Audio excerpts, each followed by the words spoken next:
structured in a way.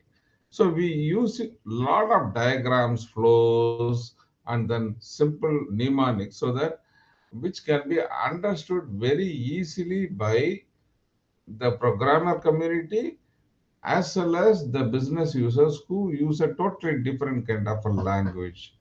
So having that kind of an expertise, it is naturally applicable when I start learning about heritage and start reading and understanding. My work is I whatever I have learned and understood, I put it in simple presentations and talk.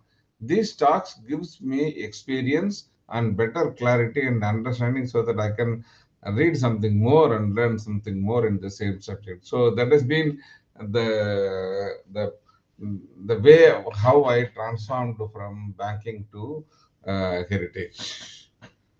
So, to start the discussion, the first bright early morning talk, and thanks for giving me this slot, and thanks for giving one more opportunity to spread heritage awareness to the next generation.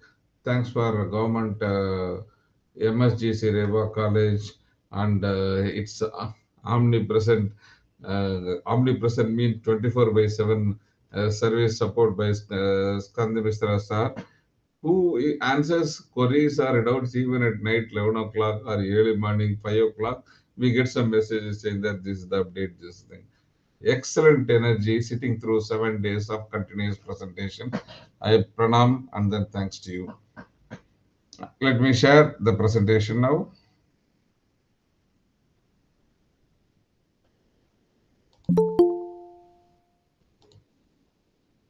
Is the presentation visible to you?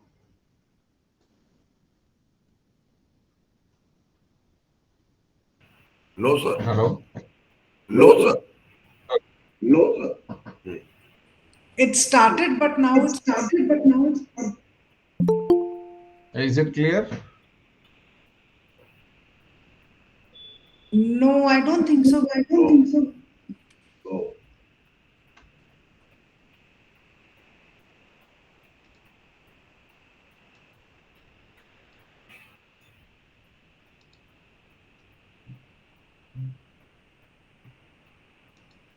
Okay.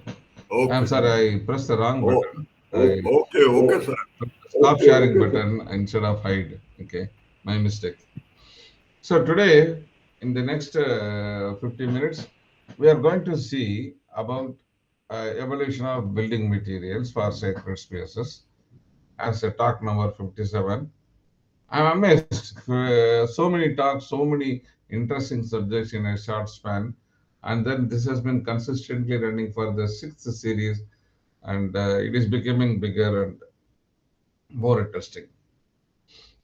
So, while I am presenting, I won't be having a view of the other controls. So, if there is some interruption in audio or video, please call me. So, to before we start the discussion, a brief on the content which enabled me to do it. So, as usual, I thank Google Endeavor for the content and picture which it gives sitting there in a desktop, and I'm able to analyze and explore a lot of things. And the Wikipedia Pujari, not for the content, more for the collation and the reference material it gives, where you can go to the original source and receive the interpretation ourselves. And lot of images from Google and Wikipedia, VMIS, and Latitude and other things. And one book on architecture of Indian subcontinent by a Japanese architect Takeo Kamiya was very useful to give an overview of temples across various subcontinent analyzed by material, analyzed by style and other things. It was a very good overview book, a good reference book.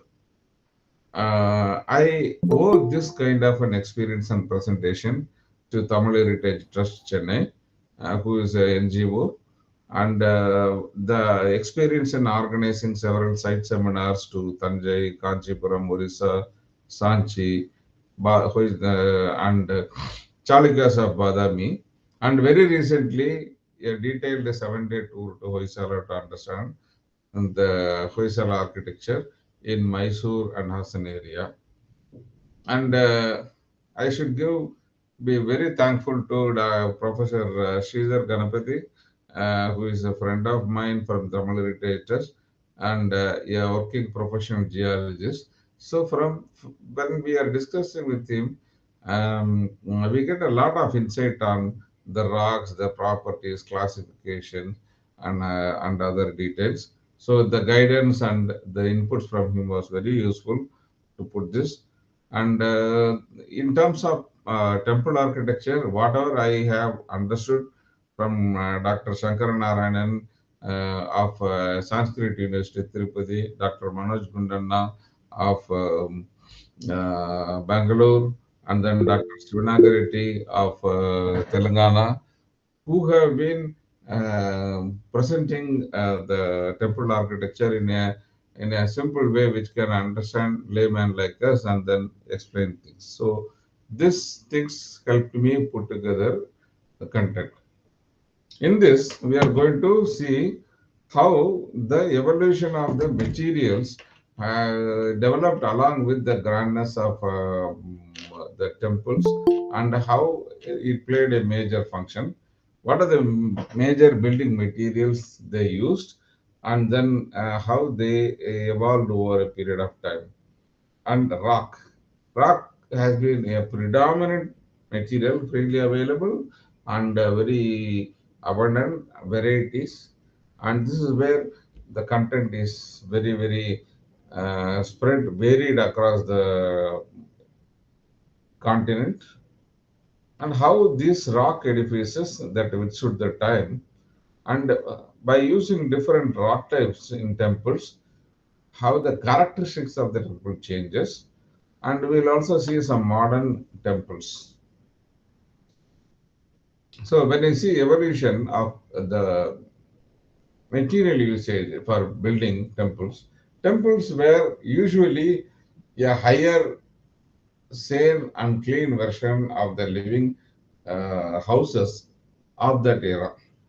So earlier men used to live in natural caves, and then there are no construction material. Whatever is available as natural caves adapted, and then slowly he started using wood in a raw form like tree branches and other things, and then started shaping wood, and then joining wood, and a lot of masonry work is started. Then as he progressed, he started building mud, and when he came to plains and other things, there are no rock shelters. So using the wet mud and then raw bulk bricks and then mixed with straw, they made rudimentary houses, and then this is the earlier building materials. And then later on, by error or by fire or something, they found out that if the mud is baked, it gives a better stability and then longevity. And then they started, instead of using mud, they used mortar, a lime paste, as a bonding material. So this was a major early period development. And later on, once they went into ironage, and then they got very good tools to cut rocks and other things. They started modifying the natural caves or cut actual caves in the granite or any of the mountains. Then, rather than cutting, they started cutting down where they identify a large boulder and start cutting up unwanted portion and shape them into temples. And finally started using metallic sheets, metal, shaped metal and everything. And then the major revelation came in, like how we started using baked mud into the bricks, which standardized the structure. The cutting of stones into blocks and then start using them totally changed the temple architecture mechanism. And then whatever large temples we see now are because of this class, where the stone is cut into manageable blocks and then it is stacked and then connected together. and then huge temples were built.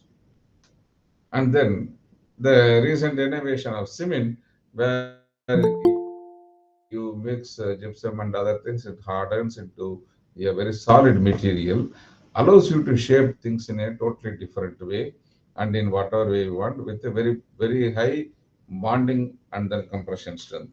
And embedding gravel and iron beams and shapes inside cement allows you to get beams and then sculptures of different shapes. So, from the natural wood to the RCC beams, the temple building has progressed in different stages, and bulk of the temples what we see here are made up of stone blocks. Our recent temples on RCC, and some of the earlier temples on this one. In between the monolithic and the cut-in caves of 1,000 years plus still exists. So this is a brief overview of how the temple were built using different materials over a period of time. Now, when we talk about basic class of building material, we have three major components. The blocks, where a material is cut into smaller size and stacked. And when it is stacked, there has to be the gap between this, which is used by some bonding material. And usually when the walls and structures become big, it is not entirely filled up of the blocks. Usually, what we do is on both sides you have the finished wall, and in between they put a lot of filler of easily available material so that we have a solid wall. Again, at the same time, save on the material cost. So, if you see any building, these are the three basic components: the building blocks, the bonding material, and the filler material. So let us see what are the materials that are used in the temples. And this holds goods for our houses also. When you have building blocks, the earlier building blocks were the rock mass itself. So you have the rock mass, so you don't build anything on it. You cut in or cut down the cave according to the shape. And then later on, from the rubble, the broken rocks and other things, and the people started building rudimentary houses. This is where the megalithic burials and other things happened. And then when they came into the plain, they started using mud bricks.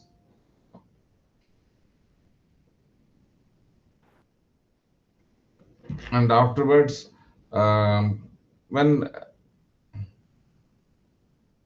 the material is improved, they started manipulating instead of using raw tree cuts and other things, started cleaning up wood, joining and other things. And with the baked bricks, rock blocks, metal beams, and then the latest one, reinforced cement concrete, where you have a shape, you have metal inside it, you have gravel, and the final product is shaped into a desired size and width. So these are the major evolution of building blocks. Now, coming to the bonding material, you have mud. Earlier, when there was rubble and mud bricks were used, mud was used as a bonding material. And when wood was used, in some and minerals, whatever it was available was used, and metals. When wood was used, metal clips and other things were the primary bonding material to keep the joints together. When we started building the baked bricks, the combination was a lime mortar, which is ground to paste with a lot of additions, which solidified and kept the baked bricks in place. When the rock blocks started working out, either they have the metal clips or they have the rock companion joints where there is a hole in one section and then there is a projection in another section which gets locked, interlocking. And in some of the temples, They use molten material to be poured in between the gaps to bond subsequent sections. So this is some of the bonding material which are used depending on what kind of a building block and what works well. In terms of filler, it can be anything. The major one used is the rubble, which is the recycled demolished material or demolished rock and sand and the gravel, finely broken thing. And then now in modern days, we have a shape, and then there is no building block or bonding material or so on. Entire thing is shaped in wooden sections, and then the concrete is poured, which is a one unified form, which is a building block plus bonding material plus filler material. So, in a nutshell, this is how we can analyze any temple on what is the building blocks, how it was bonded together, and how it was fit together.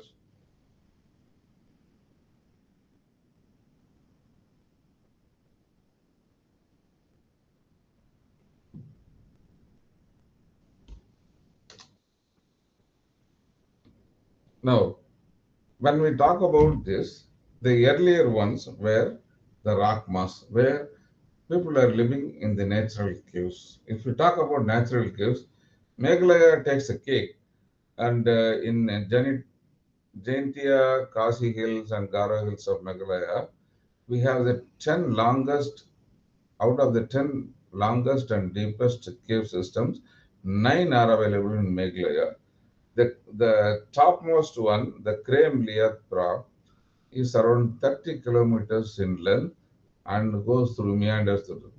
The interesting thing is, this is in Himalayan foothills and other thing, mostly of limestone deposits. When water erosion and acidic reaction, it melts and dilutes the in between area, and holes and pathways, and then the grand gaps are created to come up with this one. These were the earlier caves where temples were kept. Vaishno Devi temple in Jammu is a good example. Rakmas and Bimbetka. The other form of thing is um, in metamorphized quartzite, or which is the again pressurized form of limestone. In Bimbetka, we have around 750 rock shelters which are spread over 7 hills and around 10 kilometers radius. This rock system has been inhabited from ages, very old ages. This is one of the oldest dwelling points in India, from 100,000 years up to 200 BCE. People have been living there in various locations, various things on the grand and natural caves that are possible. When we go into this cave temples, from the cave paintings and other things, we see very good evidence of living, hunting from Stone Age all the way up to Bronze Age, where horses were there. And the way the temples are, the places were used is predominantly with very minimal customization on the as is where is basis. Now, when you look at rubble, when we see temples that are built on rough stones, or this one, this is how the rubble temples are built. And later on, we have a structured mud bricks and baked bricks also. Here you have, and then you have granite. Here we see the combination of all. This is Sadhu and Kuppam, one of the oldest structural temple bases relating to 200, 300 BCE, found near Mahabalipuram. Now, mud. When we talk about mud, it is available all over the place. Many of the temples, many of the things are olden days were there, but we can't find the old ones. But even in many villages, small temples and others are built out of mud, predominantly basic mud or with a mixture of straw and other fibrous material, to give the bonding. Coming to the wood, it is predominantly based on the abundance and availability, and as men moved down from caves into semi-plains or foothills, this is the predominant material available. In earlier rural and hillside temples, temples were built on the local raw trees and shaped on raw trees. And the earlier worship was the stamba worship. Like if you see the pillar here, this is a wooden pillar, and this is worshipped as a god. So there is many people have a theory that the Stamba worship later on metamorphosed into the Linga worship. There is one of the theories. So the earlier temples were very simple, and then had this kind of an wood and wood based thing, not shaped woods, the trees, parts of trees itself. From this, in the hilly regions, they use wood, and then they use local material, and then they use paddy, and then they structure beautiful huts that are, you can see the very small entrance where we need to crawl through. So this is a Toda village hillside temple, which is like a hut, and this is a representative of how the people lived during that, and then how they were using the local material. Now rock mass. Here, this is where, after development of tooling in, people started giving cut-in caves.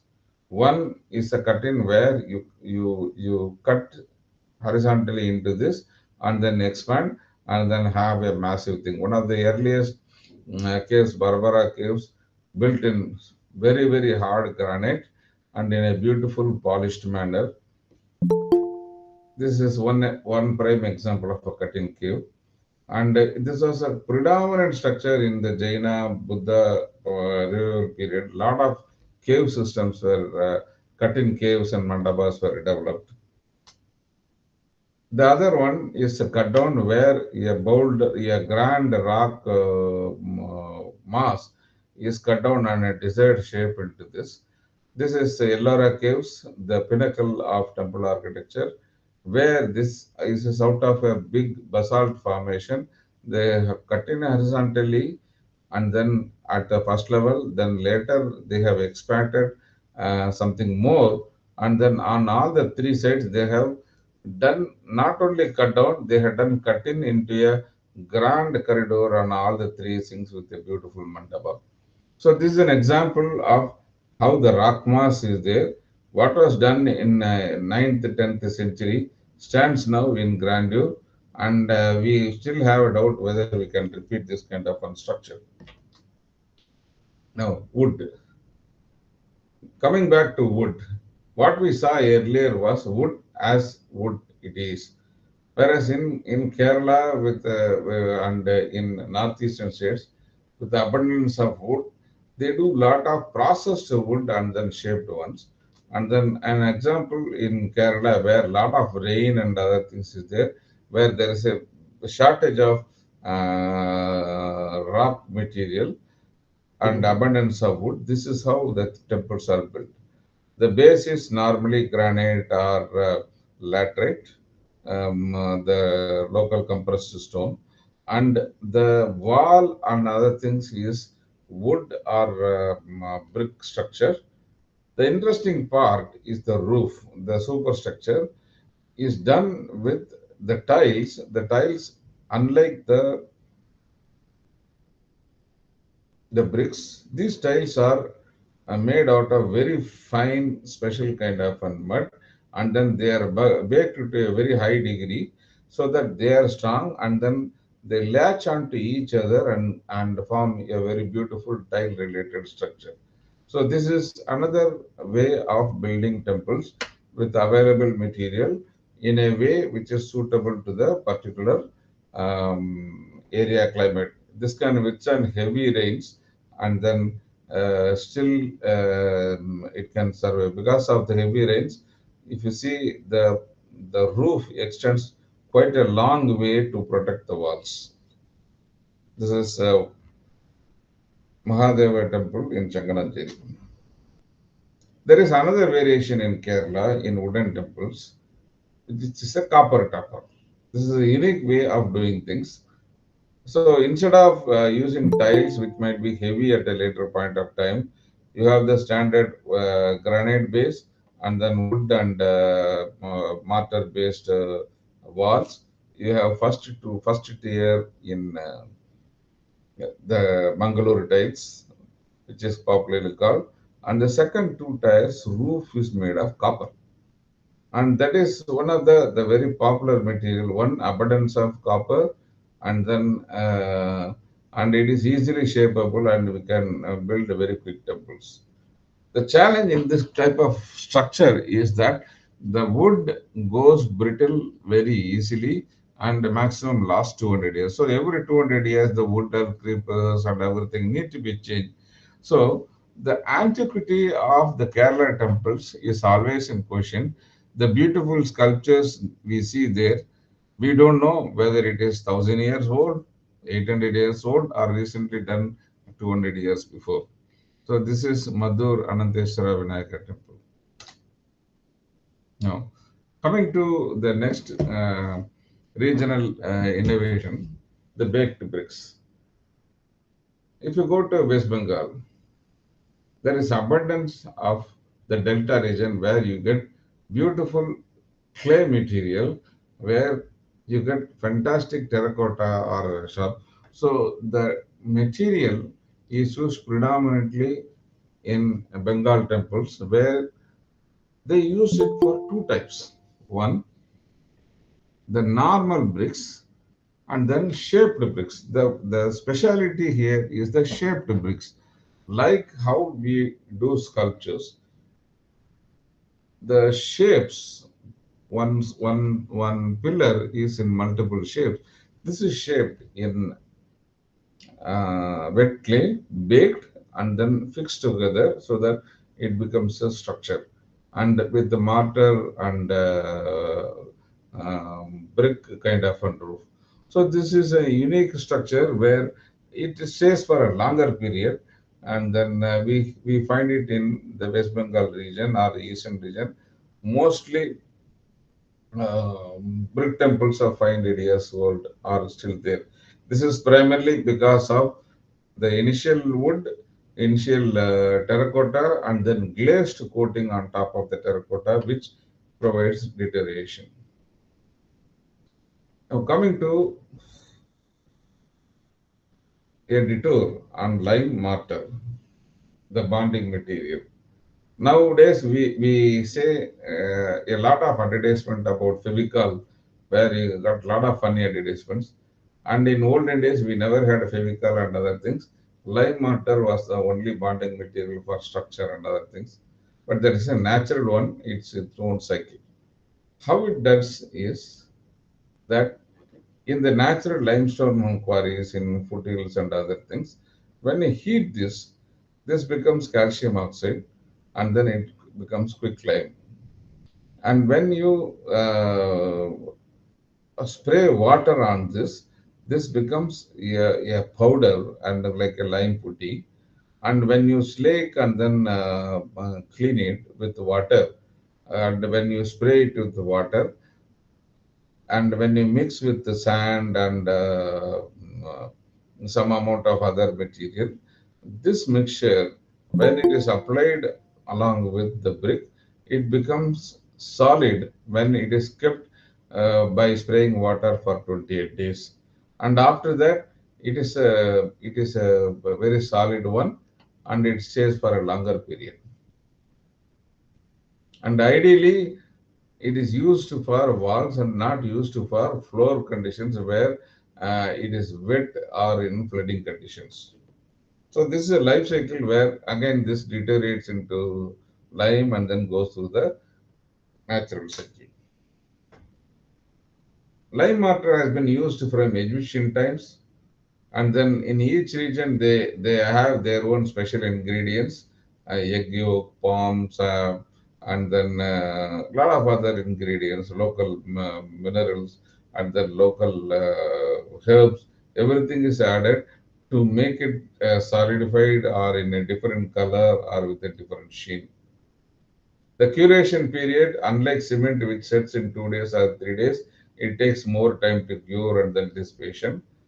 And the plus is it is got a lighter and a porous bond where the building breathes, and then it has got a lighter bond.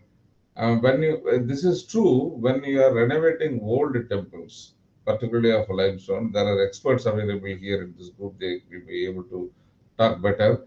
Instead of using limestone, if you use cement, it will spoil the entire structure and it may fall out because the cement, even though it has got a better bond, it has got a heavy weight and then it is not a porous bond. It is ideal for terracotta, and the problem is it decays over a period and brittle when it is exposed to sun. So this is where a coating of lime on a regular period it extends. So this is one of the reasons why every 10 year, 12 year Mahakumbha, Abhishekam and everything, we give a complete lime coating to all our Vimanas and Gopuras, primarily to ensure that the bonding material stays it is. The failure to do this will go to deteriorate, and then many big temples like uh, uh, our great Konark temple have been damaged primarily because of the non-maintenance. So, coming to rock, the material that rocks. When you talk about rocks, rocks is a combination of multiple minerals. Primarily, it comes out of magma, which is the semi-liquid hot lava that is coming out of from the core.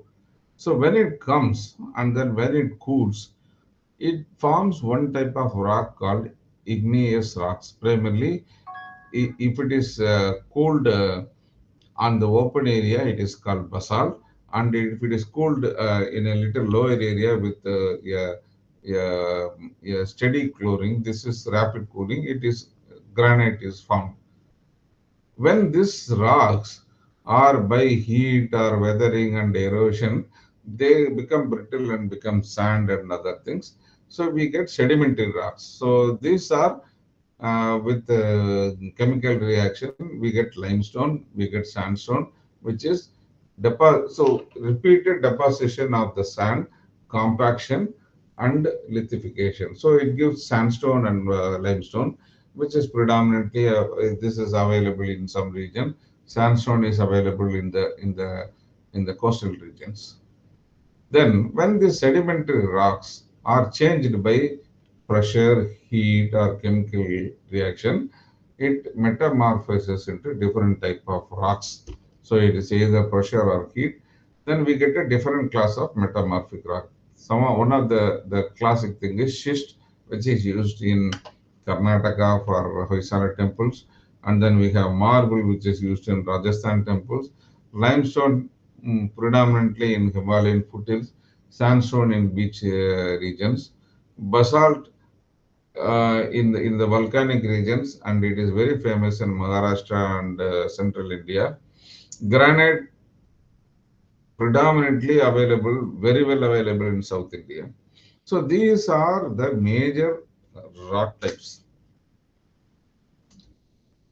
If you see this, this is by melting of rocks, and this is by weathering, and then this is by changing under pressure and deep crust in the upper mantle. So we get granite, sandstone, or gneiss, which is one of the hardest material.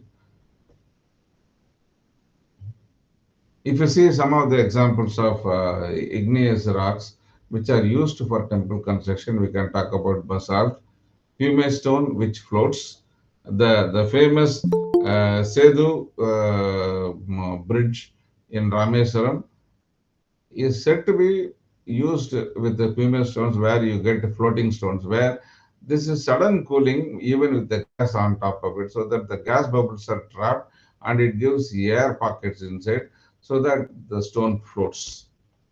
Another interesting thing is gabbro. This is the dark granite which is very well used in some of the Tamil Nadu temples, the granite. These are igneous rocks. The next thing is a metamorphic rocks where the sedimentary rocks are pressurized and then they transform into layers. The challenge with metamorphic rocks is due to pressure or this one, there are layers, and then when you hit on the layers, it splits among the pressure planes. Some of the popular ones are marble, gneiss, which is used in Mahabalipuram as well as in our big temple of Tanjavur and nearby. Schist, which is used in Hoysalas. Soapstone, which is very popular medium for Hoysalas. Slate, normally used for construction. It is used for some of the roof panels and then earlier megalithic burial sites. Quartzite is one of the strongest one, but we don't use it heavily for temple building. In sedimentary rocks in the coastal regions, you get lime, you get sandstone.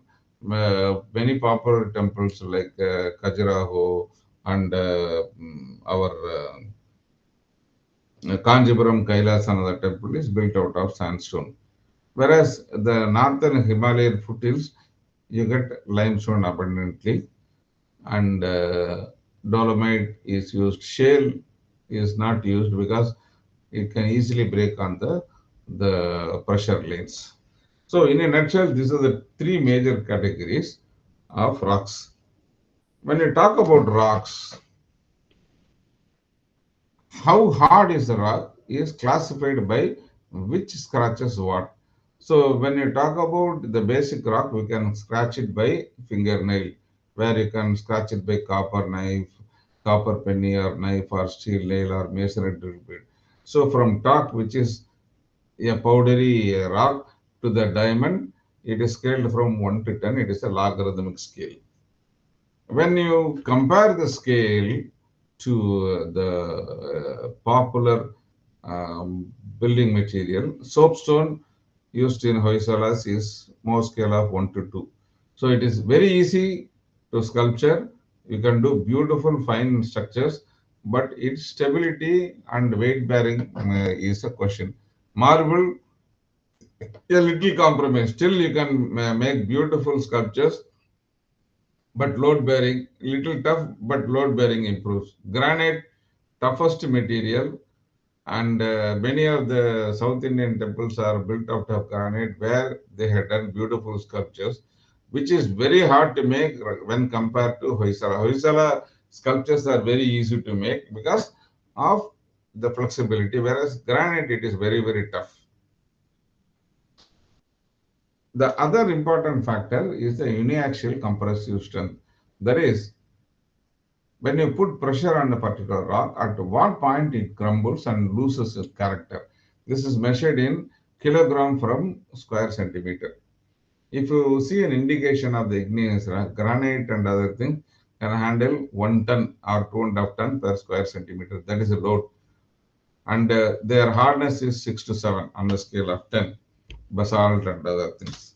Whereas the sedimentary rocks, they don't have that kind of a strong thing. Like schist, which is used there, is having very low compressive strength and then very low hardness, so that it is very easy to build structures, but very, very tough to make grand, heavy loaded construction. Whereas sandstone or limestone is intermediate between the igneous rocks. When it comes to metamorphic, the rarity is the gneisses, which many of the South Indian temples are built. They vary in compressive strength and has got good Mohs scale. Quartzite, very rare. Marble, predominantly used in Rajasthan and other areas. It's a combination between these two. It has got a fairly decent compressive strength and Mohs scale also. So it is very flexible and beautiful material. Many of the modern temples are built either in marble or in concrete. So if you see India, there are various types of deposits based on the geological activity, and when the Himalayas were formed, there are various deposits of. If you analyze it, you can clearly see the the sedimentary rock types. The entire Andhra Tamil Nadu coast, all the regional temples use sandstones. The same stored here in the upper UP region, and this is the limestone deposits, where the Himalayan and other things predominantly limestone deposits. And when it comes to the metamorphic rocks, this is the granite belt, where mostly granite is available and extensively used. And then there's the igneous rocks of the basalt category, which is the predominant Maharashtrian area.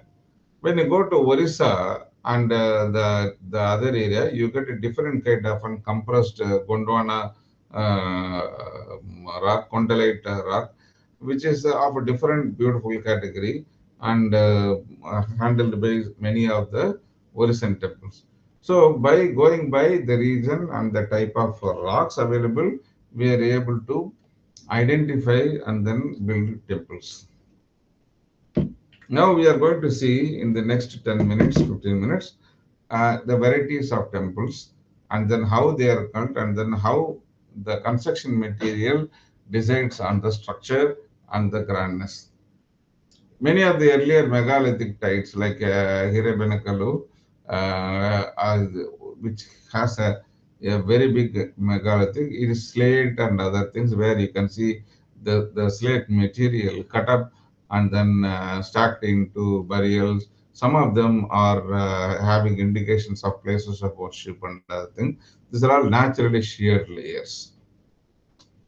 Coming to the sedimentary rocks, the prime material on the seashore area and things is sandstone, which is easily available. This is compressed sand, and so the advantage is that it has got a very good compressive strength, and most scale is also reasonably 4 to 5. One of the grand examples is Kailasanatha temple in Kanchi, where the early Pallava period they experimented a lot in sandstone, but the minus point is it is prone for erosion, and then over a period it starts becoming brittle with the chemical and other actions. So later on, before Chola era, they slowly converted it to granite, which is a little tough material, but withstands for a longer period. Even in this material, here the basement, the first level Vedi, and on the roof, the slabs are of granite. The rest is sandstone. Now, the other material is limestone, where when you go to Himalayan foothills, there is a huge deposition of limestone, and that is the predominant material for building. Where you talk about a compression strength of 200 to 2000 kilo per square centimeter and Mohs scale of 3 to 4. The challenge here is the grainness, and it is limestone being a very reactive one. It reacts very fast with the weather conditions, and acidic environment spoils and makes it brittle. And even the sculptures, because of the coarse grain, the sculptures are also doesn't come out so sharp. So that is limestone. Now the other variety of sedimentary rock is the laterite, which is primarily basaltic sand and other things, which is compressed over a period of time. If you see Orissa or if you see Kerala, even in roadside, people cut rocks, slice rocks like how they cut bread and other things, and then they build a building blocks and then they construct houses out of it. So most of the temples in Kerala and in Orissa are built on the laterite blocks. Prime examples is Lingaraja and other big temples in Bhubaneswar, including Konark, was done out of laterite. Again, fairly reasonable load strength, 1500 to 2500 kilo.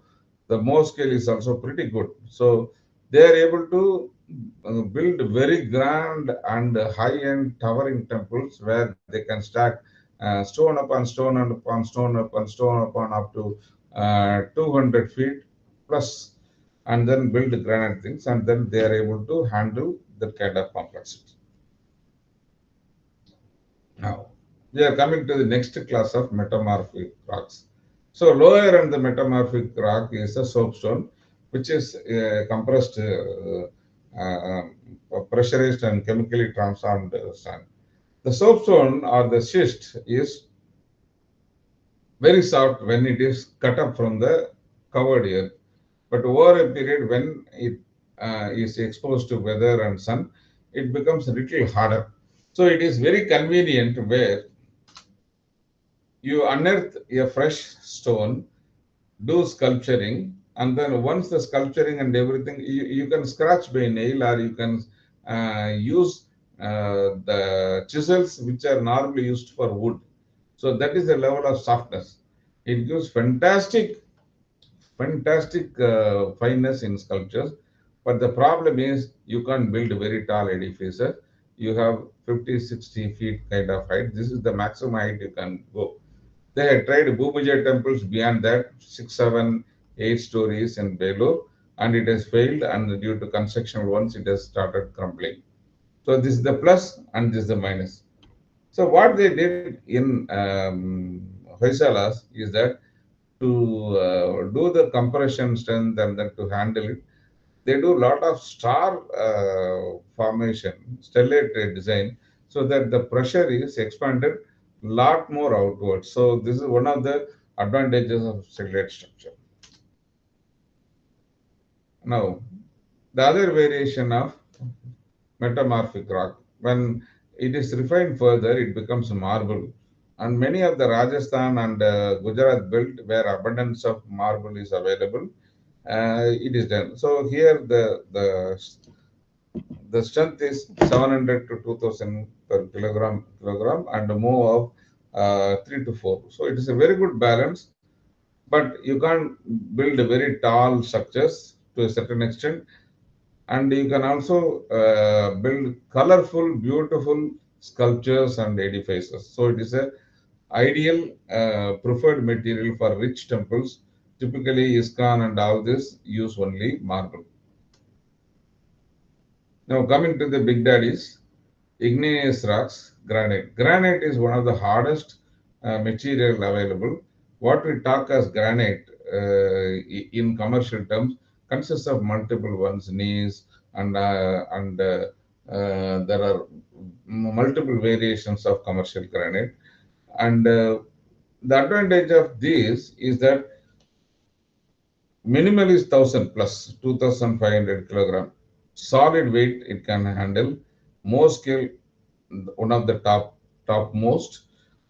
So it enables you to build very high, typically of the order of 220, 210 kind of an feet high temple, purely by stacking in a structured way. And then it has got a huge 80-ton shikara. That is possible because this can handle the load and it can stack up very high, and the cylinders with the minimal cylinders it can handle a huge load. That is the advantage of granite. At the same time, it is tough to sculpture. The sculptures um, in granite takes long time, and then that's why I personally rate the sculptures of Cholas and the Vijayanagara period are far more great than the Hoysalas, because they worked in a very tough material where it is very difficult to shape. Looking at other igneous rock, the basalt. So this is primarily the lava coming out and cooling on the top layer, and then it cools fast and forms basalt. The plus point is that it has got a Mohs scale of 6 to 7, which is strong, which can build, and then it can handle very big load because of the porous nature and other things. But the problem is it has got very big grain strength, and it is very difficult. This is done out of local blackstone and other things. This is a Bhumija temple. So the sculptures cannot be so fine.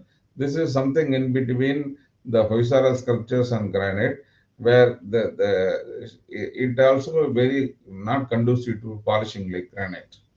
So it has got its pluses, its minuses, and it also allows you to build big temples. This is a typical structure in the Maharashtra and Central India region. Now, the interesting concept, Ramappa temples, Kakatiyas did some innovation, and then building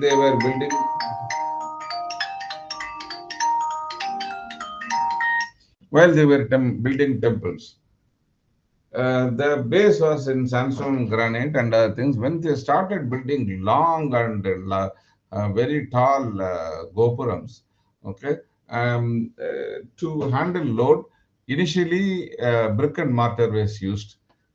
Again, still that was a problem, and the innovation in Kakatiyas was the floating bricks, the which are lighter than your normal mud bricks and granite, but has got more compression strength, and it is easy to manipulate. Primarily, this is when you do bricks, they have special mixtures of when we are baking bricks, they do special mixtures of other material and sawdust and other things so that it looks like a rock, but it is not a rock, it is a brick. So that is the innovation of Ramappa temple. And these rocks float in water. That is another interesting. So it is a synthetic rock. Babu sir, please conclude. Yes, sir. Conclude, 5 minutes. please. Yeah, 5 minutes I am winding up. Okay. This is the last two slides. So when it comes to sedimentary rocks, in Konark, we can see multiple mixture of materials used. Laterite for the foundation, and then condylite, the knees for the walls, and chloride schist for the door jambs, lintel, and others where you need fineness and then glossy finish. And then iron beams are used as a buttress and to have control. And lime mortar is used for bonding and setting up the various rock things. So a combination of material used depending on what is relevant for a particular function. Now, a little impact on how a rock type impacts the pillar size and width. What pillar, which is of schist or soapstone, which has got a very low compression strength. So the pillars are very thick, and whereas the span is very narrow. When you compare this with the granite pillars of Vijayanagara in the Rameswaram corridor, you have a very slender pillar but tall, and then it takes a wide weight, but you see the span. This is what selecting the rock type and structure, we can do different things. The other aspect is impact of Vimana height and width. When you look at the schist-based Vimanas of Hoysala, they can handle only 3 or 4 stories max, because beyond that the load won't handle. And even that they do lot of stellate kind of an extension to handle the weight. Whereas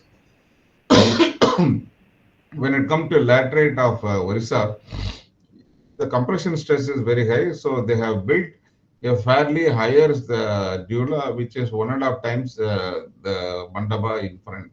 But again, it crumbled because the bonding material and other things did not get good enough maintenance, and then over a period become loose and then came out. But one thing stands tall for 2,200 years plus, which is a Bhagrad built in granite, primarily because of the precise construction and then the load bearing capacity and alignment.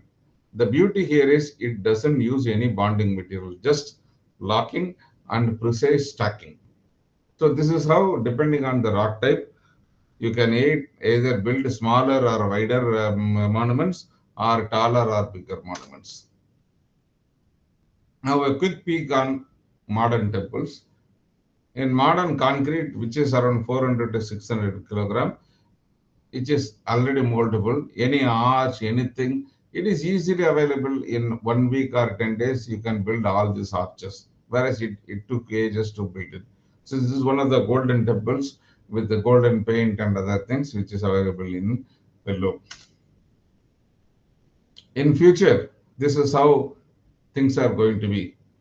This is the Vrindavan Chandrodaya Mandir, which is built in RCC, and it's a grand one, 700 feet tall, 70 floor, multiple lifts inside, and then view towers. This is how the future is looking up in terms of RCC and with the flexibility. With the load bearing capacity, you can become taller and wider temples. So, in a nutshell, in the last 50 minutes, we saw how materials have progressed over a period of time and the three basic materials and what is perishable material, how some of the material does long decay, and how the material selection decides the temple design, height, width, and the sculpture fineness. And then we saw some of the examples of various material, and we saw the future, how temples are going to look like in future. A question to you, and the things which popularly asked is that we see so many ancient temples still existing, but we don't see many of the old palaces of the kings in. So what we see is only 300, 400-year old palaces, but we don't see anything beyond that. Why? That is a thing which I leave it to the audience to point upon. Thank you for the interesting 1 hour time. And then if you need anything, you can contact me. You can see the video later in the Babu for Heritage YouTube channel.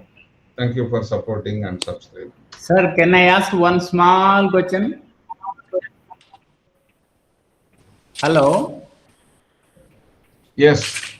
Sir, namaste, sir. One moment, I will take not more than that. First, namaste, sir. Thanks for joining us. And then no. It's very interesting. It is the Guru who are one of the inspirations for what me. happens is, sir, let me take only one moment because valuable time. People are waiting.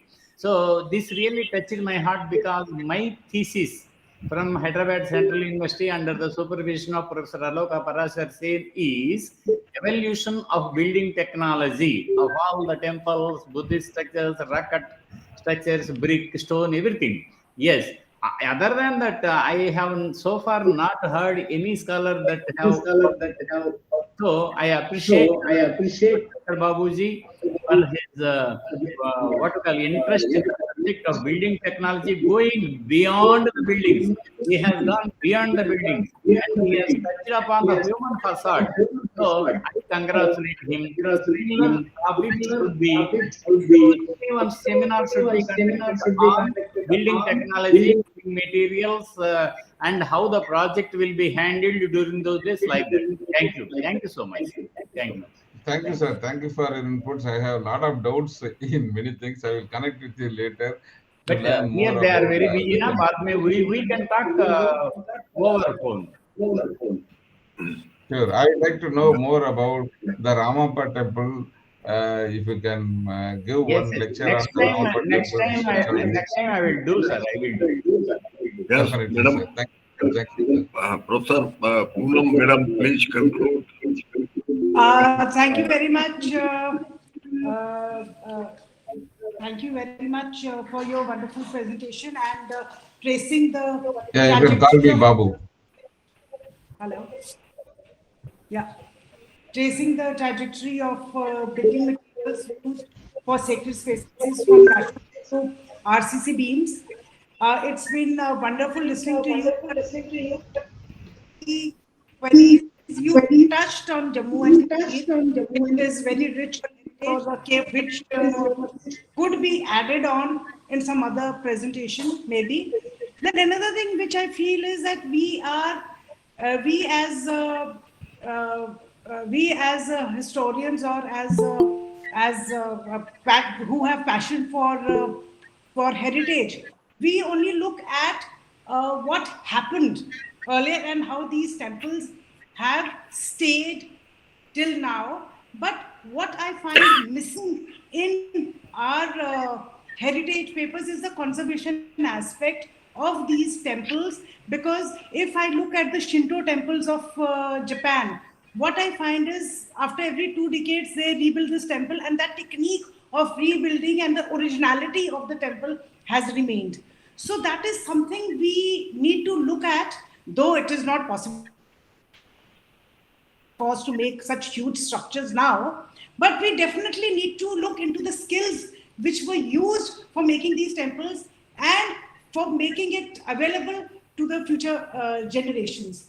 And to answer your last this thing about why ancient temples still exist and not the palaces, maybe the ancient temples still exist because it is a part of our living heritage. People still go there, they worship there. Of course, it has hindered the, I mean, they have been misused also, but that is one answer I can think of where the temples are concerned. They are still existing.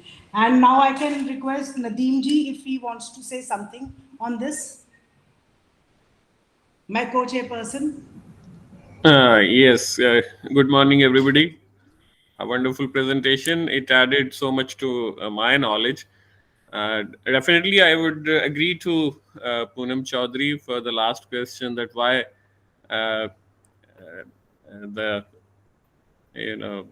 palaces could not survive, whether the temples do, because temples remain in the everyday life of everybody and at every time, because people go there, worship there, while palaces are only bound to tourism. And moreover, you can say that the sacred thoughts that we have towards worshipping places keep them alive as well, because if you would take it psychologically, it would work as well. We take care of sacred places more than we could take care of anything else.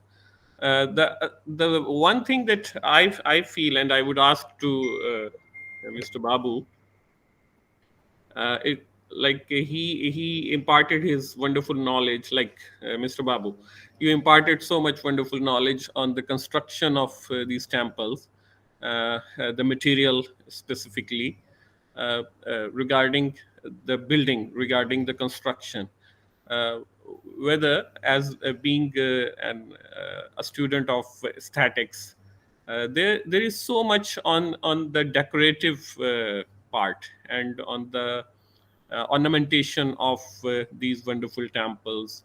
Like even the pictures you have shown, uh, materials like granite, they have beautiful sculptures and reliefs on the surfaces and on the walls, and even on the roofs. So, would there be any possibility that you would add something on the ornamentation material, or you would let us know that what ornamentation materials were used? Were they like changing according to the material that was used for the construction, or is there any similarity because of the subject matter? Because temple is the house of gods. So kindly, if you could cast some light.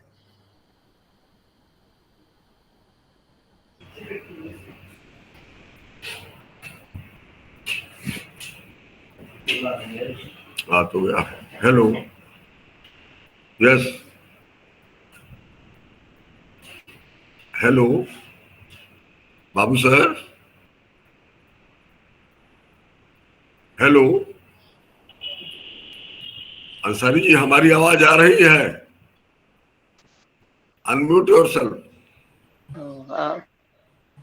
आ रही है जी हाँ Nadeem Alam sir hello Yes, yes, Dr. Mishra, I can hear you. हाँ any question from Babu sir from your side? Nadeem sir asked a question. I was just replying to him, saying that, like how in this presentation I have focused on the architectural or structural aspects, I can do a separate session, similar session on the sculptural aspects of materials and other things, which is which will require a similar session.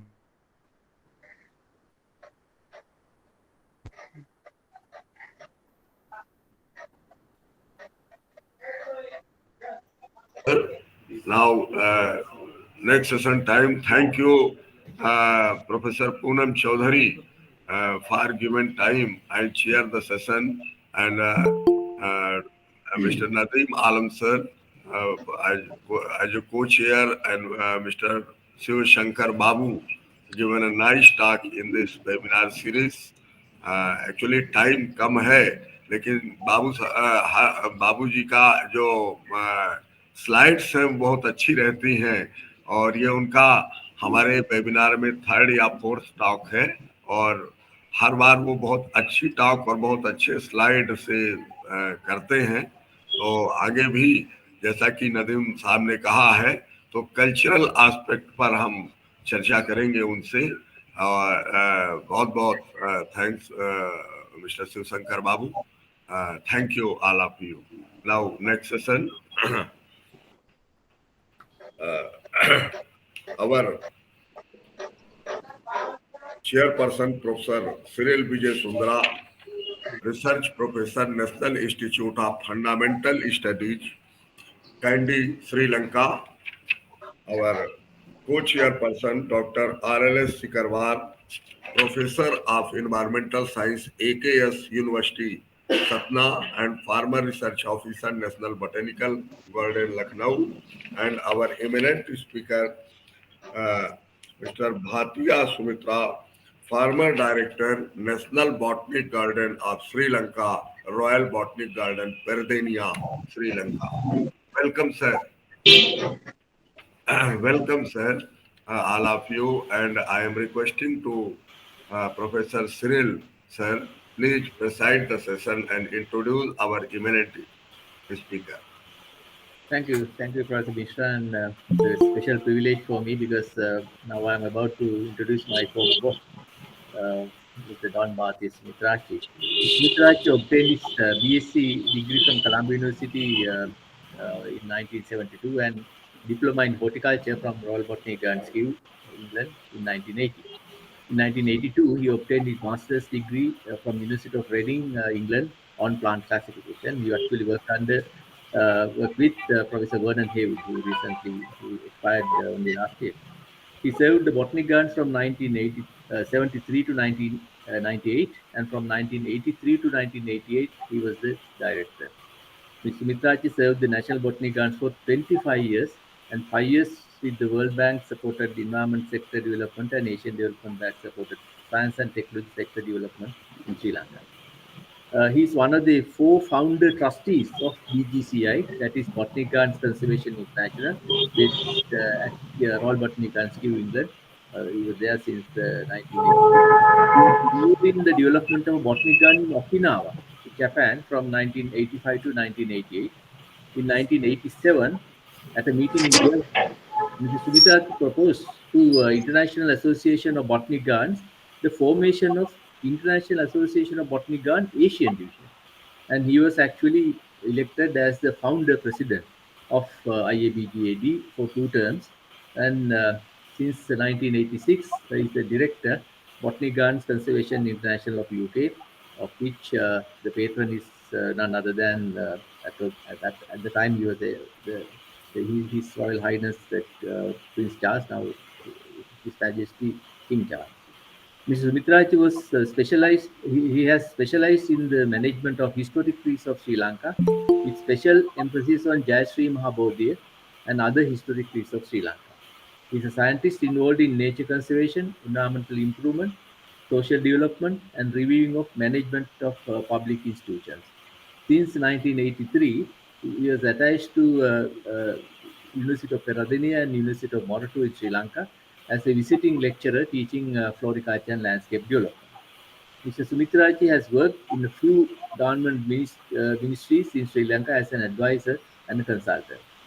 He was involved in the revision of the handbook to the flora of Ceylon project since 1970s and revised the families Chlorantheaceae, Hernandiaceae, Datiscaceae, and Mercinaceae for the flora of Ceylon. He helped the development of medicinal plant resources for Sri Lanka with the Ministry of Indigenous Medicine, contributed to many international publications on plants, plant systematics, and investigator of the Forestry Conservation Review in 1990. He was the principal investigator of National Conservation Review for dry zone flora and fauna and he has developed the environmental conservation profiles for northern and central provinces in Sri Lanka in 2008. So, ladies and gentlemen, let me invite Mr. Don Bharati Sumitraji, who has an in-depth knowledge of the botanic gardens and plant wealth of Sri Lanka, to address you. Over to you, sir. Well, thank you very much, Professor Vijayasundara. It's very nice meeting all these eminent scientists put together by the Indian.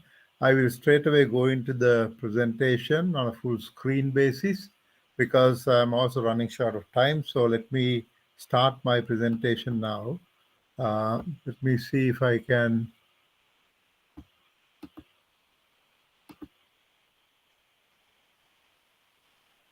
I hope the screen will come now.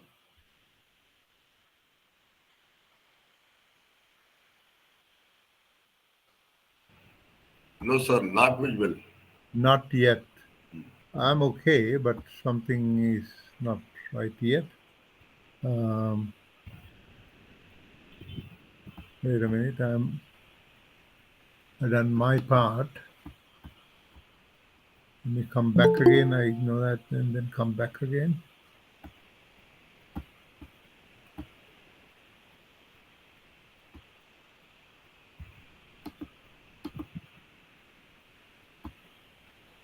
No.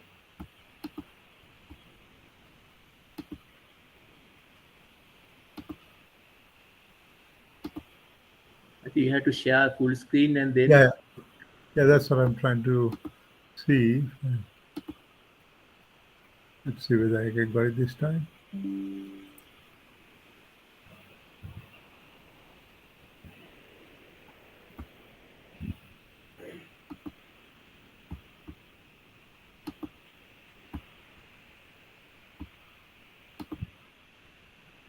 The third attempt.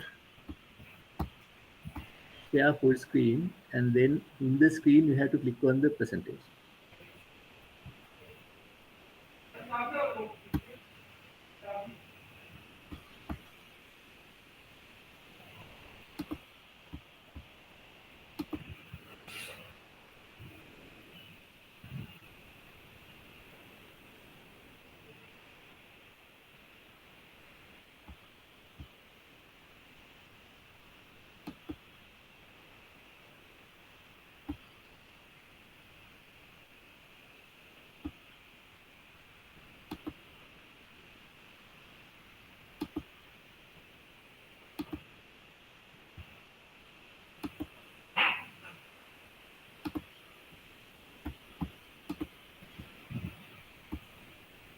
You don't have to open the presentation now.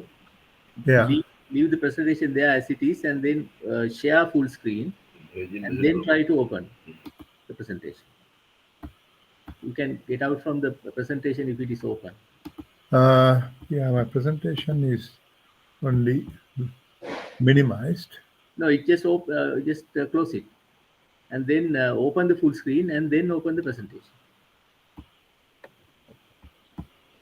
Let me see whether it will work this time. It says it's coming, but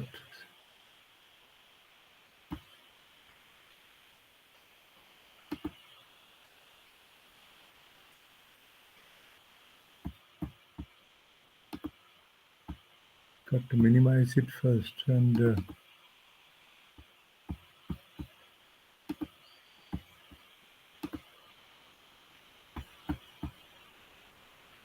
I think you have to get out from the presentation first, and then share the full screen, and then as if you are doing just. yeah, present now. You have to first get out from this screen. Don't try to click on it. Just get out from the screen. I mean the presentation, and then share the full screen, and then try to open it. Yeah, just a minute. Something is not right today because this is.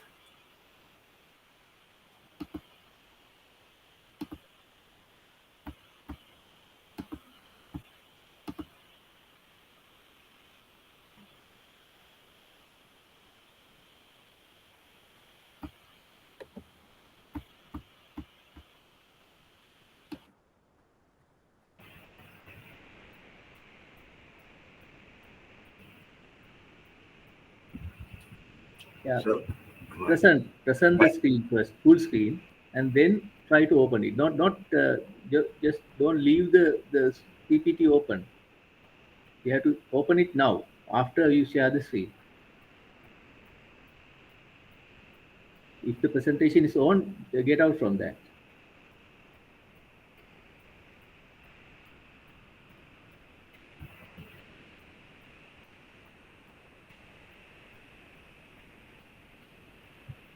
You are muted also.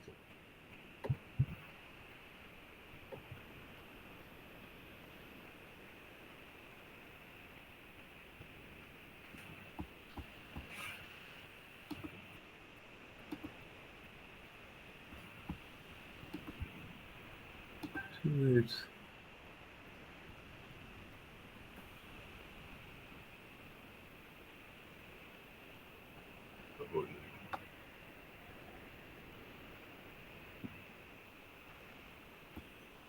Okay, and try to find your presentation and again say. did it come? No. No. I think you are.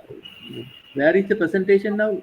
It's minimized. No. You don't have to minimize. You just get out from. Yeah, now yes. No, you have to come out. You have to close the presentation, not minimize. Just close the presentation, and then share the full screen, and then try to open it.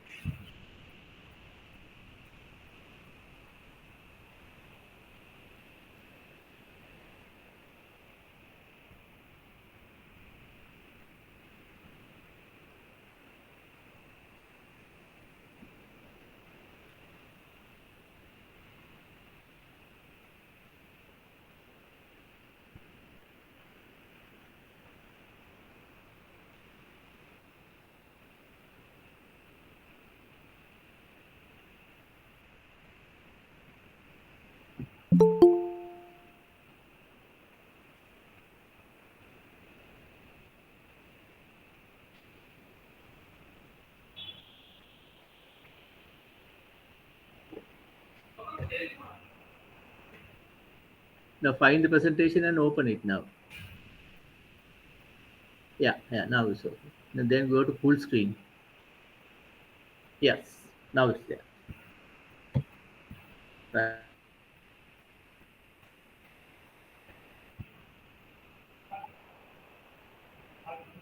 Yes, sir.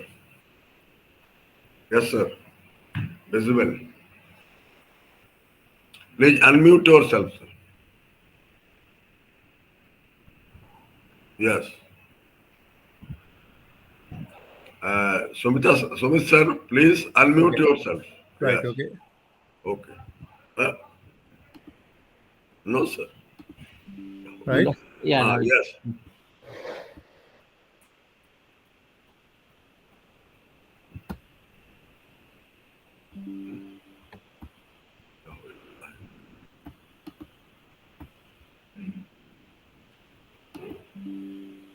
yeah, now just yeah. Right. Now it's Okay. fine. Yeah.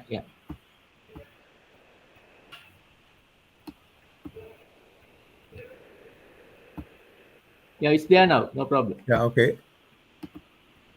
Now, let me just speak to you about the botanical gardens in Peradeniya, which is one of the oldest gardens in the region and also one of the oldest ones here.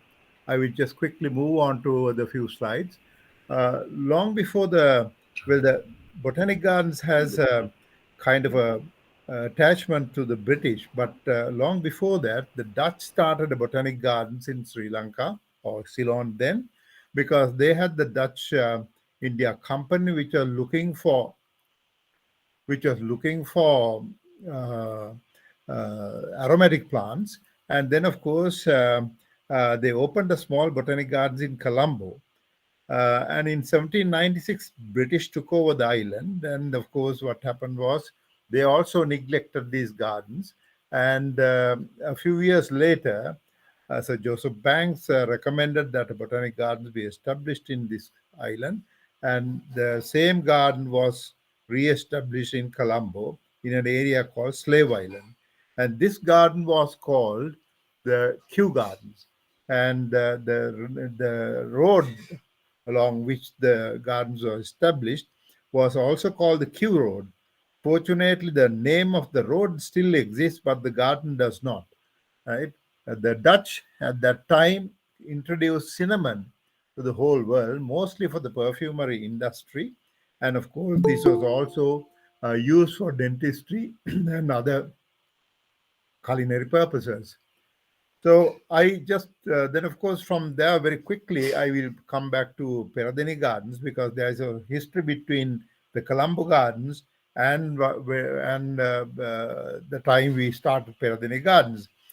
Uh, that history I will not touch because of the time constraints. Now, uh, what happened was in 1820, 18 or so, uh, the Botanic Gardens director, uh, Alexander Moons, found that the Peradeniya Botanic Gardens, where it is situated now, was the garden of the Kandyan royalty.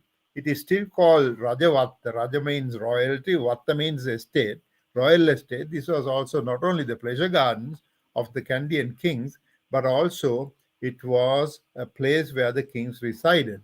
So therefore, we call it twice royal, Royal Botanic Gardens, because it is once royal by the Kandyan kings, and then, of course, the British took over sharing.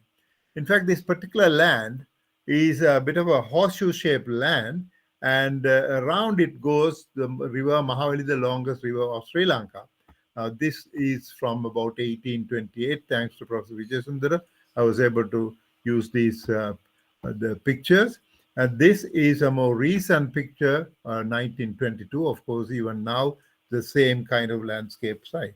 But what is more interesting is the whenever there were landslides in the hills of Sri Lanka, which was above Peradeniya, which is at 1,500 feet, uh, there are landslides, and these landslides brought in different kinds of soil down the hills. And due to the shape of this particular land, we had the fortune of great deposits of these different kinds of earth that got landslides and came and got deposited. When we analyze the soil across the garden land, which is the horseshoe-shaped land, you find all kinds of different kinds of soils. And in fact, one could really date back to the eras and say which kind of area had the landslides if you look at the proper styles. And then, of course, this is one of the success stories of Peradeniya Gardens because there are lots of different kinds of soils and also lots of pebbles on the earth mass that has been supporting growing of different kinds of plants from different regions of the world. Now, therefore, this is unparalleled to many of the gardens in the world. Of course, the land is about 60 hectares, or it's about 147 acres now. And of course, the climate is very, very nice. It's about 25 degrees Celsius. And there is a rainfall of about 90 inches per year. And of course, the Botanic Gardens and also the entire country receives rains from two monsoons. The northeast rain monsoons starting from October to November with less winds. And of course, we also have the south west monsoon, which is from we call it Yala rains, from May to about June, July. Now, this particular Yala or the southwest monsoons bring in a lot of strong winds across the island. Now, there are a few dry months in June, July, August, September, and also again in mid-January and February and March. Those are the dry months for the country. So we have the island with two distinct rainy seasons and so on and so forth. And sometimes any depressions in the Bay of Bengal can bring in rain for this island at any time. In fact, a bit of January and even now we are experiencing some rains. These are mostly due to the depressions in the Bay of Bengal.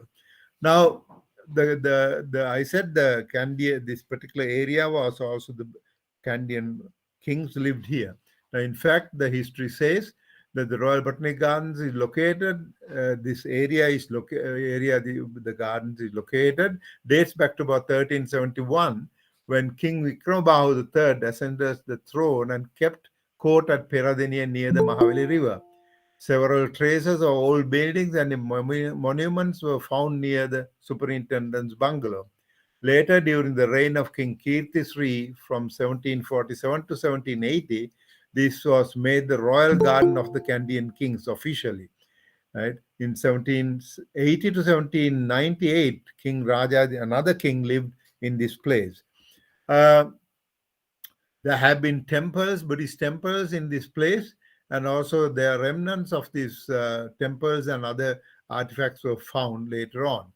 And also there was a famous battle between the Portuguese and the Kandyan kings, which was also across the river around the gardens in that time.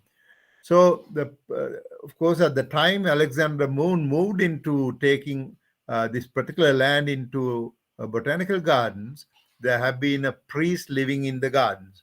So, therefore, the gardens are the pleasure gardens of the ancient Kandyan kings, and also subsequently it became a garden of the British royalty. So, therefore, we can refer to it as twice Royal Botanic Gardens. Now, the British early developments in botanic gardens started in 1810 with William Kerr as the superintendent into that particular botanical garden that was established in Colombo. And of course, he had very short life, and he died in 1814. And in the meantime, William Kerr found that the 7-acre land that was in Colombo was not enough, and then they moved to another place in a place called Kalutara, and finally it came to reside in Peradeniya in 1821. To be exact, in 1822 February, this garden was declared open. In fact, we are just finishing the celebrations of the bicentenary of the Botanic Gardens in Peradeniya. Then, of course, I would like to speak about some of the leaders who did the hard work. And of course, initial work was during the superintendency of Moon. And of course, Alexander Moon produced something called Moon's Catalog, where he listed about 1,127 plants with their botanical names and the common names. Also, this enlists all the British heads of botanic gardens from William Kerr to Alexander Moon. And of course, there were people for very short periods of time until people like Dr. Thwaites, one of the, George Gardner was very important, is very important. I will speak about George Gardner, and then the Dr. Thwaites, Henry Tryman, J.C. Willis, and H.F. Macmillan, and T.H. Parsons. So these are names that really have left indelible marks in this. Again is the old botanical gardens entrance, a very old picture which was kindly gifted to me by Professor Vijay Sundara. And of course, almost all the presidents of the Royal Botanic Gardens studied and collected plants as plant taxonomies.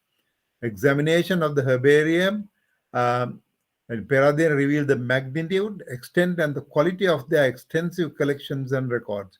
They concentrated on the floristics wealth of Ceylon.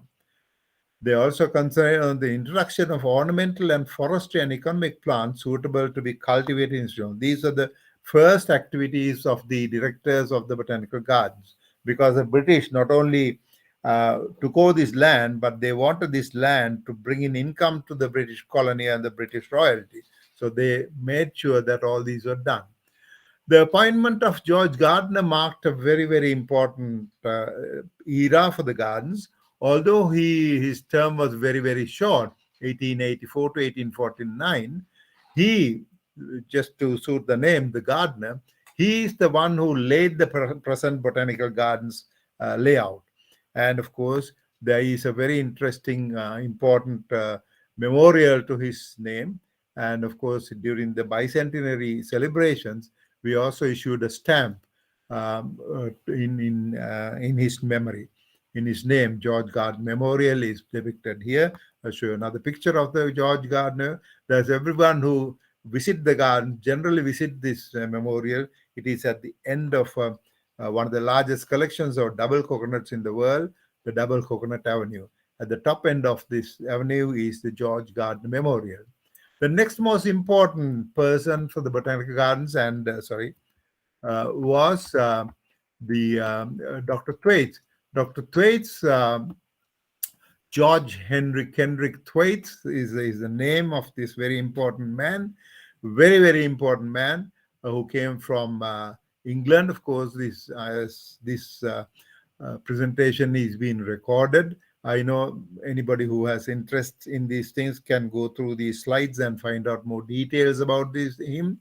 And he did a lot of work, and also he produced a little book called Enumeratio Plantarum Zelania, where he compiled the plants of Ceylon this was in 1884. To his name is the famous genus called Kendrica, which is found in India and Sri Lanka. I'm sure most of you are familiar with this plant, which has very beautiful flowers that flowers in the evening. And of course, the genus Thwaites are named after him. That's a spider genus. There are lots of, he was not only a botanist, he was also a taxonomist, and he had a lot of interest in nature. So as the name records, there are lots of other species and genera from the fauna that were named after him. Thwaites was initially an accountant and studied botany during his spare time. Now, and he was interested particularly in lower plants, that is algae and the cryptogams. He became recognized as a botanist when he showed that the diatoms are not animals but algae. In 1846, he was a lecturer on botany at the Bristol School of Pharmacy and afterwards at the medical school. In March 1849, due to the death of George Gardner, Thwaites was appointed superintendent of botanical gardens at Peradeniya.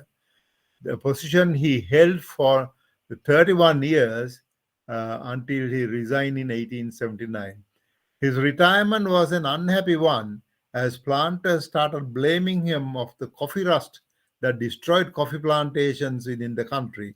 He was blamed for not finding a suitable treatment, because Thwaites himself, when he saw the downfall of coffee, started looking at other crops. He looked at two crops. I will be presenting that, cinchona and tea. Tea was introduced to Sri Lanka long before, I think around 1850s, mid-50s, but it never took into the limelight because coffee was growing strong. And of course, I'll tell you when the cinchona got started during his time was in 1861. In fact, there are lots of beautiful stories about his going on horseback looking for land suitable to be cultivated in cinchona, because the world was suffering from malarial diseases, and the world was looking for something that could treat malaria, and that was quinine. And by that time, quinine was found in the plant cinchona, and the world was trying to cultivate cinchona. And of course, Dr. Thwaites was one of the people who were very, one of the pioneers in making success with cinchona. In fact, most of you may know a second botanical gardens in Sri Lanka in the hill country called Haggala, that was started in 1861. In 1861, it was started as a cinchona trial station, which subsequently became the Botanic Gardens Haggala.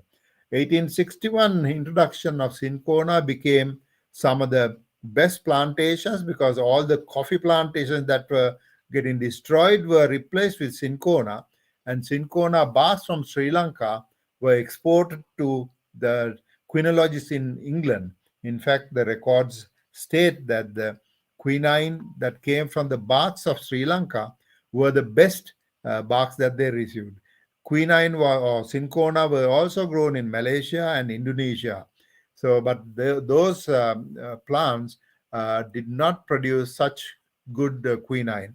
In fact, the quinologists at that time have stated, it is recorded in one of our old guidebooks written by the Britishers that it must be something special in the soils of Sri Lanka and the climate for them to make such good quinine. He was followed also by one other thing was during his time he was also responsible for importing and introducing rubber plants for Sri Lanka, and that's another success story during the time of Dr. Thwaites. He started another trial station in Gampaha, Henarathgoda, where the present Henrathgoda Botanic Gardens is established. That was started as a trial station for rubber or para rubber or heavier Braziliensis, which also became a bit of a success story. It is very interesting how these rubber seeds are sent. Most of you are aware of how the rubber seeds are stolen from South America and brought to Kew Gardens. They were propagated, and finally they came by ship on Wardian cases, and Sri Lanka received some of the Wardian cases, and we made a success. Some of the other Wardian cases that went into Malaysia, unfortunately, by the time they arrived, most plants did not survive. So finally, the British colonial heads at that time decided to take some of the plants from Sri Lanka, seedlings, and the success of Malaysian rubber is from the seedlings that came from Sri Lanka. He was followed by another important botanist called Henry Treiman. Treiman was also a Britisher, right? There are a lot of history about him. I have put them down in writing. Treiman took part in reforms of the Linnean Society and so on, and published a lot of books. He started his work on the plants of Ceylon that was started by Dr. Thwaites, and he started writing his books on the plants, and then he compiled the handbook to the flora of Ceylon later on. Now, during the time of Henry Treiman, two subsidiary gardens were also established in Badulla and Anuradhapura. He is only parallel to Professor Vijayasundar, who also did two botanical gardens for Sri Lanka, two very important ones in Hambantota and one in a wet zone called Avisavella. Those two gardens have become very popular thanks to his hard work. So Treiman's real work was listed in the handbooks to the flora of Ceylon, which I'll be showing you later on, right? And he was able to compile and finish only 2 volumes. Later on, it was Sir J.D. Hooker who completed the other 3 volumes on the plants that he and Thwaites and Moon and everybody collected. Treiman and Dr. J.D. Hooker, so the Hooker completed the flora for Sri Lanka. Later on, 30 years later, A.G. Alston added a 6th volume to these 5 volumes, and that has completed the flora of Ceylon. It's the complete flora that really came up long before any other of the British colonies could put up their floras. In fact, the flora of British India or flora of India was done, but of course, we had a complete flora by 1930. Of course, the next man who's known to most of the botanists is J.C. Willis, John Christopher Willis. He took over after Henry Treiman, and he was also a very, very important botanist. And of course, he ruled the gardens from 1996 to 1911. Of course, at that time, in between, there were lots of things happening that I will speak to you later on. J.C. Willis was responsible for putting up a new proposal for the colony because the botanic gardens were not only handling plants, wild plants, but also agriculture, forestry, and all kinds of things. And then, of course, at that time, the need for food for the world was going up. So it was J.C. Willis and the British authorities who put a proposal to compile the Department of Agriculture. This was compiled and completed in 1911, and in 1912, Mr. Line was sent to Sri Lanka with the establishment of a Department of Agriculture. Of course, Dr. Willis, who did all the hard work, did not become the Director of Agriculture, but he was sent to Rio de Janeiro to become the Director of Botanic Gardens there. And of course, we lost J.C. Willis' work. Of course, everybody will recognize this green book who are working on plant taxonomy, a dictionary of flowering plants and ferns. So there are lots of interesting things that came up. So J.C. Willis also put up another theory called age and area theory, a study group of geographical distribution and origin of species, published in 1922. So, of course, J.C. Willis was also respected later on. I will not go into quite a lot of these details as I have a few more things to really present. After him was H.F. Macmillan from 1912 to 1925. Of course, everybody who is interested in tropical gardening would remember his book called Tropical Planting and Gardening. There are lots of history about him and his background in this particular slide. I will not go one by one. Of course, H.F. Macmillan also was a remarkable man, and so very interesting because in the later on, one of his grandsons came to Sri Lanka with the pictures of the original place that he used in his book on tropical planting and gardening, and was presented to me when I was a director. It was in my office, and subsequently it was in the office of Professor Vijay Sundara, and later Professor Vijay Sundara, I think, deposited it in the National Herbarium with the library, because it had to be a very important piece of work that was done by Macmillan. It should be in the history. This is the present gate of the Peradeniya Gardens, which is a very taken at a very quiet time. This is generally a very busy time. Slight things have changed, but of course, many things have not changed. Of course, later on, this book was published many times, and recently, this was about maybe about 20 years ago, this was republished by the Malaysian Horticulture Society, and it is now available in the same form called Tropical Planting and Gardening. Quite a few additions have been made. Some pictures have been changed on this book, but it is available in the market. Next, and the last British head was Thomas Parsons from 1925 to 1945. Of course, Parsons was a good curator who maintained the botanical gardens. And during the Second World War, he was the head of this place. And as most of you are aware, it was the Royal Botanic Gardens, Peradeniya, that was used by Lord Louis Mountbatten, who was the Allied South Asian High Commander. He used the Botanical Gardens as the headquarters during the Second World War.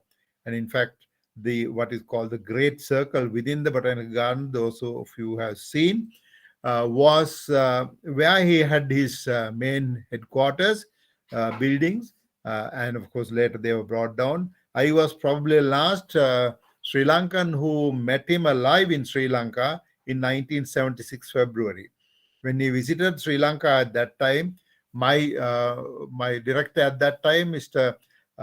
D.T. Ekanayaka, he wanted me to accompany him in the gardens. He was a man, I'm a 6-footer. He was taller than me. He came with his daughter and the son-in-law, and he is the one who personally told me that his main headquarter buildings was on this great circle, and it was planted with Mimosa pudica. So the minor punishments or punishments to soldiers who had done minor mistakes or offenses was to weed this Mimosa pudica garden, he said, and he laughed. Of course, there's a tree planted by him in 1945, an Amherstia nobilis. He took a picture of myself and him in front of this tree It must be in his um, album, but of course he was bombed by the IRA, and he died few years later. So, in fact, his gunpowder room is still in existence, which have become a part of the cafeteria. His main operation headquarters, Professor Vijay Sundar, turned it into the Education and Training Center, which is very well used in the by. It was a very good thinking by Professor Vijay Sundar at that time. It was such a big building, very strong building. He completely transformed this building into a school of horticulture and a big auditorium, which is being used on a daily basis now, thanks to him. So, and also this entire garden has been full of war machinery, which have been concealed. And of course, the records say that very little damage was done to the plants during the time of the Second World War. So that was the time of last British Superintendent T.H. Parsons. List of Sri Lankan heads, as you can see, first was Mr. Jayavira. He ruled the gardens for 27 years, next to Dr. Thwaites, who had 31 years. My boss, Mr. D.T. Ekanayaka, for 11 years. I was lucky to manage 16 years. I think Professor Vijay Sundara managed it, not although it says 16, I think he managed for 17 years, a year more than me. And of course, there are two short-term directors, and right now, the first lady director is there, Dr. Shalom Krishnaraja, from 2018. I will just speak about them. I'll show you some of their fair. This is Mr. Don Martin Arthur Jayavira from 1948 to 1972. First Sri Lankan head of Botanic Gardens. He is an orchidologist, a plant taxonomist, worked on the cultivation of orchids. Many taxonomic treatments on Sri Lankan plants. He compiled 5 volumes on medicinal plants of Sri Lanka, took active participation on the conservation of older recorded sacred bow tree and Radhapura, because there are lots of records, old records in our files at the Botanical Gardens on the work that he has done. Mr. Jayavir was also reputed as a fellow of the Linnean Society. Not many of us got that, but he was one of them. This is Mr. Ekanayaka, my boss, Don Thomas Ekanayaka. He worked hard. His term was very, very little, 11 years. He worked hard on floriculture within Sri Lanka and contributed a lot on cut flower growth for the poor families and uplift poor families, and compiled a few books on cultivation of floricultural crops. And according to Professor Vijay Sundara, he studied and published a paper on fire resistance of rhododendron zelanicum at that time. It was the roots of rhododendron, which was a Patana grassland plant. Of course, rhododendron zelanicum became rhododendron arboreum now, but it's a beautiful plant in the hills. So he worked on this as well. This was me. I'm a plant taxonomist myself, did diploma in horticulture at Kew Gardens, and I revised, I was involved in the revision of the handbook to the flora of Ceylon, did a lot of field work and did a lot of collections, and also revised a few families. And also I had the fortune of developing medicinal plant gardens for Sri Lanka. 3 of them I developed. And then, of course, I was one of the founder members who put together what is called the Botanic Gardens Conservation International with my professor, Professor Vernon Haywood. Unfortunately, he passed away in September last year. But of course, the organization goes on. All the Botanic Gardens are members. We made about 1,700 Botanic Gardens as members, 1,200 Botanic Gardens as members of the BGCI. And of course, that goes on. We also established what we call the IABG, International Association of Botanic Gardens. And I established, or proposed and established something called the Asian Division, where all the Botanic Gardens of India's, the Asian Division from India up to Japan, it went on. And I think Professor Vijay Sundar also continued that work with Professor Iwatsuki from Japan. And of course, suddenly, I don't see much of trace of that Asian Division or the IABG anymore. the re-establishment of Flora Ceylon Revision Project, collaboration with the Royal Botanic Gardens Kew was started during my time. Training of curators to international standards. One of the problems that I had was at the time I joined the Botanic Garden, it was Mr. Ekanayaka, there was another gentleman called Mr. Tennakon, and it was me.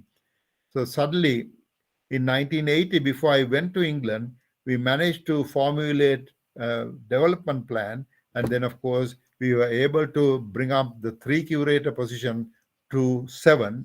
And then very quickly, as I returned from UK, I was able to work with the Colombo plan and get most of our curators educated. Professor Vijay Sundara went to UK and US where he did his PhD, and of course we managed to train almost all the curators up to the master's level, and also made sure that they establish international connections with the botanists of the world. I was also one of the last people who was honored as a fellow of the Linnean Society. Unfortunately, most of our people could not go to England after that due to various reasons. This is not a very good picture of Professor Cyril Vijayasundara, but one of his very natural pictures that I thought was suitable. He's a renowned ecologist and a plant biologist. Of course, the entire younger generation, along with Professor Vijayasundara, she's the one who really stood behind and did the work for Professor Vijayasundara to develop floriculture within the country. She also had authored a few books on research and research papers nationally and overseas. She is really the chairperson of the celebrations of the bicentenary of the Royal Botanic Gardens, which is ending up almost today, which is we are finishing the bicentenary today officially.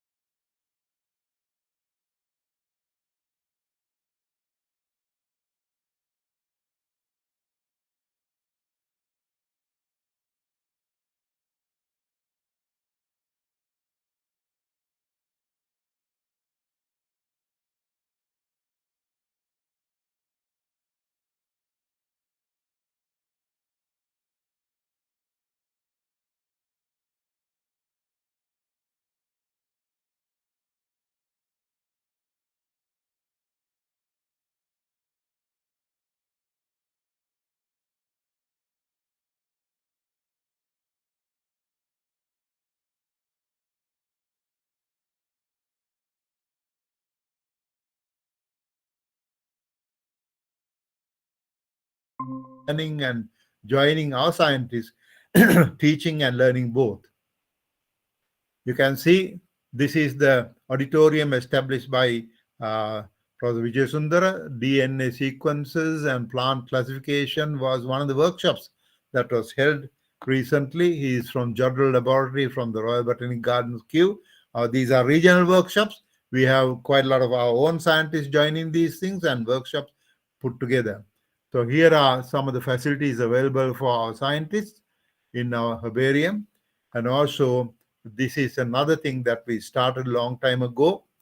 From my time onwards, we continue taking university students to the natural areas for their floristic studies, because it is here we find that all these people are studying all these plants and becoming naturalists because of this field work. So therefore, this is very, very important to take these students as one of our education and training centers. This is our, again, international botanists. This is Professor Gunatilaka, a famous leader of our plants group from Sri Lanka, taking all the senior national and international students and taking them on walk rounds and then making study tours. From there, I come to the plantation economy of Sri Lanka. The Sri Lanka, then Ceylon, was a coffee growing plant developed by the Dutch during their rule. During the time of Dr. Thues, coffee befell the coffee rust disease to be incurable. The last stages of the rule of Dr. Thues became quite unhappy as planters started blaming Dr. Thues for his neglect of coffee for his new introduction of tea in 1858 onward. There is a long story about tea and the development of tea as a plantation crop introduced by Dr. Thwaites, the director of Botanic Gardens. So therefore, he's one of the, I'll speak to you about in a minute. Malaria was a prevalent disease during the 19th century, and the world was looking for drugs for treatments. The world discovered quinine as a positive cure for malaria. Cinchona from Peru were recognized as a plant containing quinine. They were brought to Ceylon by Dr. Thwaites. There were lovely episodes of horseback carriages, rides into central hills in search of suitable places for cinchona cultivation. Station Haggala was selected as a place suitable for cinchona trials in 1961. That later became the Botanic Gardens Haggala today. Cinchona barks from Ceylon became some of the best barks that produce the best quinine in the world. In fact, I mentioned about the quality of these barks. This is the cinchona plant. If you go, most of you remember this one. These are the barks. That's the kind of size it will grow to. These are the flowers of Saxirubra. Today, only 23 species are recognized as true species. Into Ceylon, Dr. Thwaites brought in 16 species, including Cinchona saxirubra, that became the most important species into cultivation at that time. Other things are para rubber, most of you are familiar with this, was brought in during the time of Dr. Thwaites. It was introduced to Sri Lanka with a beautiful history again. And Dr. Thwaites started a new research station in a place called Henradgoda, close to Gampa, because that was in the wet zone. And this research station later became the Botanical Gardens, Henradgoda, Gampa, and again done by one director of Peradeniya Gardens. And now, of course, rubber has become a major industry for Sri Lanka. In fact, I mentioned about the seedlings that went to Malaysia that were not successful. Later, we had to send another set of seedlings from Sri Lanka that made the success of the Malaysian rubber.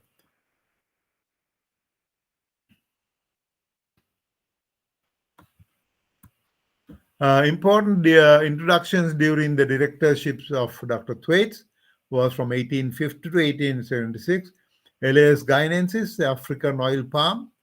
Lodoicea moldivica is a double coconut. In fact, most of you are probably aware that we in Peradeniya Gardens have the largest collection of double coconuts in cultivation.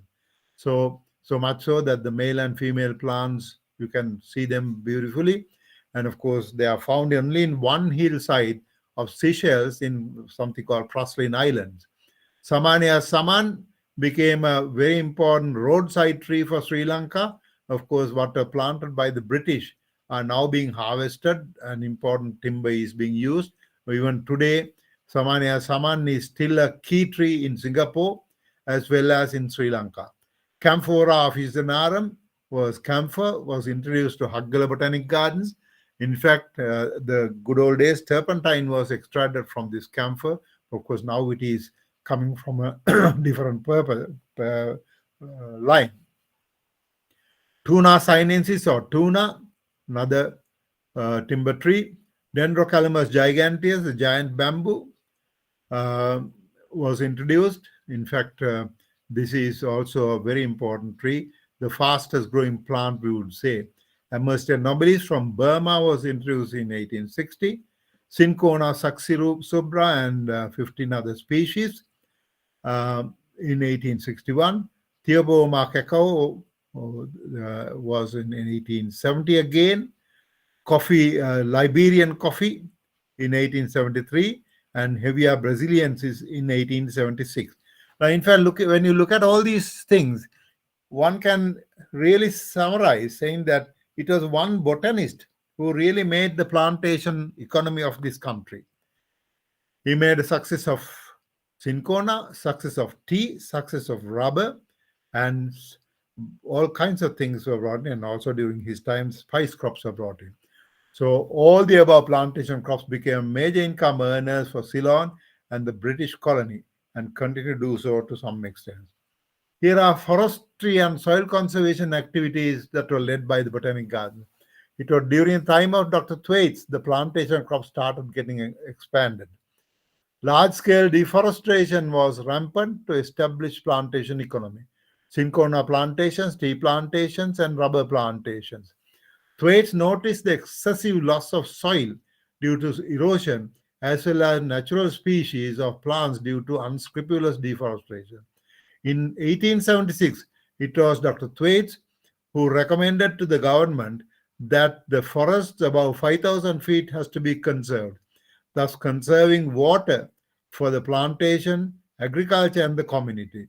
This soon became the law. Thus, he proposed a conservative forest, and thus the forest department was born as a result of Dr. Thwaites' activities in 1876. So, how important all these activities have been. Food and agriculture. Again, what was the contribution of Peradeniya Gardens? It is the Royal Botanic Gardens Peradeniya who was introducing most of the food and fruit plants.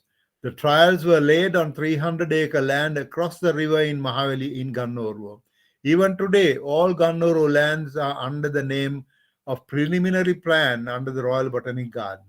These lands have seen unimaginable agriculture development with extensive support from foreign and local agricultural institutions across the world.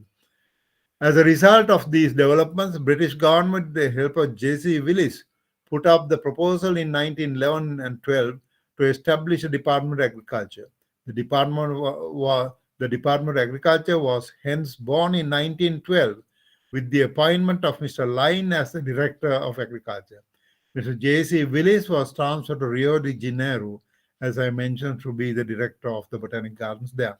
The Botanic Gardens remained under the Department of Agriculture from 1912 to 2006. It was 2006 because Vijay Sundar was able to re-establish the Department of Botanic Gardens. So you can see what a transformation that was. Spice crops and the Department of Mine Export Crops.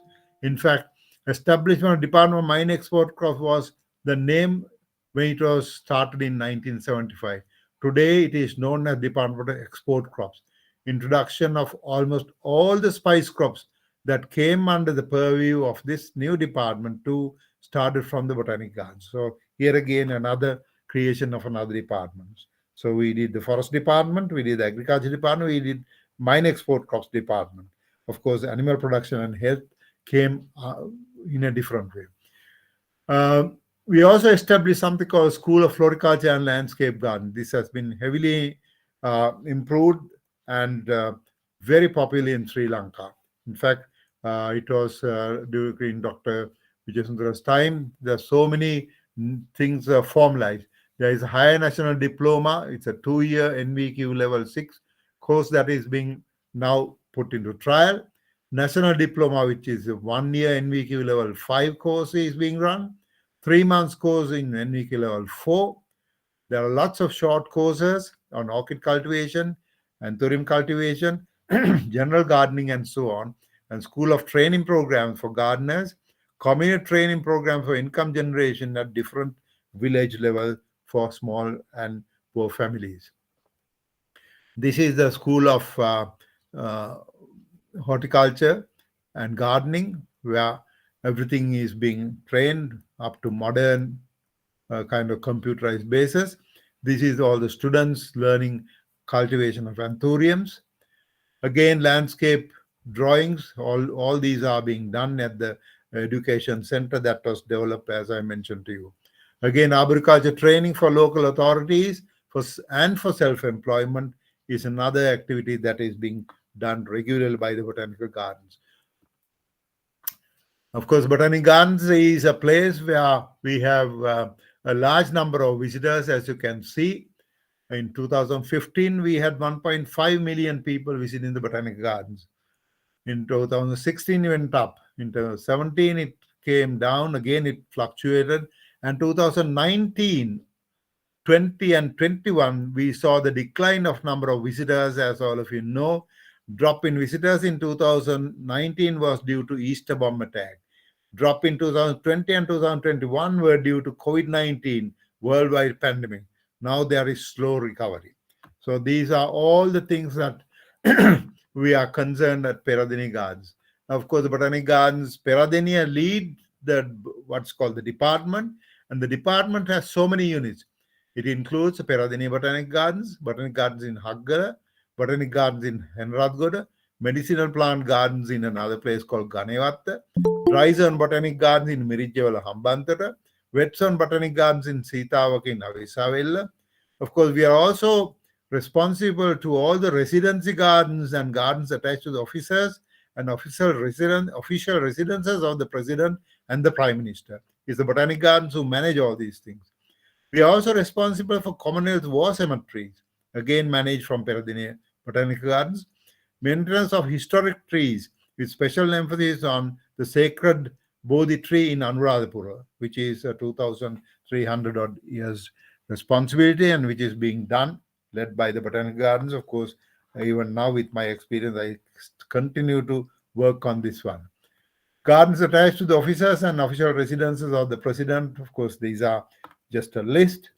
Gardens attached to the prime minister, prime minister's office, prime minister official residence in Colombo, gardens attached to Norelia. All these are things that we do. Commonwealth War Cemeteries is a worldwide organization where lots of cemeteries are there in Second World War. All the dead people have been buried. India has a lot. Malaysia, Singapore, all these places have. In fact, we have 1,991 burials in Sri Lanka in 5 places. In Colombo, there are 4 places, one in Kandy and one in Trincomalee. These are also maintained at international standards, and the War Graves Commission visit Sri Lanka at least 2 to 3 times to keep the standards up. So these are the kind of summary of the Botanic Gardens work. Now I'll show you some of the slides. This is really some of the things that the guides given to the visitors. We have lots of foreign visitors. This is how people really, this just a glimpse that was captured, not by me, but by Dr. Vijay Sundara's team. And these are the beauties of Peradeniya Gardens. You can see it was Doxanta Andisca, now it's Macphadia anguiscati, which is one of the most beautiful creepers that flower in February, March. That's the time to come to the gardens. Here are more beautiful sceneries.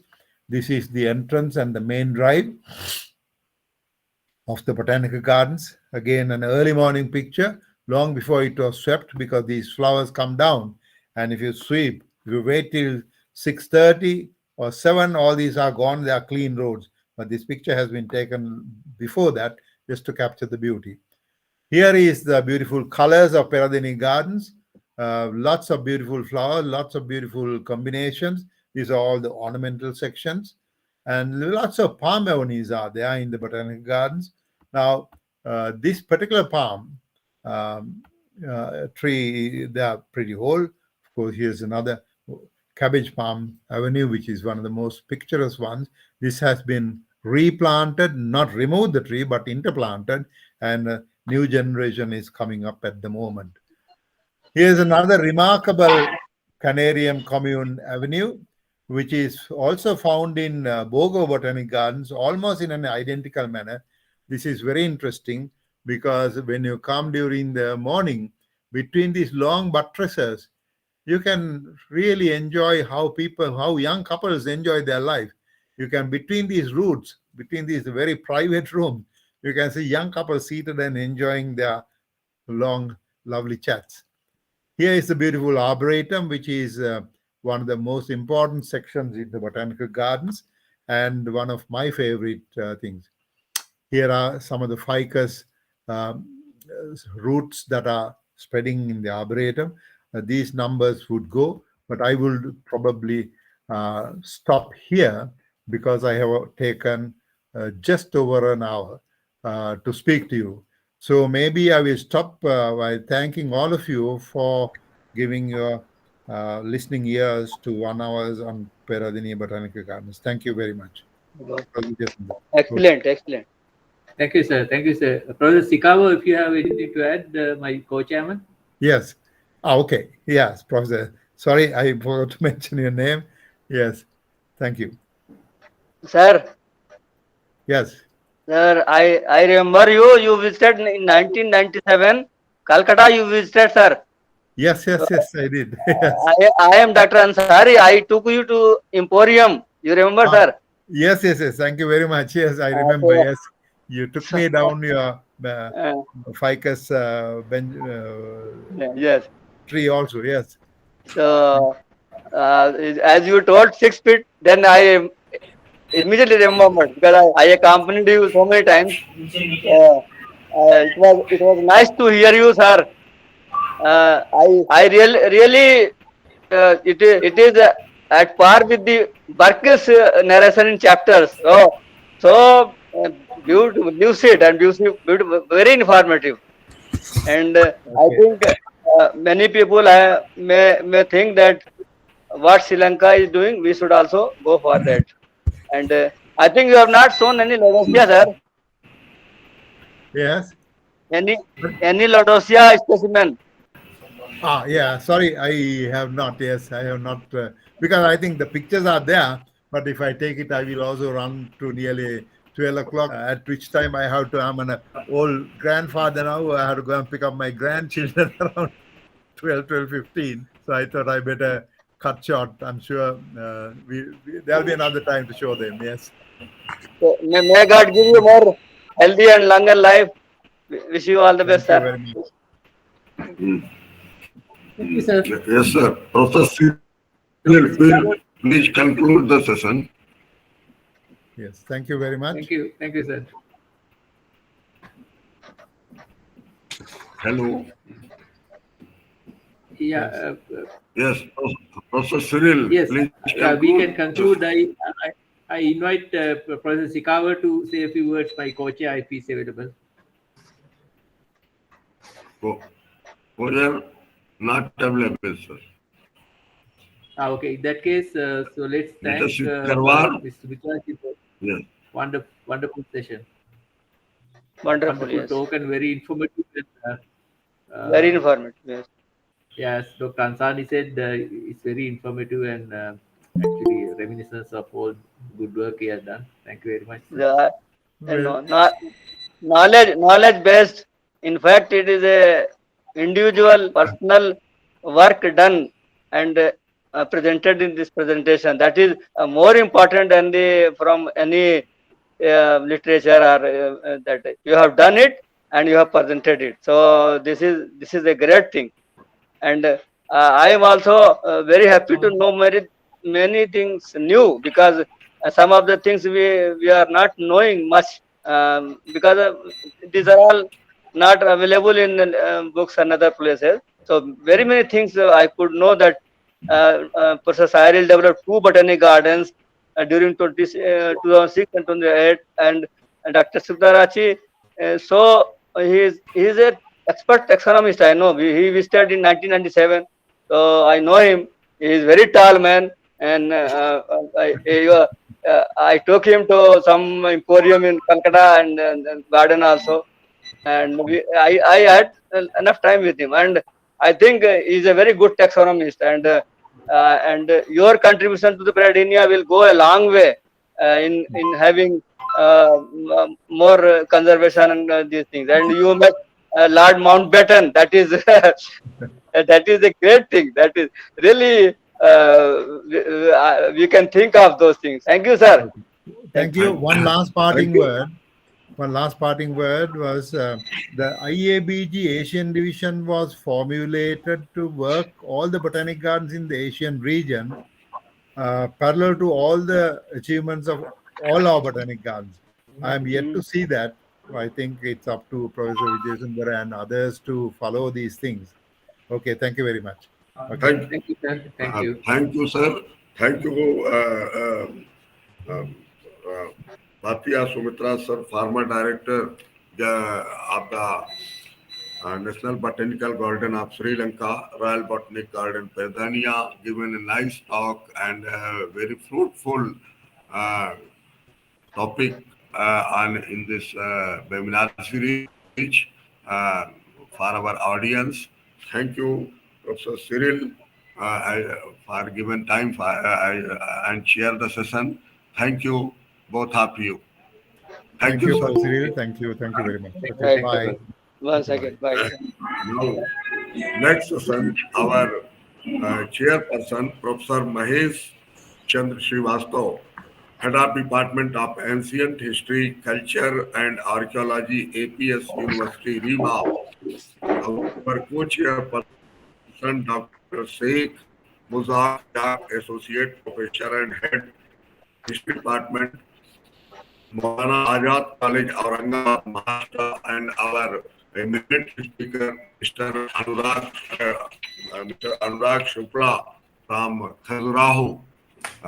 Welcome, Namaste, sir. everyone. And I am requesting Dr. Srivastav, please chair the session and introduce our eminent speaker, Mr. Anurag Shukla.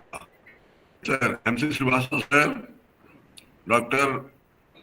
Mahesh Srivastav, sir. हमको लगता है वो university निकले हैं Can I introduce, sir?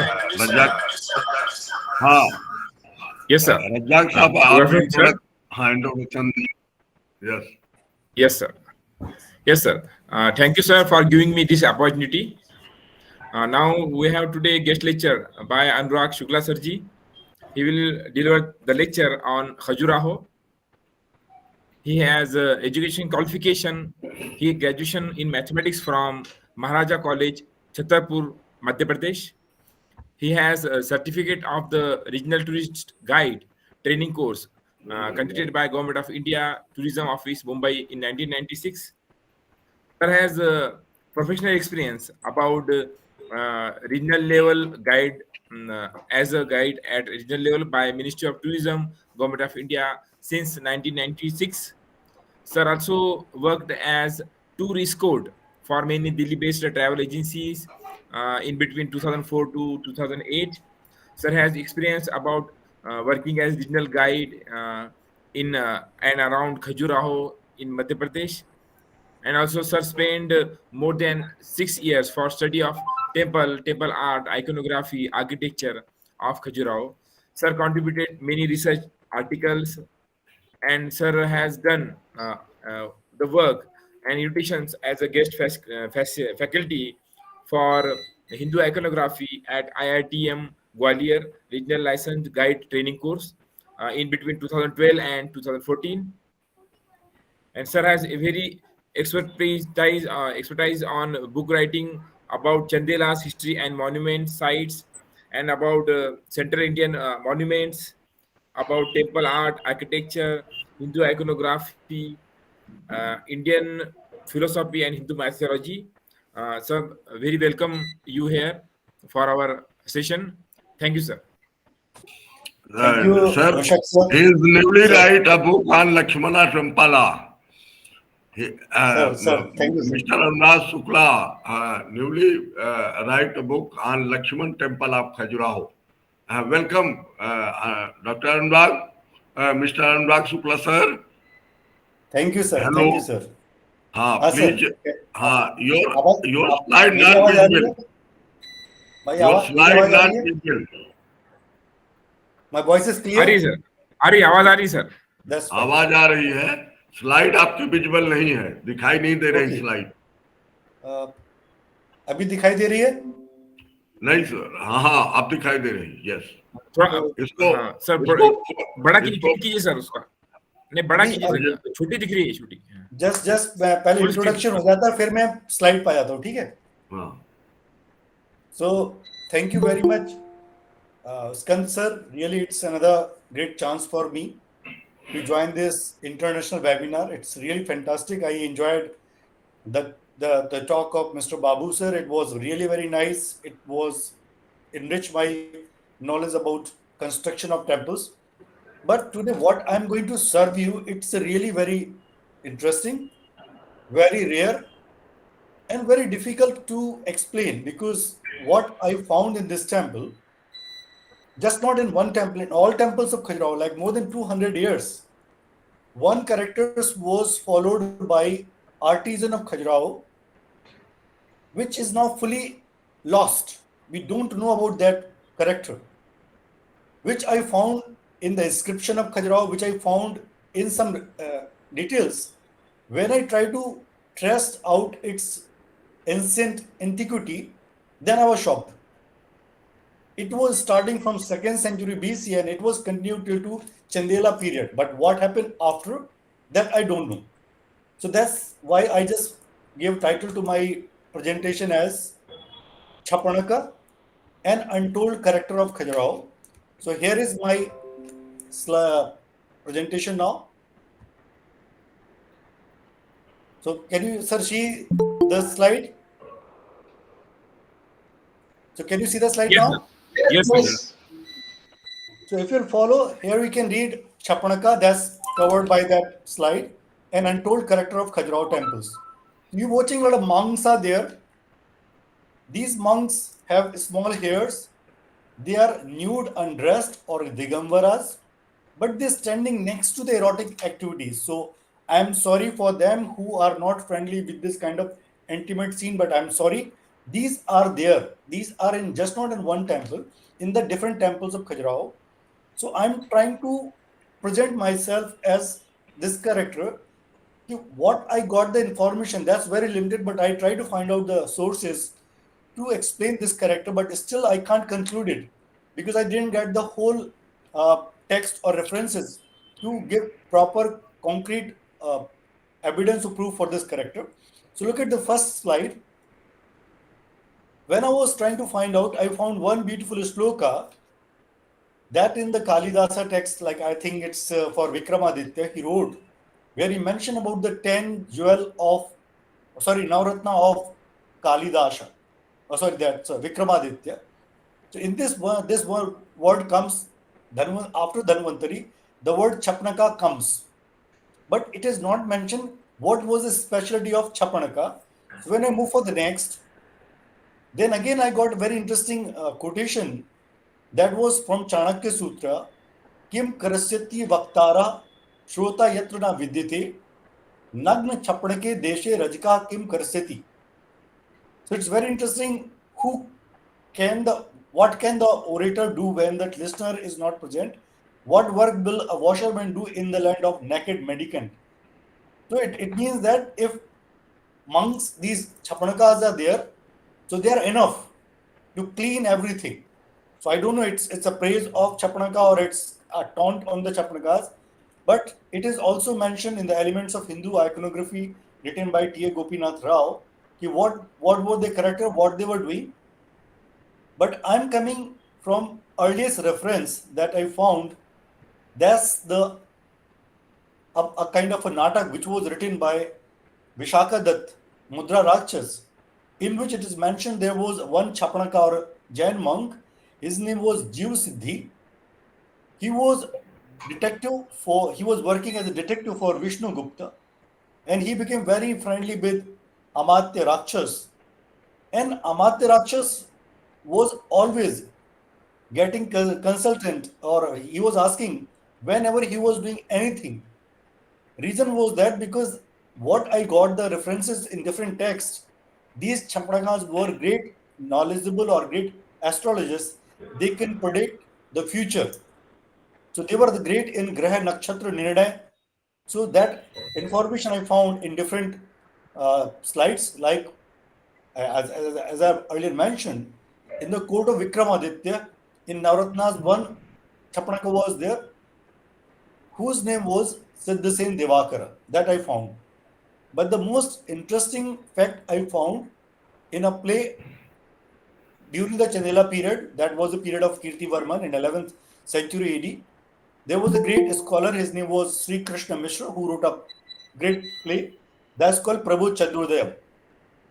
In that Prabhu Chandrodayam, 2 times this character Chapanaka got the reference. First, when he met with a monk of Buddhist monk. So Bhikshu questioned about Chapanaka, who are you? Then Chapanaka said, already Aharat religion is proven. So they didn't require my introduction. It's already there. But later in period he gave, we people are well aware about the knowledge of Grah, Nakshatra Gati and Surya Grahana and rest of the Gupta information. So that's something referred over there. But in later in period, When Kalmukhas met with these bhikshu in Chapanaka, he convinced them to enjoy the wine and women. So there's something is very important about Khajuraho. This was a character which was used to taunted about those kind of people who looks like monk, but they were involved in many wrong deeds or no, wrong act. So most shocking thing is that I started from Lakshmana temple, but when I started working in this character, I found this character till the last temple of Khajuraho, which is called Duladu temple. So I will try to show with these my slides the characteristics of that character called Chapanakas and their presence in different temple. Like here we have the first slide from Lakshmana temple, where you're watching a monk turning a lady down. He's keeping a bottle on the side hand, and you can see the more pikchika. That's just on the side, little bit back side, like over here. You can see over here, and just on the pedestal, they mention here Chapanaka. So actually, the name of this monk is mentioned as Mahanandi Chapanaka in this pedestal. So who is this? What is the role of Chapanaka? That I found in this stone inscription of Vishwanath Mandir. So there is a one very interesting shloka. That's shloka number 3. It is started with Kastvam Dwari Digambaraha. So goddess Parvati is questioning to Lord Shiva when he just returned back to Kailasha. So when he knocked at the cave, then the goddess Parvati questioned, Kastum Dwari Digambara, who are you on the threshold, the nude one on one who was space of the garland? So then the Lord Shiva said, I am Digambar. So then goddess questioned that, Chapanaka. So why naked mendicant suddenly? Like she's questioning, she's not saying you are Digambar, she's questioning you are Chapanaka. So then he said, no, I am not Chapanaka. Oh little girl, I am Shul Dharu. I am the trident holder. Then again she taunted, know me the chief of the bulls of the great. At the same time she taunted, oh, who carry the peacock feather on the side. So this is the way goddess Parvati is taunting to Lord Shiva and trying to connect Lord Shiva with the Chapanaka. So it shows that there was something wrong in the society. Their role was not so good. That's why they mentioned in the description, and they repeated this character in different temples in different kind of activity that you will see in other slides. So to make sure these Chapanakas have relation with Jain monks. So luckily, when some Jain monks came in Khajuraho in Jain temple area, I took this photograph. When I just compared with old photographs, I was shocked. Sir నమస్తే, good afternoon sir. ఏం లేదు, అదే మళ్ళీ 2 గంటలకు అనుకుంటాను కదా meeting. Sorry. Very good, very nice of you, very nice of you. Thank you. So here we can notice that like the table which is placed between two monks is very identical. On the right side slide, we watch a monk sitting in the same with the same table holding his book. Or also you will see his feather peacock just placed on the right side, or this person just placing on the side of his hand. So it shows that these Jain Chapanakas was really the Jain monks who were known as Chapanakas that period. Now we call them as Muni. And what are the characters of these Chapanakas mentioned in Khajuraho? They are mentioned as Kesh Lochita, means shaved hair, long ears, keeping more pichika on the side, and the pot of water. So here we can see a pot of water like a bottle, and then pichika on the right side. And now that pot of water is turned in a form of kamandalu. Then here I have the 3 slides. I'm trying to convey the story of Chapanakas. Those are placed in Lakshmana temple due to some specific reason.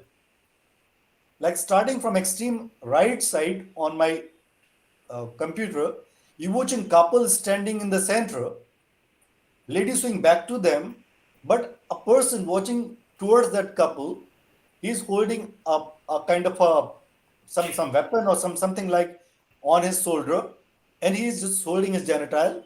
One lady sitting down. So why they depicted this Chapanaka with the couple? Here, why I understood is that these monks who are leaving the world, they said, I am just That's why he's holding genital. I don't like this wordy thing. I love the word, but still these people have some thought in their mind. That's why they're peeping behind. And the lady sitting down, kissing on his thigh, it shows that personally and privately they have some relation with the woman. That's manifested in the next two figures. So like here we're watching one lady now kissing on his thigh, but in the next figure, you're watching one lady sitting down doing oral sex with the person. But you can notice on his right hand, he's turning his finger, especially ring finger, he's twisting No. and turning. Sorry? He's twisting and turning his ring finger. That's Agni Mudra. So what I notice in these different figures, they were twisting and turning finger. They have the knowledge of different kind of mudras. Like also they were involved in sexual act. But look at over here. Sometimes they were caught by the soldiers and punished by the rulers. So like here we can notice this elephant is crushing his head. So like it was not accepted in the society. It was not good in the society. And if you look at over here, one pose repeatedly depicted in all different temples. Like here you're watching monk kneeling down the lady ahead. She's putting hand on a pot. There that monk also pinching on her back on the spinal cord or pinching on the side that you can see again in the middle one and the right one. Everywhere you're watching a pot is placed in all the figure lady is leaning down in the same way. So some people are saying all women have some kind of points in their spinal area, and these have relation with new moon day to full moon day, and the energies move from new in different dates. So these were have that kind of knowledge in particular date. They acupuncture that point and provoke the energy of the woman to activate one specific energy which survives or lives in the body. Actually, it is very beautifully mentioned in Tantra in two different directions.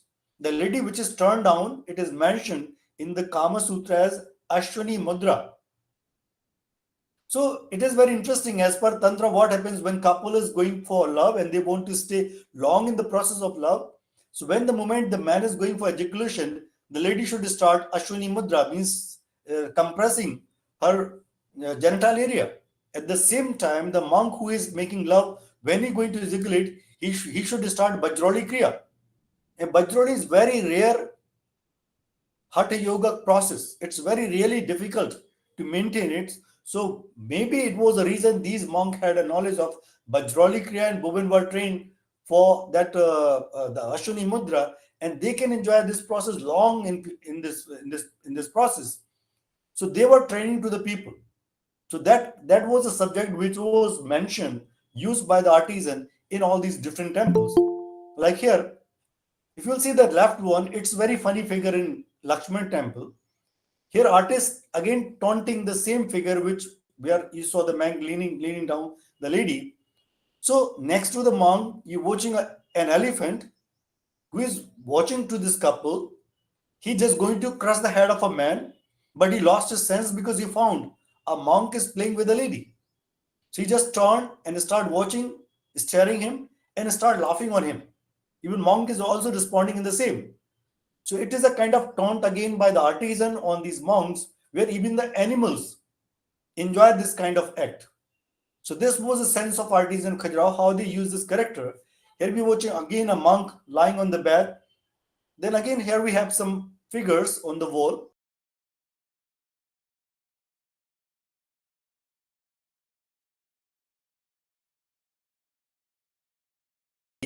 And Jagdambi was like more than after 50 years. So even they depicted erotic couples like in hues in the wall or the miniature smaller one in different corner. But the left one is very interesting. When the LGBTQ movement was started in India, Mr. Devdutt Patnaik used this figure as a homosexuality in Khajuraho. But I'm sorry to say, it is not representing homosexuality. It is a conflict between two different kind of cults, which is beautifully mentioned in the Prabhu Chandrodayam, where they criticize the Buddhism and Jainism, and they established the Vaishnava Bhakti cult. So like the person who has a big headgear, or the Juda, a long bearded person with beautiful langoti, that's a Hindu or Vaishnava teacher. The second man who is a nude one, that's the Jain monk. So because they were involved in sexual act, so these sadhus were very upset. So now he's just going to punish him. So he just holding his genital and just going to beat him. That's why his right hand is up. And the Jain monk is asking sorry to him. That's why he's just putting hand up. So it is just not like they're not entertaining each other. Here monks are punishing by the Hindu these teachers.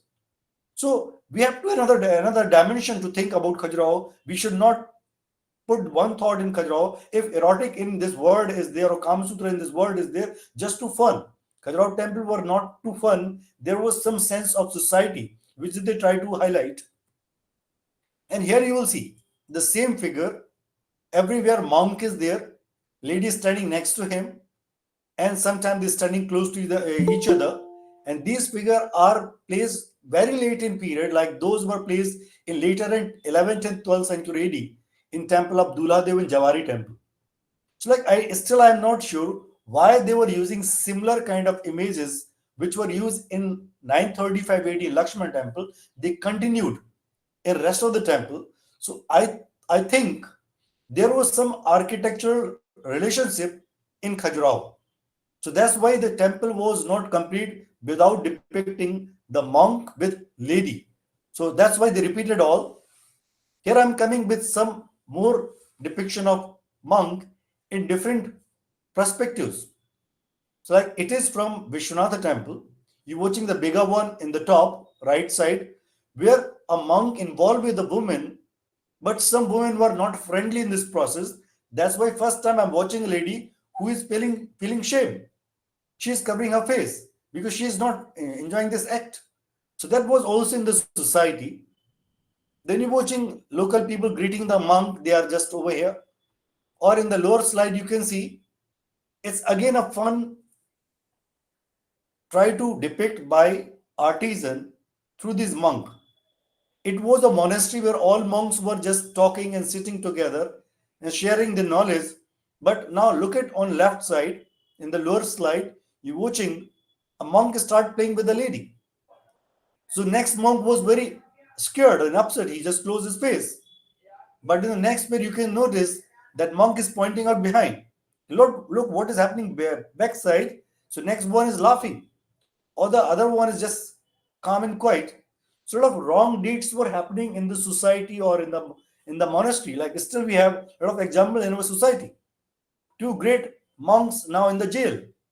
So they were looking like sadhus, but they did many wrong deeds.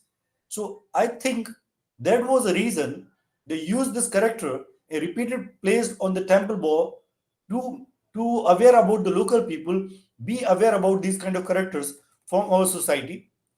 So it was very short information about my character that I found in this temple. So it's up to you. If you have any question, you can ask, or if it's enough, that's fine. Thank you very much.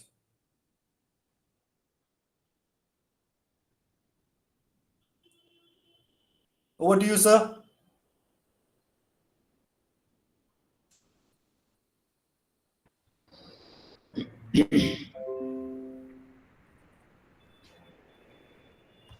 Anuragji. Sir.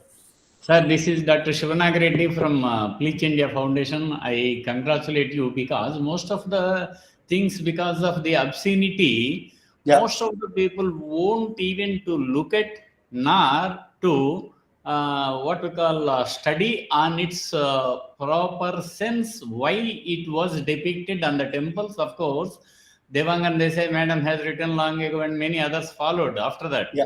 So, but my appreciation to you is that you have gone beyond that. You said that even monks are involved in these things. Even in Vijayanagara temples in South India, you have got particularly stepped wells. In the stepped wells, all the saintly people engaged in erotic acts. It is quite common. They are not also what we call. They might have not won over their control, mental control, etc. Whatever it may be. but you have interpreted very nicely that it is a taboo for the saintly people, but they are indulged, and others are not at all interested in doing, and some people are criticizing with keeping their hands at their mouth or closing their eyes. Yes, in the society there are mixed feelings. Some want actually these images they will enjoy, but this what we call is dissemination of knowledge on eroticism or sexual things, because most of the people were confined only to the fields, only to their professions. They are not given proper education on sex, proper information on sex education, etc. In that context, you have given, I myself have read that Kshapanaka, but in Jaina context many a time. But today I got the answer from you. I really appreciate you, sir. Thank you, sir. Thank you, sir, Siva, sir. Thank you very much. Yes, I think madam is waiting for her talk because it is pushed by 1 hour. Okay. I think Jugno sir is asking something. Jugno sir, how are you? Yes. Yes, please continue. Sir, Jugnu sir, please, mic आपका off है. मैं अनुराग जी को धन्यवाद देना चाहता हूँ. Sir. हाँ, हालांकि मैं थोड़ा लेट जुड़ा हूँ. कल से हम थोड़े बिजी हो गए. कल मुझे ऑनलाइन आना भी था, पर वो ज्यादा ही कोई काम आ गया. लेकिन मैं आपको धन्यवाद देता हूँ. You missed wonderful pictures. बहुत सुंदर जो है ना ये बड़ा काम. और अनुराग जी को धन्यवाद मैं इसलिए भी देना चाहता हूँ कि इनकी एक किताब पूरी जो मुझे पढ़नी है, मुझे मंगवानी है खजुराहो पर. बल्कि सर पता भेज दीजिए, आपके पास पहुंच जाएगी. हाँ, मैं भेजता हूँ. मैं खजुराहो रहा हूँ पिछले दिनों. दिवाली के थोड़े से दिन पहले 6, 7, 8 नवंबर को मैं वहीं था. तो मुझे लगा कि खजुराहो को समझने के लिए, बल्कि मैं इसको इस रूप में कहूंगा कि ये सब चीजें जो मंदिरों ने हमें दी है, हम लोग आज भी ये कहते हुए बड़े संकोच करते हैं या ये समझाते हुए बड़ा संकोच का विषय. बल्कि आप देखिए, गोणी पुत्र से लेकर मैं चित्तौड़ से हूं तो महाराणा कुंभा तक ने कामराज रतिसार लिखा है ना. जयदेव ने लिखा है, बादशाह तो एक पक्ष है. बल्कि आप और ताज्जुब करेंगे कि जो ब्रह्म वैवर्त पुराण है जी, ब्रह्म वैवर्त पुराण जिसका राधाखंड है, आप देखिए पूरा का पूरा पोर्शन. और मैं कई बार ताज्जुब करता हूं कि जो चीजें हम लोग लिख नहीं पाए ना, कहीं पढ़ नहीं पाए, वो पुराणों ने हमें दी, यानी मंदिरों ने हमें दी, पुराने हमें दी, पुरावशेष ने हमें दी, हमें पुराणों ने दी. और आप देखिए किसी भी प्रकार से, यानी मैं आज किसी गन्ने को भी देखता हूं ना, ईख को, और उसके ऊपर जो वो टोपी लगी हुई होती है, तो मुझे लगता है ये उस कामदेव का बाण है. एकदम. प्रत्येक जो मीठी वस्तु है वो काम है ना, कामदेव, काम भाव, वहां से जो जुड़ा हुआ एक मिठास है. ये मीठा सौंदर्य है, ये मीठी स्थली है, ये मीठा विषय है. इस पर आपने इतने गंभीर विषय को, बल्कि आपने उसमें संत, महंत, क्षपणक सबको जोड़ दिया. सत्य है. मैंने जैन शास्त्र भी उतने ही देखे हैं. यदि आप कल्पसूत्र भाष्य पढ़िए, है ना, या आप जगह जगह मतलब उसका, या उत्तराध्ययन पे आ जाइएगा, या जो दशमे कालिक पर आ जाइएगा, या इनके और भी जैन साहित्य से तो कुछ बचा हुआ ही नहीं है. आपने अंग विद्या, यदि आप ग्रंथ देखें, अंग विद्या में तो कितने संदर्भ. अंग विद्या कुषाण काल का ग्रंथ है. अभी तक हम भारतीयों ने मिलकर उसका अनुवाद नहीं किया है. यानी इतना महान ग्रंथ जो मेरे ख्याल से उसको हम केवल शब्द खोज के रह जाते हैं, लेकिन जो उसकी मिठास है उसके मूल में भी काम है. यदि हम लोग मोक्ष जो धारणा कैसे आई, कैसे कुछ हुआ, देखिए आप, काम हमारा परम है, चरम है. हमारी कामनाओं के मूल में काम है. मंदिरों ने, सूत्रधारों ने खास करके, एक कल्पना कीजिएगा, मैंने खजुराहो में ये बात कही थी. खजुराहो में मेरी किताब का विमोचन हुआ था, अलंकरण जी, भूमि, देह और भित्ति ना. तो वहां उस किताब विमोचन, तब मैंने बातें वहां कुछ कही थी कि हमारे केंद्र में है, और जो सूत्रधार है वहां का जो सूत्रधार था छिंच, आप देखिए स्थापत्य में और शिल्प में एक ऐसा प्रयोग कर डाला, उसके बाद यदि कहीं काम शिल्प नहीं है तो वो मंदिर आकर्षण विहीन हो जाता। ये जो एक उन्होंने अवदान किया, विश्वकर्मा तो विश्व को निर्देशित करने वाले, विश्व को रास्ता दिखाने वाले, दिशा दिखाने वाले, और बल्कि उनके लिए प्रयोग सामने ला के रख देने वाले ऐसा होगा। आज विश्व विज्ञान दिवस, आज भारतीय है ना, राष्ट्रीय विज्ञान दिवस है, तो मुझे आपने ये जो सारी चीजें कही है, आज मुझे याद आ रहा है, ये एक जो विज्ञान का इतना परम विषय है, आपने आज उसको सामने रखा। मैं धन्यवाद ही कह सकता हूँ, मेरे बस पास सर, शब्द मेरा भी प्रयास कम यही है। रहता है कि मुझे जो भी कुछ नया मिलता है कुछ करने के लिए, बस अभी लक्ष्मण मंदिर खत्म हुआ है, मैंने विश्वनाथ पे काम शुरू किया है, अगले साल जी। विश्वनाथ का पूरा किताब आपके हाथ पे होगा। अरे जय मैं ये भी मान रहा हूं, हमारी देश भाषा में जो किताबों की कमी है ना खजुराहो पर, वो आपने पूरी की, और ये संकल्प आप चिरायु हो। स्वस्थ रहे। हाँ, नमस्कार। सर तो रज्जाक जी, Very thank you, sir. It is very good talk about the Khajuraho, the architecture, and the sources about Kshapanakas, the sculptures, especially the symbolic meaning of sculptures and architecture and iconography at Khajuraho. Anurag Shukla ji presented sources from Jain literature and from Vedic literature and from Gupta period about the science, the erotic ideas, and the scientific ideas behind it, and the symbolic meaning of the architecture, and the involvement of sadhus, santas, and the involvement of yoginis, etc. It is very good talk and very good lecture about the Khajuraho and Central Indian archaeological history. I am very thankful, sir, on behalf of Skand Misha Sarji and all webinar team of Rewa. Very thanks, sir. Thank you, sir. Thank you, sir. Professor Mahesh Srivastava, sir. Hello. Professor Mahesh Srivastava, sir. Okay. Thank you. Thank you, Dr. Anurag. And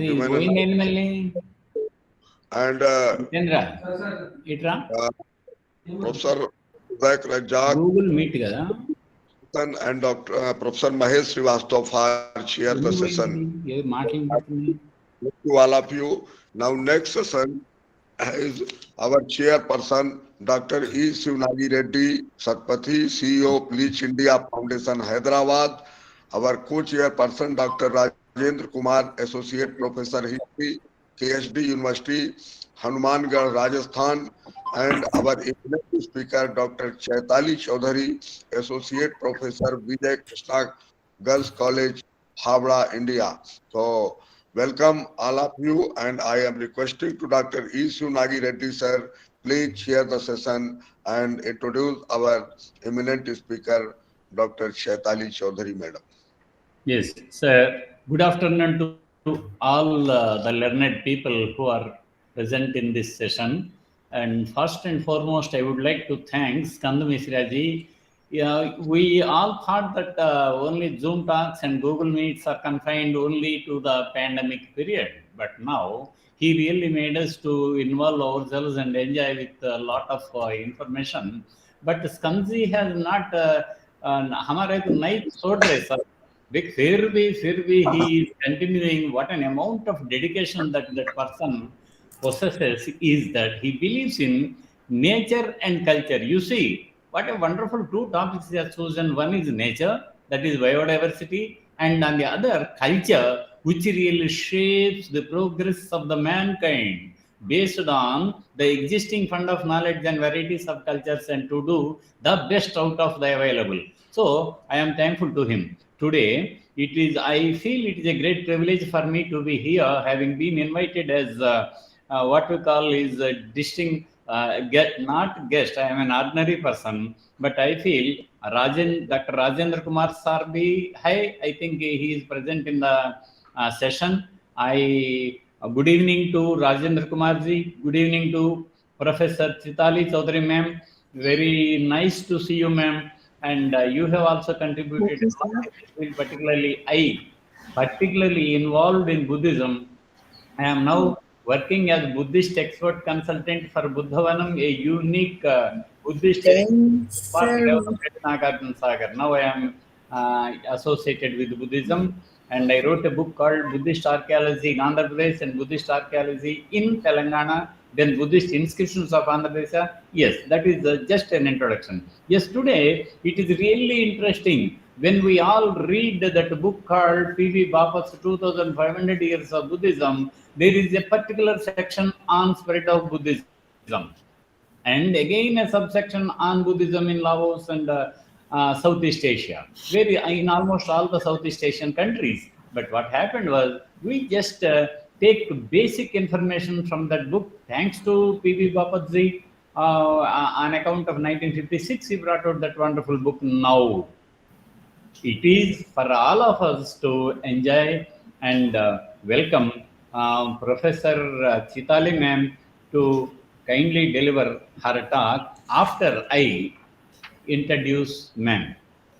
It is a very brief introduction. It says she is very simple, and though she is a very great scholar, but she is very simple. She could give us minimum information that she doesn't want to waste the collective valuable time of all of us. So thank you, ma'am.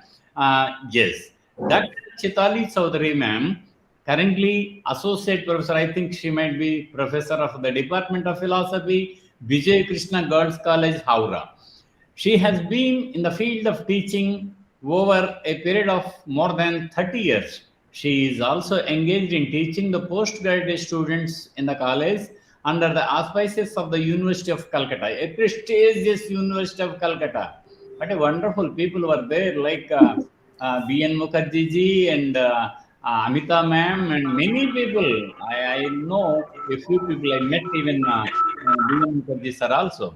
And this is Sarkarji. She has presented a number of academic papers in several state level, national level, and international level conferences, both in India and abroad. How can she keep quiet? When she is involved in culling beautiful information from various sources, she started writing articles when she was also taking classes for the students, and she wanted to move away and forward to disseminate her fund of knowledge to many. In that context, she has presented many papers and spoke at many forums. And now she has published a number of papers in several academic journals. That is, we are thankful to you, ma'am, because of your contribution in the academic journals. Then only youngsters, particularly the budding scholars, will learn many more things: how to craft, how to collect, and how to disseminate. It is a craft, ma'am. Writing an article is a craft, and you excelled in that craft. And ma'am is seriously involved in Women's Studies Center at the same college where she has been working. And again, she has established and supervising the Women's Studies Research Center at the University of Calcutta. May I now request you, ma'am, to speak on Buddhism in Laos and Southeast Asia. Before also, only one sentence I would like to say. The spread of Buddhism, we all know that first to Sri Lanka, then followed by many things, and again in China, but in first century. But Laos received Buddhism, the Dhamma of the Buddha, in 7th, 8th centuries only. In spite of that, it has got a uniqueness in Theravada Buddhism. So there are many such facets of the history of Buddhism, right from its advent and including its flourishing state. But it is really, I wondered when I come to know that there are 66% of the people following Buddhism in Laos, which is a very far away country to India. Thank you, ma'am. Thank you. I am eagerly looking forward to listen to your wonderful talk. Ma'am, please take the floor and enlighten all of us. Thank you, sir. Am I audible? Yes, ma'am. Yes. First of all, very good afternoon to all of you. With great respect, I thank the organizer, Mishra sir, for providing me with the opportunity for delivering my presentation in this webinar. I thank my chairperson, Dr. Shripanagi Reddy, and my co-chairperson, Dr. Rajendra Kumar. The topic of my presentation is Buddhism in Laos and Southeast Asia with reference to Borobudur, the gigantic Hindu temple, Buddhist temple, sorry. Introduction. Let me share my PowerPoint with you, okay? It will take a little time, but please be a little patient.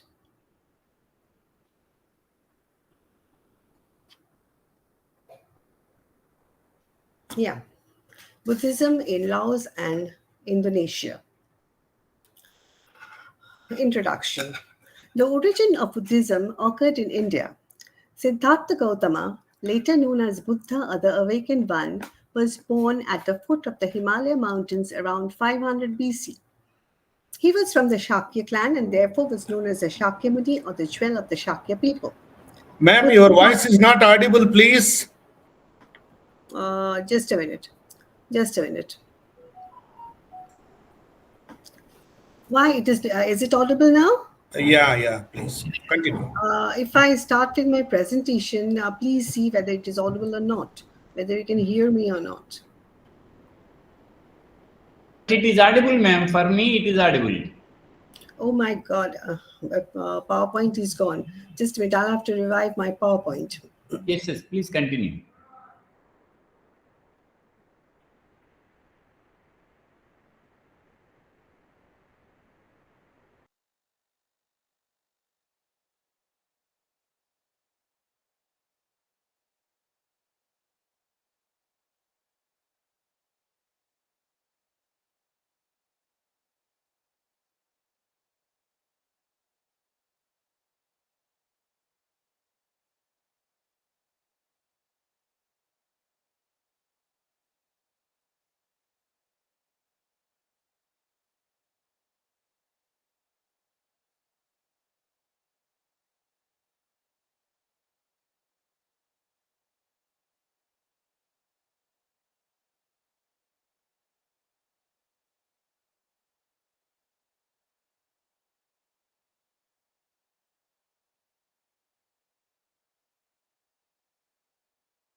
I'm so sorry for trying on your patience, but my internet is not working very properly.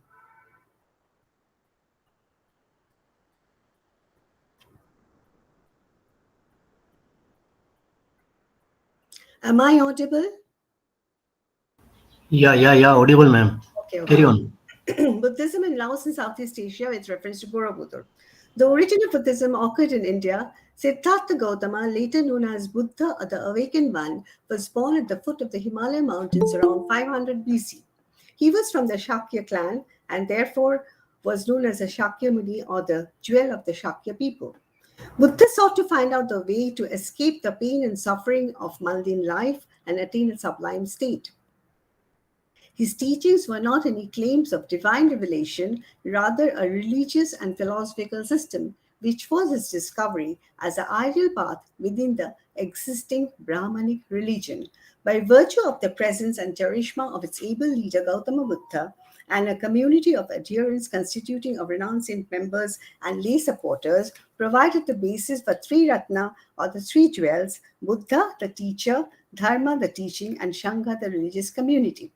Buddha never preached of heaven, the existence of soul, but adhered to the doctrine of karma, that is to say, the responsibility of person for his or her actions in the last incarnation and in his or her present life till date. There is salvation, which is getting released from the cycle of birth and death, and this state is termed nirvana. After Buddha's death, Buddhism grew in two directions, Theravada and Mahayana. As Buddhism started spreading in different countries, it mainly influenced the stream of thought and religion in those countries. In addition to these, to accommodate the various forms of contemporary religious practices and rituals, the strict law of Buddhist karma was also modified. Buddhist influence was felt as a conspicuous presence in Southeast Asia. Here we are going to discuss, that is to say, the aim of my study is to show the presence of the Buddhist preaching in the society of Laos and that of Java. During the early part of the first millennium AD, various forms of Hinduism became influential in the lower Mekong Valley in Southeast Asia.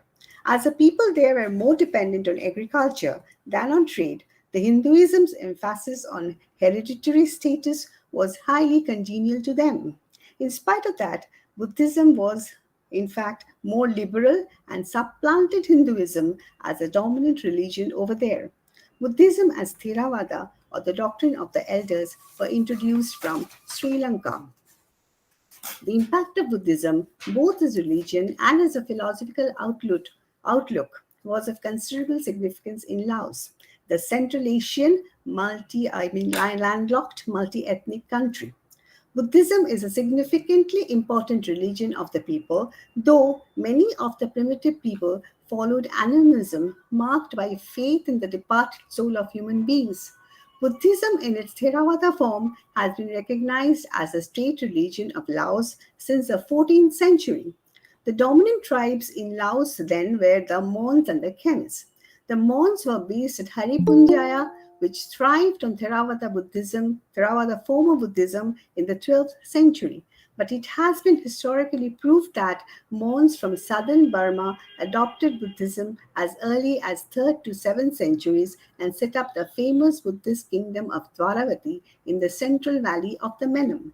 The Khmer civilization, in contrast to the Mons, was influenced by the Brahmanical forms and by the turn of the 8th century came under the influence of Mahayana Buddhism. Therefore, though Hinduism was a dominant and preferred faith in the region along with the Mahayana and Vajrayana or the Tantric form of Buddhism, the Hinayana form of Buddhism acquired prominence in the first millennium AD. This form of Buddhism that flourished in Laos was Theravada. The neighboring countries of Cambodia, Thailand, Laos, and Burma also practiced the Theravada form of Buddhism. This new faith brought new light for the masses in Cambodia, Thailand, Laos, and Burma. Buddhism in Laos is so much structured that it almost duplicates the administrative structure of which it is an intricate part. Etymologically, the word Theravada means the way of the elders. As this is the oldest surviving school of Buddhism, mainly South and Southeast Asia came under the influence of Buddhism or Theravada Buddhism, though in recent times Theravada Buddhism has traveled in their Western countries too. The aim here is to indicate the philosophical significance of Theravada Buddhism in the social life of Laos, and also his research topic is a study of aesthetic analysis of Daru Shilpa or woodwork preserved in the National Museum of Bangladesh. Can I give a gist of Shamim Reza's paper in English? So, Muhammad Shamim Reza, and his topic is a study to understand brass-based motif from the Dhamrai area of Bangladesh. The growth of civilization has incorporated and has increased the advancement of the intellectual ability of people. Through many research works, it has been established that from a very early date, the practice of the metallic work is very much in vogue in Bengal. Therefore, it can be stated that the data presented, materials collected, observation, experiments performed, and the conclusions deduced are not sufficient for a research work on the motifs on the artifacts. Rather, needs more detailed research work. It has become an established truth to the researcher that a profound research work would provide with the creativity of the motif work on the metals, its materials, beauty of the works, and many yet undiscovered truths. The socio-economic condition has discouraged the artists from working in this particular field. Where the market is profit oriented, the producer will always be the victim of the circumstances. As a result, the artist will stop creating or developing the work of art, the artwork, if he is denied monetary compensation for survival. The significant aim of this study is advancement of knowledge. A very important part of the research work is that this piece of artwork signifies a tradition of our country. Very unfortunately, this is going to be extinct. He has chosen this area of almost extinct artwork in order to spread awareness regarding this form of art and to make the folk art of the place of Dhamrai survive. If this form of artwork is not researched upon, slowly this work of art will face extinction, and in that case, many significant traditions and cultural heritages will be lost.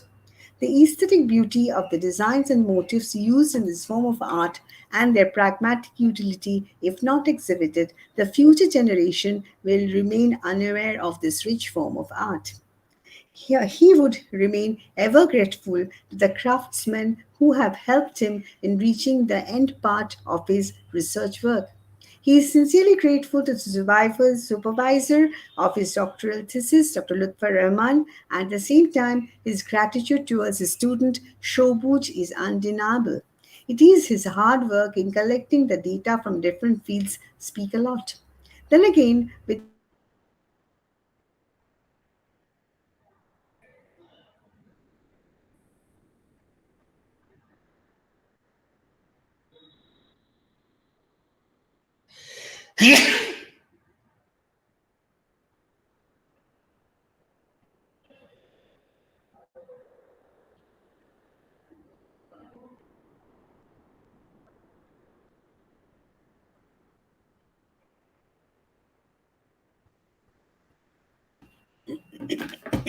sorry, very sorry, my internet connection was gone. Anyway, his gratitude goes to the Central Library of Jahangirnagar, the chief therein, as well as to all the staff working over there. The central object of the discussion in the motive is the motif used in the different metallic utensils or artifacts. He is trying to give a clear picture of the motifs and designs used in metallic things in the region Dhamrai in Bangladesh. So please, Shamim Reza, you continue with your PowerPoint and discussion. Thank you.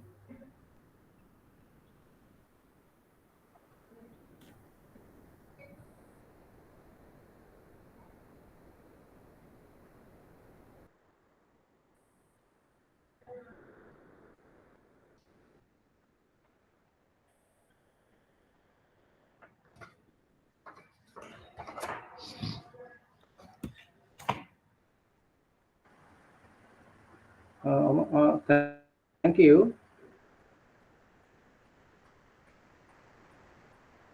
You hear me? Hello. Yes, Mr. Raja, please. Okay. I'd like to thanks to convener and Your, thanks to your, Madam. your slide not visible. Sorry? Mr. Raja, your slide not visible. PowerPoint not showing? Yeah, yes, not showing. Not so PowerPoint not showing.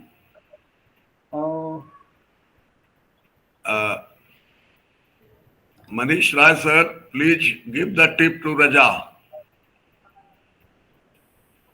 Hello. Yes, sir. Yes, sir. So please give tips. You have to open your screen or desktop. Sir, Raja sir. Yeah. You have to yes. Now visual. Yes. Now showing. Yes. Madam, ఇప్పుడే అయిపోయిందండి అది. No. అయ్యింది. Visible. Not visible, sir. అట్లాగా. Now not visible. Now it came in, but yes. ఇప్పుడే ఒకళ్ళిద్దరికి చెప్పేటాను madam. ఇప్పుడు ఇస్తా అన్నారు. Yes. Oh no. Why? Visible. అట్లా. You have to open your screen. Now visible? Yes. Okay. So I'd like to thanks to convener and thank you, madam, to introduce me that way. So today's my topics study to understand breast-based motif from Dhamrai and Dhaka area. So I'm telling in Bengali and our today. Do you hear me? Yes, you are audible. Yes. Okay. শোনা যাচ্ছে আপনার কথা। আচ্ছা। আমাদের তো এই মাসটা একটা শহীদ মাস, মানে এই মাসে আমাদের ভাষা শহীদ হয়েছেন, তো তাদের আমি প্রতি আত্মার প্রতি শ্রদ্ধা জানিয়ে আমি আমার প্রেজেন্টেশন শুরু করছি। তো আপনাদের সবাইকে ধন্যবাদ। তো সভ্যতার সূচনাকাল থেকে কর্মকুশলতার সময়ের সাথে সাথে বেড়েছে আমাদের এই সময়ের বাস্তবতা, এবং এই দৈনন্দিন চাহিদা মেটাতে গিয়ে মানে আমাদের জীবনে অনেক সময় অনেক কিছু করতে হয়, যেগুলো আমরা বিশেষ করে অবসর সময় যেটা আমরা কাটাই, তখন আমরা সাধারণত একটু যেটা আমাদের ভালো লাগে বা শখের বিষয়, সেই বিষয়গুলো নিয়ে আমরা একটু কাজ করার চেষ্টা করি। তো সেই জায়গা থেকে আমাদের দেশে যারা আর্টিসান আছে তারা ওই তাদের অবসর সময়টা এই কাজগুলো করে থাকে এবং করেছে, এবং কিন্তু এইটা যে তারা ডে বাই ডে করে আসতেছে, তো করার পিছনে তারা খুব বেশি যে পৃষ্ঠপোষকতা পাচ্ছে ঠিক তা নয়। সেই জন্য আমি তাদেরকে নিয়ে কাজ করাটা আগ্রহ প্রকাশ করছি, যে যেই মাধ্যমটা আসলে অবহেলিত হয়ে আছে এবং দিনে দিনে এটা হারিয়ে যাচ্ছে। তো এই জায়গা থেকে আমার কাছে মনে হয়েছে যে এই বিষয় নিয়ে কাজ করা যায়, জাস্ট আমি এটা নিয়ে কাজ করতে অনুপ্রাণিত হয়েছি। তো আমাদের the brassware industry in Bangladesh is considered as a cottage industry and artisan with a high craftsmanship works brass craft by hand, and the brassware of Bangladesh has good reputation in international market for uniques. Brass craftsmanship requires a high skill. The best metal craftsmen in Bangladesh are of the Kanshari, অর্থাৎ তাদেরকে আমরা কাশারি বলে local হইতে তাদেরকে বলে থাকি, the local called Kashari, who extraordinary skill in producing artworks in the brass and silver. The heritage of craftsmanship is handed over generation by generation. Brassware made in Bangladesh include waterfall, dish, bowl, symbol, and figure, and pot, animals, and wall hanging and tabletop, showpiece, candle holder, lamp shade, regional effects, and etc. And the traditional cottage brassware industry in Bangladesh is primarily located in Dhamrai Upazila of Dhaka district. So besides that, there are also family-based cottage brassware industries in Chittagong, Narayanganj, Nawabganj, Islampur of Jamalpur district, and Rangpur, Tangail, and Shariatpur. So these are the some picture of Kasha Shilpo and then motif. আমার মূল বিষয়টা হচ্ছে motive নিয়ে কাজ করা, এবং motive কি মানে এইসব কাঁথা শিল্পে মোটিভের ব্যবহারটা কিভাবে আসছে এবং কোথা থেকে আসছে, এর উৎপত্তি এবং বিষয়গুলো নিয়ে আমি কাজ করেছি। তো এই ধামরাই উপজেলা একটা আমাদের ঢাকা থেকে একটু দূরে, অর্থাৎ ঢাকা উপজেলা is located about 40 kilometers northwest of the capital city of Dhaka. It is one of the 6 upazilas of the Dhaka district. The upazila is around the upazila Mirzapur and Kaliapur and Nawapur North Singapore and North Singai, South Sabah in the Saturia on the west. So Dhamrai Upazila, here is Dhamrai Upazila. And there are the two theories on the name of the Dhamrai. Another theory is that the early 14th century, five components of the Sufi Saint Shah Jalal and came they settled in the sparsely populated and the heavy forest area. Food supplies ultimately ran short, and they did 400 stray cow ordering, and about which they slaughtered and the cattle to eat and satisfy their hunger. After a few days, they are approached by Dhamagopi and his wife Rai Goalini, who claimed that the cow was there and demand compensations for it. The Sufi learned that the couple was childless. It is said that with their blessings and child was born on the couple, and also they said that the above named the place that their name would forever be remembered. Thus the name Dhamrai, Dham plus Rai came about. And another, the first is that during that time of Ashoka, there was a Buddhist called Dhamrajaka, and that very was named that after him, and discover of Buddhist stupa in Sabar, about 10 miles from Dhamrai, lent a sentence to this opening. And metal casting Dhamrai,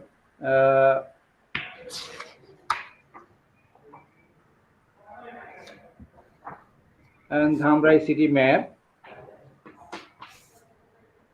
and motif used in brass. The brass is a craft that has always been inspired by mythology, temple, and mosque in our culture. Kanchari was told us the stories of livelihood, sun, tree, flower, birds, pigeon, peacock, elephants, and rivers taught their work.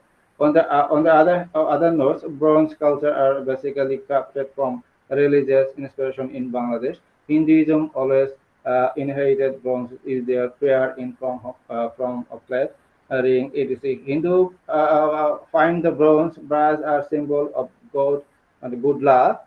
In Buddhism, Hinduism culture are used for prayer are crafts from the brass. Other religions like Muslims also encourage brass in this perspective. We find motif used in brass are basically focused on religion.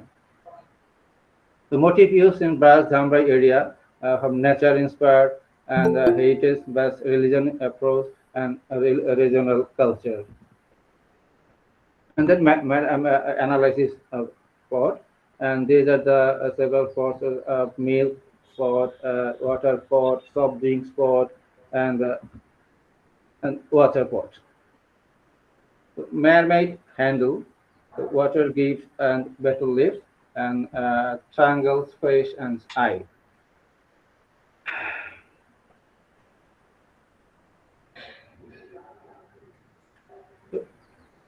Water pot, a Hindu mythological character, symbol the half fish and half human, who ensured the purity of the water in Hinduism. অর্থাৎ কার্তিক যেহেতু ডেভিলদের বিরুদ্ধে যুদ্ধ করবে এই fighter, অর্থাৎ সেই জন্য সে পানিটাকে যাতে পরিশুদ্ধ রাখতে পারে, সেই জন্য সেই মানে জায়গা থেকে এই ম্যারমেড যে এটা অর্থাৎ জলকে অশুভ শক্তির হাত থেকে রক্ষা করার জন্য এই মোটিভটা এখানে ব্যবহার করা হয়েছে। And water gives the battle lips. There the battle lips and love shape, and these are the মানে পানি জগ থেকে পানি ঢালা অবস্থায় যে মোটিভটা এখানে দেখা যাচ্ছে, এখানে এক জল পড়ি সে পানি ঢেলে দিচ্ছে। তো এটাও একটা দৃষ্টিনন্দন একটা বিষয় এখানে, বা এটাও এই পানিকে অশুভ শক্তি বা পবিত্রতা এবং বিশুদ্ধতা বজায় রাখার জন্য এখানে এটা মেন করা হয়েছে। And And triangle fish eye, here the some motifs. It's called eye মানে মাছের চোখের থেকে এই মোটিভটা এখানে নেওয়া হয়েছে বলে ধারণা করা হয়।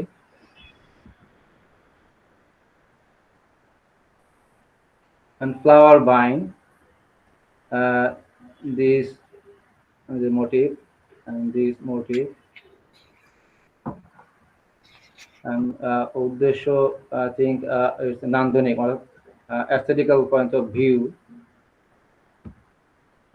and water for another water pot and a peacock handle.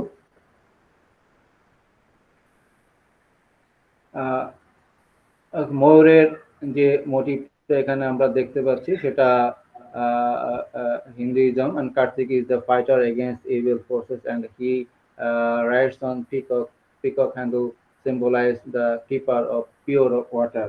অর্থাৎ এই জপের হাতলের যে ময়ূরের মুদ্রাটা দেওয়া হয়েছে এখানে কার্তিক দেবতা হলো অপশক্তিবিদদের যুদ্ধ করে, এবং এই যোদ্ধা দেবতাকে এই পান পাত্রে রাখার একটা উদ্দেশ্য হতে পারে যে এই পানি যাতে কোনো অপবিত্র কোনো কিছু তাদের স্পর্শ করতে না পারে, অর্থাৎ এই যোদ্ধা দেবতাটা এই পানিটাকে যাতে পরিশুদ্ধ রাখতে পারে, সেই চিন্তা থেকে হয়তো এই মোটিভটাকে ব্যবহার করা হয়েছে।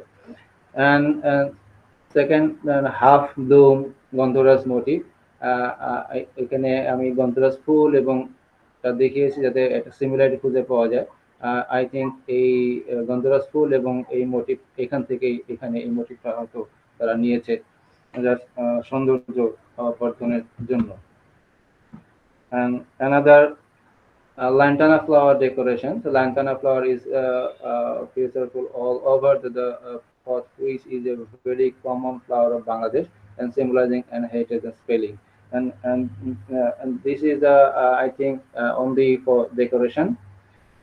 And triangle, fish eyes, and dot different circles of the heart.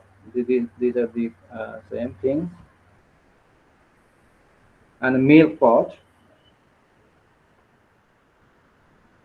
Milk pot, Hindu Devi Monasha is the savior from the snake. Milk is used for her prayer, and the milk pot is featured with a snake to embrace her. এই জগটির হাতলে যে আমরা ফনাতলা যে সাপের মোটিভটা দেখতে পাচ্ছি সেটা মনসা দেবীর হাত থেকে যাতে বাঁচতে পারে, অর্থাৎ মনসা দেবীকে যদি তুষ্ট করে রাখতে পারি তাহলে মনসা আমাদের কোনো ক্ষতি করবে না, সেই চিন্তা থেকেই হয়তো এই দুধের পাত্রের উপরে এই মনসার যে অর্থাৎ সাপের যে ফনাওয়ালা যে মোটিভটা সেটা হয়তো এখানে এই উদ্দেশ্যেই দেওয়া হয়েছে। and ওই সেম পটেই পেটের মাঝখানে যে অর্থাৎ মিডল অফ দ্য জাগ নয়নতারা ফ্লাওয়ার, এখানে নয়নতারা ফুল এবং নয়নতারা flower I think same and only for decoration purpose use.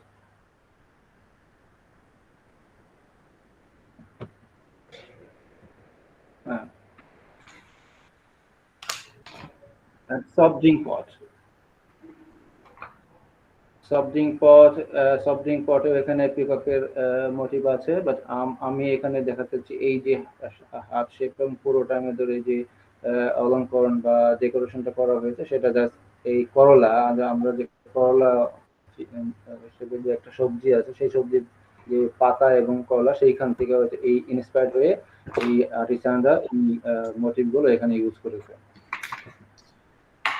And geometric line, there are triangle, half circle, and line. Only for negative যে স্পেস গুলো আছে সেইগুলোকে ভর্ট করার জন্য এই only for decoration. Vessel of water pot. Another water pot. এখানে আমরা দেখতে পাচ্ছি সরস্বতী দেবীর একটা মোটিভ আছে এখানে। এখানে অর্থাৎ এই পানিটা যাতে খেয়ে অর্থাৎ মানুষের বিদ্যা বুদ্ধি বা সম্পদ যাতে সুরক্ষিত হয় বা বাড়ে সেই চিন্তা থেকে হয়তো এখানে এই মোটিভটাকে ইউজ করা হয়েছে। এবং পরবর্তী এবং another side same pots another side Durga Devi, the land is symbolized power of the justice.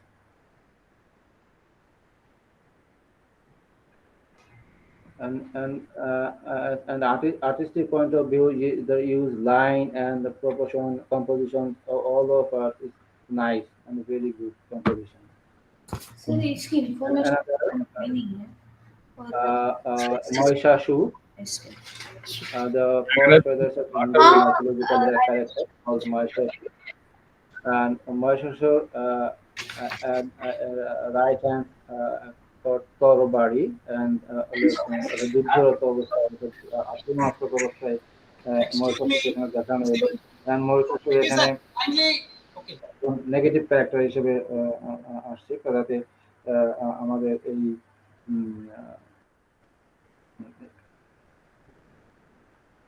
and the other same pot but pot middle joba flower, I think joba flower, this is the joba flower and leaf and khejur pata flower as a khejur gas, you know, I think khejur pata, like khejur pata, just for only for decoration.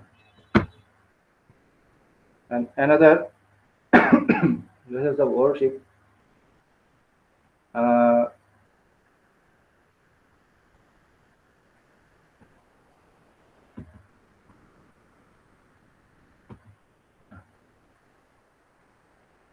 this is the Ganesh motif, where the top of the pot and feather with Ganesh with 4 mice এবং 4টা ইঁদুর এখানে আছে এবং generally is the symbol of good luck for the blazing in the business. The Ganesh motif is used.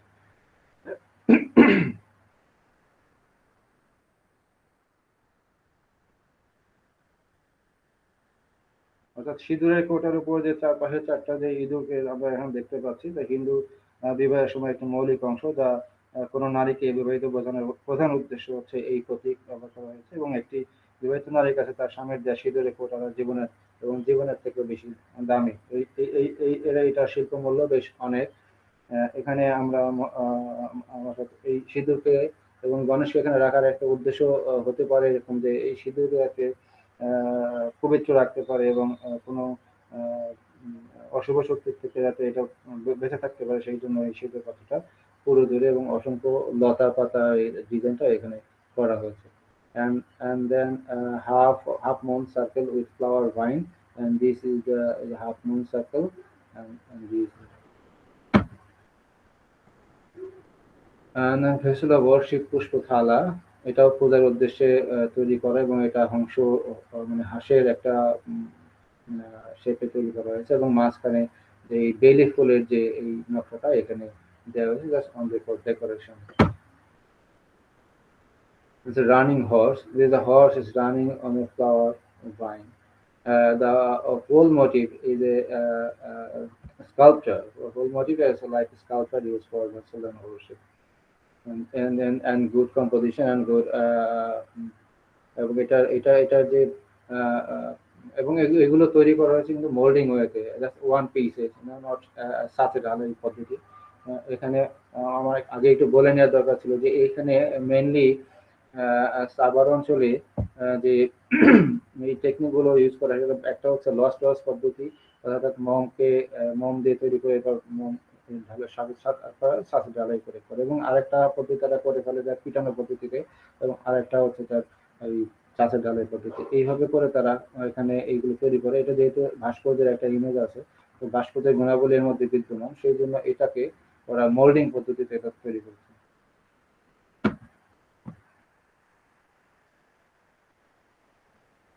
এইখানে যে একটু আগে আমরা যেটা দেখেছিলাম যে ফুল রাখার জন্য যে পাত্রটা, এই পাত্রটা এখানে যে আমরা নকশাগুলো দেখতে পাচ্ছি, আরো ডিটেল দেখলে এখানে এই যে রঙ্গন ফুলটা, সেই রঙ্গন ফুলের থেকে ইন্সপায়ার্ড হয়ে হয়তো তারা এই মোটিভগুলো এখানে নিয়েছে এবং সাথে এই কিছু হাঁসের যে দেখতে পাচ্ছি যে হাঁসের হংস, মানে যেটা উড়ন্ত হংস, এই আশপাশ দিয়ে এই মোটিভটা এখানে ইউজ করা হয়েছে on the decoration. And another peacock, the Hinduism কাঠপুতলি এটা ওয়াল হ্যাঙ্গার হিসেবে এখানে ব্যবহার করে এবং ক্যান্ডেল হোল্ডার হিসেবে এটা ব্যবহার করা হয় এবং এর শৈল্পিক গুণও অনেক বেশ লক্ষণীয় এখানে। and plate এবং another বিভিন্ন ধরনের থালা এখানে ইউজ করা হয় এবং সেই থালাগুলো বিভিন্ন পারপাস হয়ে থাকে। এগুলো ট্রে হিসেবে ব্যবহার করে, এখানে মূলত খাবার মেনে নয়, খাবার জন্য হচ্ছে এই থালাটা ব্যবহার করা হয় এবং এগুলো ট্রে হিসেবে ব্যবহার করা হয়। এই ট্রে যেখানে আমরা ট্রেটা দেখতে পাচ্ছি যে varieties of the motif are observed the present leaves, bars and the flowers and vine and refined craftsmanship. There are two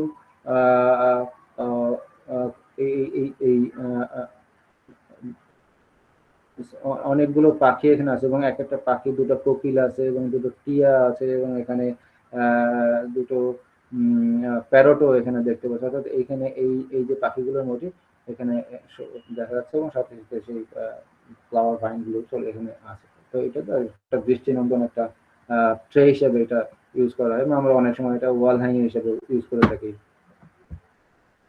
And another place, here is the motif, এই সন্ধ্যা মালতী যে ফুল আছে সেখান থেকে এইটা নেওয়া হয়েছে এবং barley leaves, sunflower, sunflower motifs.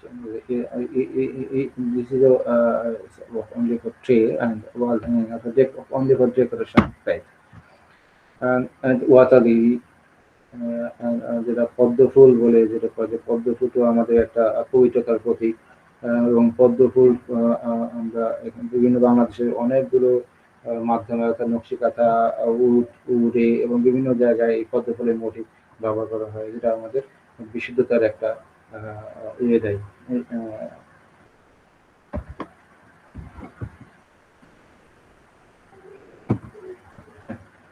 শিউলি flower motive এখানে ইউজ করা হয়েছে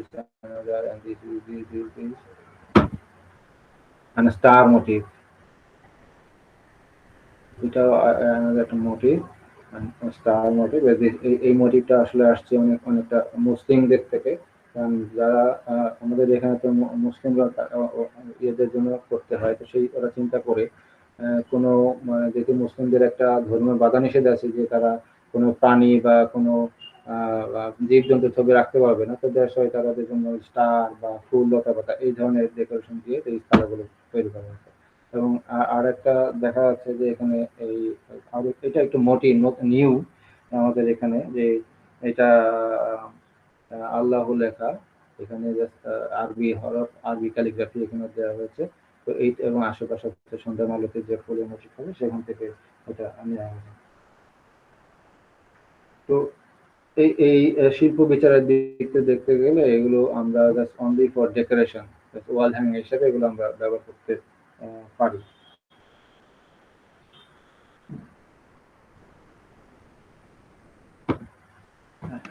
And then another motif, একেবারেই রিসেন্ট যে মোটিভ এখানে ইউজ করা হয়েছে, আই থিঙ্ক এটা একটা পলিটিক্যাল মোটিভ সেখান থেকে আসছে এবং সেটা পাল তুলানো হতো এবং এটা অবশ্য আমাদের দেশের একেবারে নদীমাতৃক, আমাদের যে নদীমাতৃক বাংলাদেশ সেই নদীমাতৃক বাংলাদেশের একটা সিম্বল। এটা একেবারেই আমাদের বাংলাদেশকে রিপ্রেজেন্ট করে, নদীমাতৃক আমাদের বাংলাদেশ, সেই বাংলাদেশকে রিপ্রেজেন্ট করে।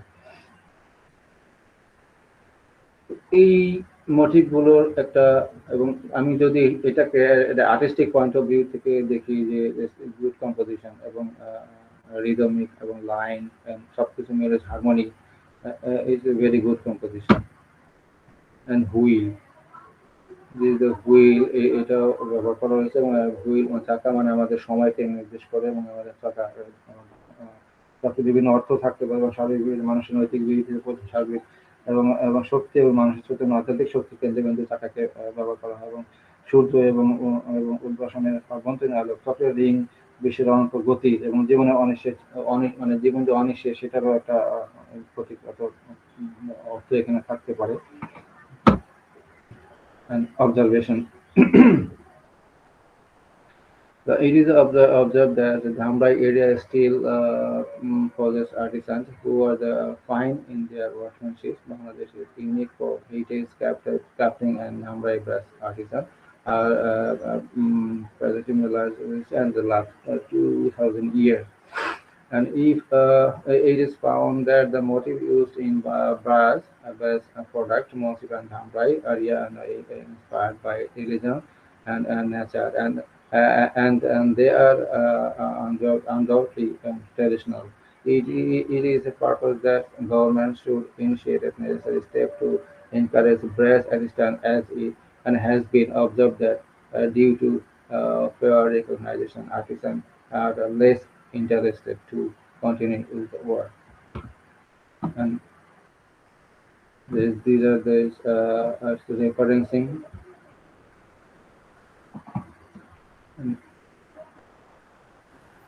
তো এটা আসলে আমাদের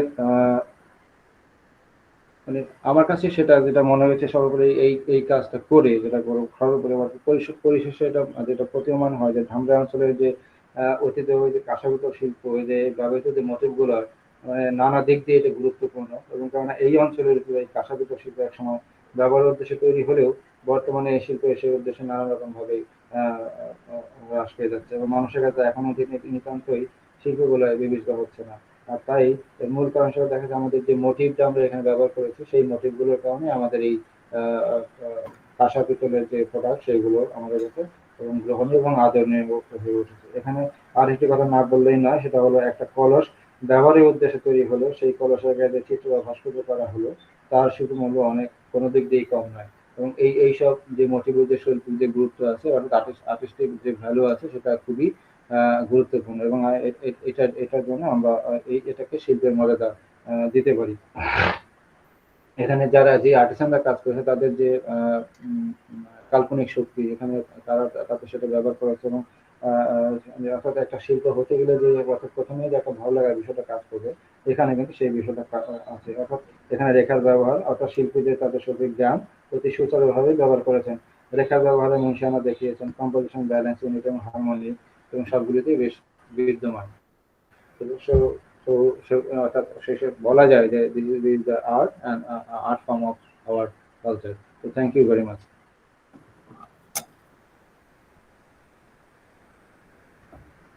Thank you very much, Rizaji, for your beautiful presentation with the beautiful pictures too. And we had an idea of the motifs used in Dhamrai area in Bangladesh. Actually, this work of art is getting extinct, so it is our duty to recover it. And in fact, of course, it's the duty of the government also. At the same time, it is our duty to not to let it go extinct. Any queries from the listeners, from our dignitaries or listeners? I have one question. Shall I ask? Yes. আপনার ব্যাখ্যানটা খুব ভালো, সুন্দর, খুব ভালো হয়েছে। এত মানে unique topic নিয়ে এত ভালোভাবে বলেছেন আপনি। আমার একটা প্রশ্ন আছে যে এতে আপনি যে মোটিভ গুলোর মানে বললেন এর মধ্যে কয়েকটা মোটিভ ভেজিটেশন রিলেটেড ছিল, যেরকম ফুলের, তো তারও কি কোনো স্পেসিফিক কারণ আছে ওখানে ওগুলোকে মানে অঙ্কিত করার? কোনো যে ওখানে যেরকম গন্ধরাজ ফুলের ছবি আছে, বালসাম এর ছবি আছে, এগুলোর কোনো মানে আছে, মানে কোনো রিজন আছে? এইটা আমার প্রশ্ন। আমি থ্যাংক ইউ।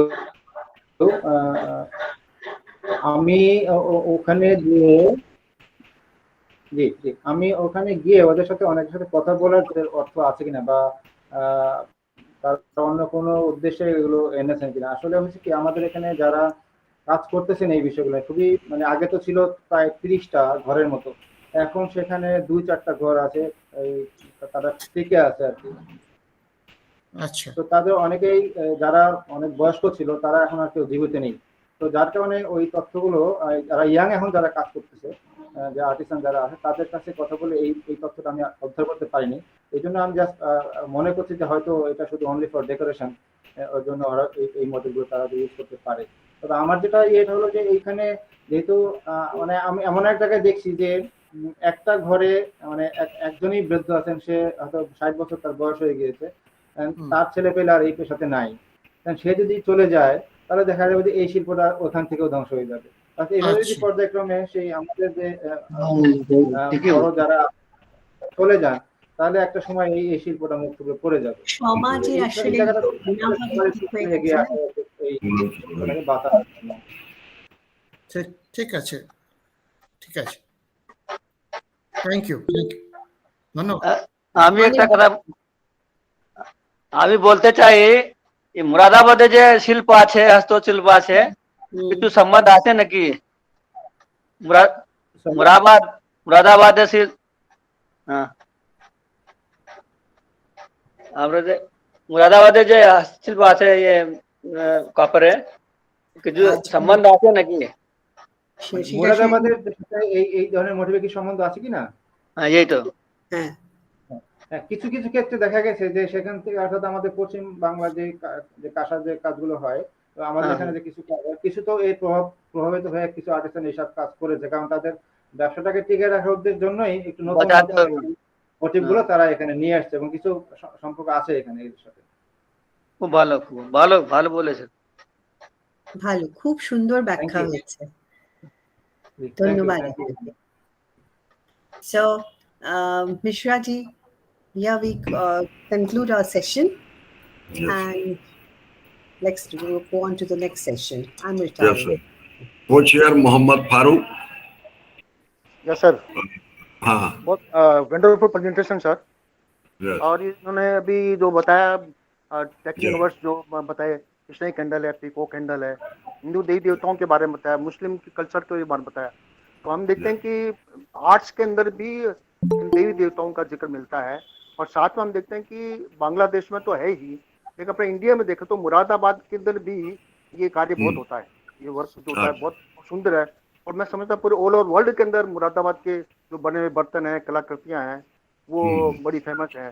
तो ये गुड प्रेजेंटेशन के लिए मैं आप बधाई देता हूँ इनको। और साथ में जो चैताली जी ने जो किया है कन्वीनर के रूप में, चेयरपर्सन के रूप में, तो इनको भी बधाई है। इनसे पहले भी बुद्धिज्म पे भी आपका जो है लेक्चर हुआ था, इसके लिए आपको बधाई है। और सबसे बड़े जो मैं शुक्रगुजार हूँ स्कंद जी का, जिन्होंने पूरे वर्ल्ड के लोगों को विभिन्न जो अलग अलग तरह के जो विद्वान लोग हैं उन सबको जोड़ा है। तो इससे क्या है कि एक पूरी नॉलेज जो है सबको मिल रही है। ये मैं बधाई देता हूँ स्कंद जी को, जो कि इंटरनेट वेबिनार के थ्रू जो है उनके हम जो ज्ञान है, ये इल्म है, इनको हम हासिल कर रहे हैं। तो थैंक यू सर। और अभी जो अपॉर्चुनिटी है, जो अपॉर्चुनिटी है उसके लिए मैं आपका आभारी हूँ sir. Thank you sir. Thank you Mohammed Farooq. ये बीकानेर से हैं मैडम, बहुत अच्छी जगह है बीकानेर राजस्थान में, और वहाँ से हैं मोहम्मद फारूक सर। तो thank you madam Chaitali professor Chaitali Chaudhary madam giving a nice talk and chair the session in this webinar also, and Mohammad Sameem Raja Sahab for nice talk and his very good presentation. Thank you sir, and Mohammad Farooq sir for co-chair the session. Thank you all of you. And now next session, our chairperson Dr. Manish Rai, Assistant Superintendent Archaeologist, Archaeological Survey of India, Seonford, Mumbai. Our co-chairperson Nurul Huda, Creative Art and Communication, Rewa International University, Islamabad, Pakistan, and our eminent speaker Professor Dr. Poonam Chaudhary, Director, Center for Studies in Museology, University of Jammu and Kashmir, India. So welcome all of you, and I am requesting to Dr. Manish Rai sir, please chair the session, and Nurul Huda, please co-chair the session. Dr. Manish Rai, please introduce our eminent speaker, Professor Dr. Poonam Chaudhary. Thank you, sir. I am also thank you, organizer and his team, for inviting me as a chairman of the session. So, I introduce today chairperson, speaker, eminent speaker, Professor Poonam Chaudhary. She is the first woman of University of Jammu and Kashmir. Madam Poonam Chaudhary, please. Madam Chaudhary, Poonam Chaudhary, madam. Now she is joined. Yes. Yes. Welcome. Welcome, Dr. Poonam Chaudhary. Madam Poonam Chaudhary. Yeah, Hello. hi, sorry. Yeah. Welcome, madam. Welcome. Thank you very much. The light went off, sorry. So Professor Chaudhary is the first woman University of Jammu and Kashmir. She is currently working as a director, Center for Study in Meteorology, of which she is the founding director in the University of Jammu and Kashmir. She has been instrumental in establishing Sheikh Nurul Din Nurani Museum of Heritage, the University Museum in the University of Jammu and Kashmir.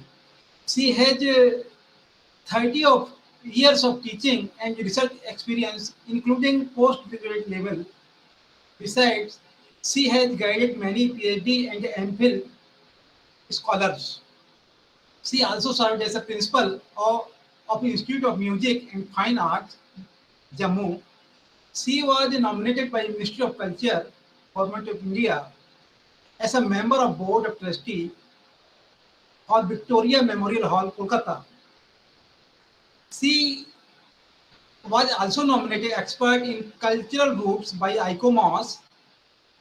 Later, she was identified as the principal candidate for study of the United States Institute on American Civilization at New York University. She was on the editorial board of publication Sanskrit Vichitra, a sense of art and archaeology, museum and museology. She has provided expert advice on proposals on Jammu and Kashmir submitted to Prince Claus Fund for Cultural and Development, Amsterdam. She was also on the committee constituted for identifying various possible specialization in a new proposed sector like culture under National Vocational Education Qualification Framework. She is a member of various cultural committees, local, national and international level. Besides, she has organized a number of conferences, workshops, artist camp, etc. She is widely traveled and has participated and lectured in many national and international conferences. She has published a number of papers, books and monographs.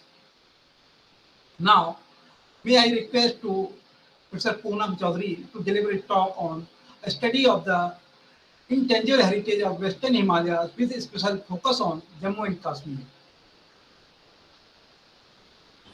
Thank you very much, Dr. Manish. Let me share my presentation. Yeah.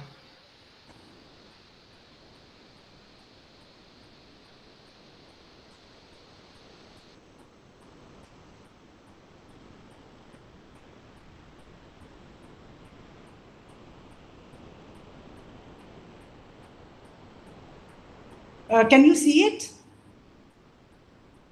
No, ma'am.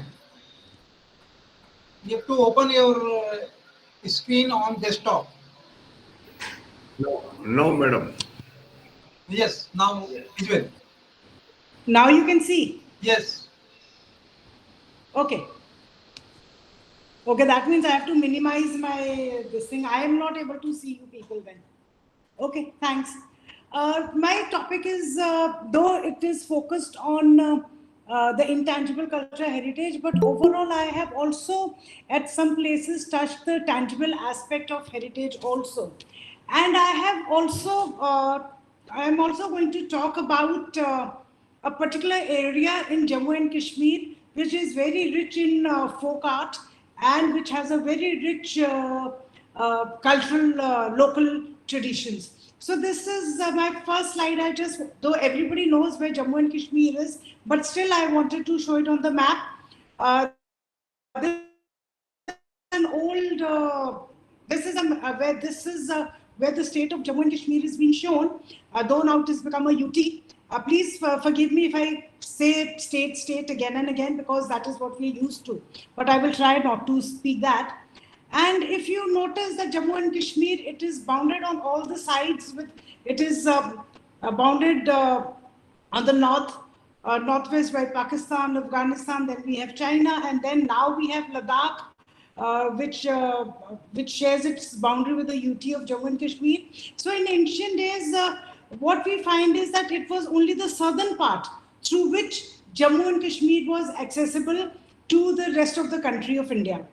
And because of its isolation and because of its Himalayan ranges, many routes were carved out in these mountain ridges, and the impact of these routes and of Himachal Pradesh, Tiptin, is very well reflected in some of the tangible as well as intangible aspects of our local heritage.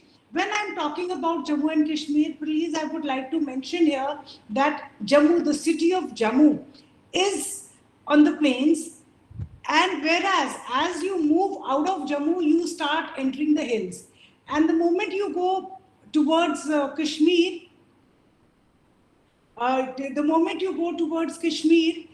you enter into the hills and then you enter into the valley of Kashmir. I will be showing that in the map also. Though the Western Himalayas, they constitute Jammu, Kashmir, Ladakh, Himachal Pradesh and Uttarakhand. And all these regions have evolved a unique landscape in terms of its geology, ecology and culture heritage. However, what do we find is that Himachal Pradesh and Jammu have lots in common because of the roots or the inner roots which were carved out between the mountains, hills of Jammu and Himachal, more specifically Chamba. So as I've already told you that many roots were carved out of this in these mountainous terrains, and which reflected the interactive movements of people as well as multidimensional, continuous and reciprocal exchanges of goods, ideas, knowledge and values between people, countries, regions and continents. Such roots promoted cross-fertilization of the affected cultures in space and time, which is reflected in their tangible and intangible heritage. Though some of the roots may have been long abandoned, but the legacy carries on. For example, two main routes which made Jammu and Kashmir accessible to the rest of the country are the Lavanasarani route and the Pir Pansal route and the Tosh Maidan route. These routes have their own history and they have their own heritage, which we find along these routes, which is again very, very interesting aspect of the Western Himalayas or Jammu and Kashmir. So this is the locational setting of Jammu and Kashmir. So this is where you find Jammu, which is in plains. And the moment you go a little higher in mountains, you find that you reach the mountainous area. And this is where Kashmir is, where the red light ends. This is where you find Kashmir, which is separated from Jammu by the Pir Panjal range. And my focus is mostly, today's focus is on the area which lies here, the Banihal Pass, and which is known as Bhadarwah and Kishtwar areas of Jammu and Kashmir, which was an erstwhile Doda district of Jammu and Kashmir. So my focus would be on this area of Jammu and Kashmir, which falls in the lesser Himalayas. So before I start the cultural heritage of this region, I would like to quote what ICOMOS, the International Council on Monuments and Sites, say. It says that throughout the world and through the ages, human societies have created a vast heritage associated to their religious beliefs. and the practices or the acknowledgement of the sacred character of the surrounding natural world. Present in all the human family, it still governs lives of many societies, from the cradle to the grave, providing a defining link between the individual and the universe and Eximundi.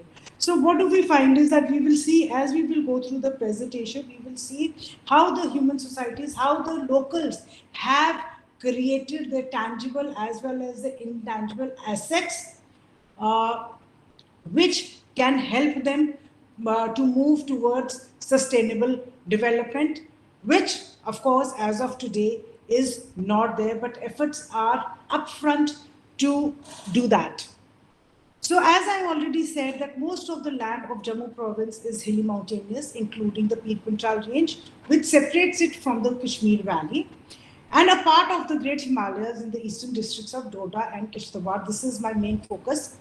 This has added diversity to its cultural heritage. As you will see the presentation, you will find how diverse in a small area itself we have so much of diversity in heritage. The hilly regions, as I've already told you, have share much in common with Himachal Pradesh in terms of cultural heritage. Here I would like to also mention here that besides the communities, for example, the communities like Gaddis and Bakarwals, and besides that, Himachal Pradesh and Jammu Hills also have one thing in common, is the art of miniature paintings, which I have not touched in this presentation. And the Jammu School and the Basoli School of Art, it is said that the people who Nansuk, who founded this school, miniature painting school, was later responsible for introducing in Himachal the Kangra school, the Chamba school of miniature paintings, which I am not discussing at this point of time. But what I would be discussing is a little bit about the Gaddis, which from Himachal have moved towards Jammu, and they share a lot of things in common, including the language. So the people of the hills are very religious, which in turn has impacted their day-to-day life. They have firm belief in their local deities beside the main Hindu pantheon. The local deities are worshipped for the prosperity and safety of progeny, animal, and other benefits.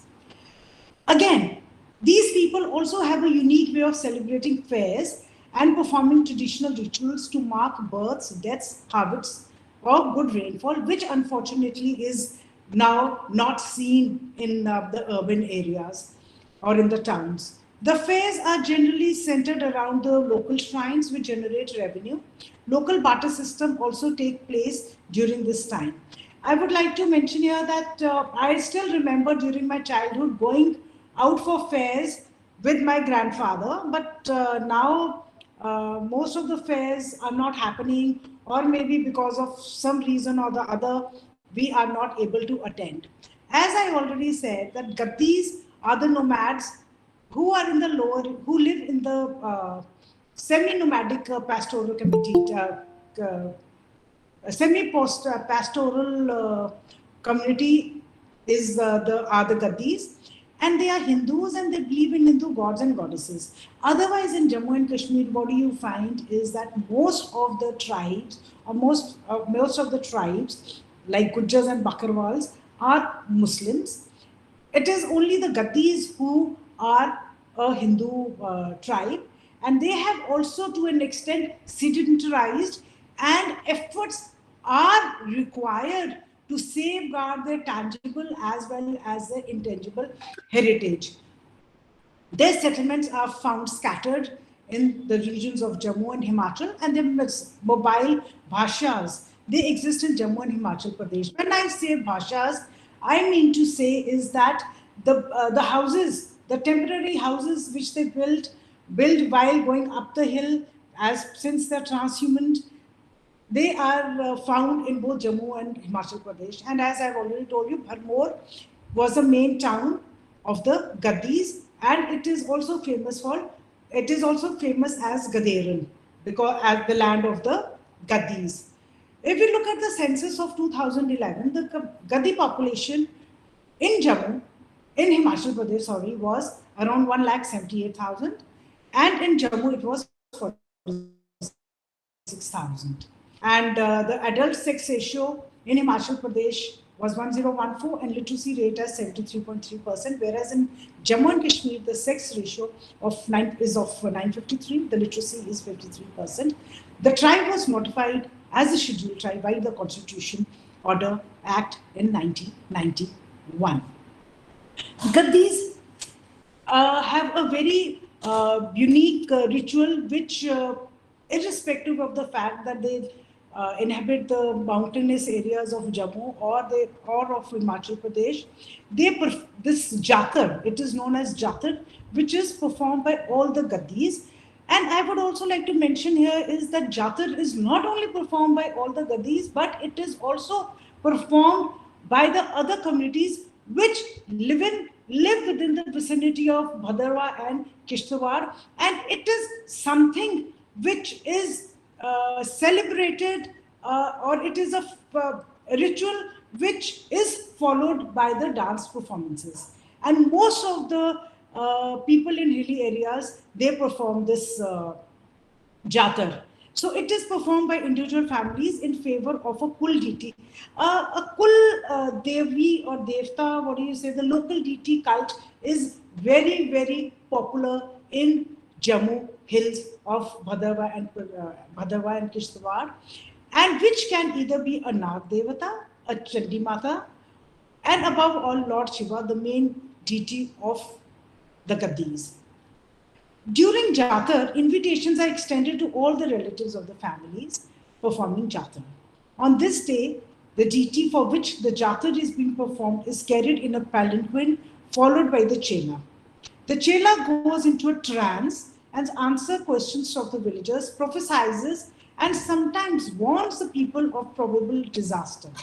It is believed that Devtas or the deities, they speak through their Chelas. The main local deities, more specifically in Chamba, are the Shankari Devta, Sopur, and Sankhpal Devta. Whereas in Jammu, it is mostly the Nag Devta or the Chamunda Chandi Mata. And we also have Machel Mata Yatra going through Bhadarwa, going through Kishtwar, and the area through which this Chandi Machel Mata Yatra passes through is very, very rich in this aspect of heritage. Associated with Kud, like I said, a dance is performed which is basically known as Kud dance or Deku dance. In the hills, the Kud dance is called Deku, whereas in the plains it is Kud. Of course, with almost the same dances, but little bit of variation here and there, and the dress, of course, is different. And in the hills, Kud, during the Jatar, it is generally performed by the men, but now the ladies are also performing this dance. Then another ritual, which is very common to the Gaddi community, is the Nuwala. It is basically a kind of a vow in which a person wishes for something and says that if he offers a bali or a sacrifice to Lord Shiva, if his wish comes true. And a jogi or a wanderer is called upon to perform the puja. We have very, very interesting kind of rituals and very interesting way of conducting these rituals which do not happen in plains anymore. The items which are required to perform Nuwala are wool, copper bowl, and a hand-woven woolen garment clipped to the ceiling. Gaddis consider copper trambada or a bowl auspicious and sacred. Trambada weighs about 8 kilograms and is filled with maize seeds. The puja or the ritual concludes in the midnight with a bali of a sheep inside the house. No part of the sacrificed animal is taken outside the house except for the liver, which is taken by the person who cuts the animal and fixes the piece of the liver in the dharati or a kind of a knife, which has been used for sacrificing the animal. The drati is taken to the roof of the house where one half of the liver is offered to the deity and the other half is given as a prasad to the devotees. So, like I said, Deku is a particular dance form which is performed at the time of Jatar, and it is also performed otherwise during every mela or any kind of ritual which happens in the hills. Deku or Kud dance is performed. It is a slow dance which is dance in circles with 2 steps going ahead and then 2 steps coming back, and then as the rhythm increases, the speed of the dance also increases. And while they are dancing, men wear apron type long attire which goes down the knees, and it is tied with a rope which is known as a tigda, and underneath they wear tight trousers. And in Jammu, in the plains, people wear kutna or the suthan. Turban is of course worn, and pattu is a kind of a coat which is made of the pattu material, which is woven by the women, Gadi women, and is worn during winters. And shoes are of course handmade. So let me show you a glimpse of what Jeku or a Kud dance is.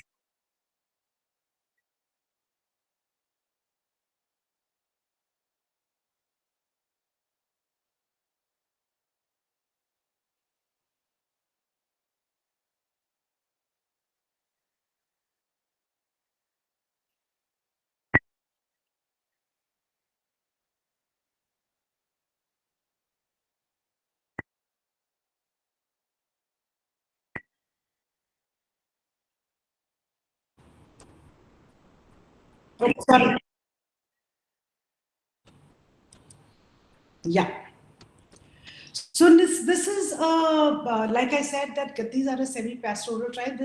This slide I have just made for you to have a glimpse of what Gaddi lifestyle is all about. And this is the house of a Gaddi in one of the villages of Jammu. And how now you will find from the mud houses, they have they are moving on towards better houses which are made of wood now, and you can see the comparison between the between the mud houses and the wooden houses which are coming up now. And very recently what I noticed was now the cement houses have also come up, and the mud houses is something which are losing their identity.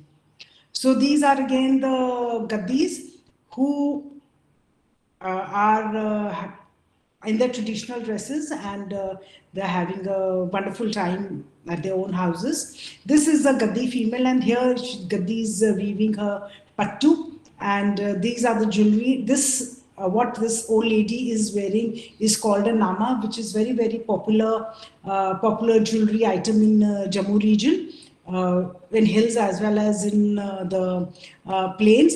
And it is just it is not made fully of gold, but it is gold plated, and inside we have lakh and nath, and again tikka is a very, very typical design of Jammu.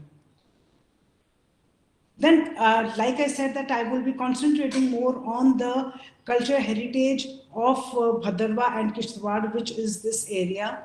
I have identified it here, Kishtwar and Bhadarwa, which are contiguous to each other, and which once upon a time was a part of the same district, Doda. This is the portion.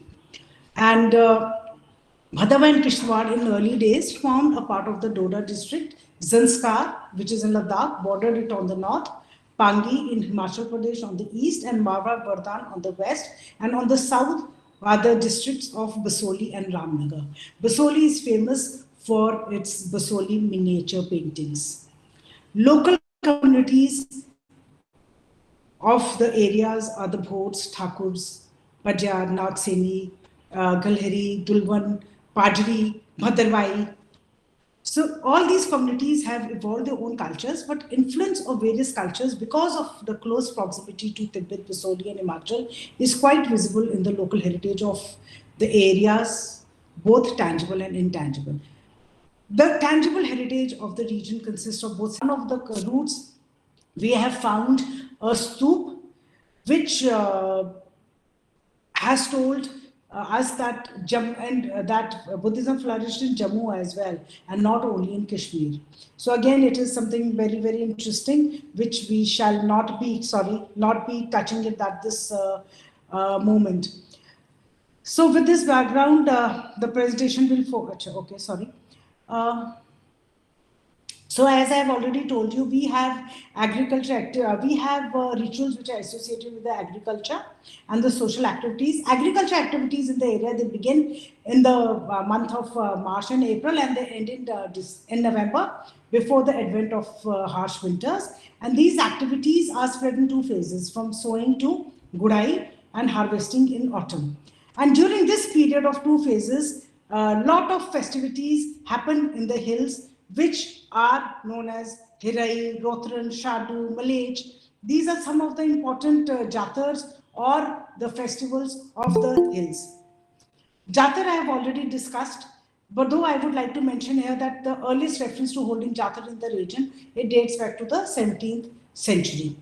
Zagru or Jagru is a very interesting ritual or the festival which is celebrated by the entire hilly area, and in which the main priest called Devala, along with his follower Chela, he walks barefoot on a lit pyre. And the pyre is prepared by the mushals, which all the villagers they carry with them. And this is the person, the Chela and the Devala are performing jatar.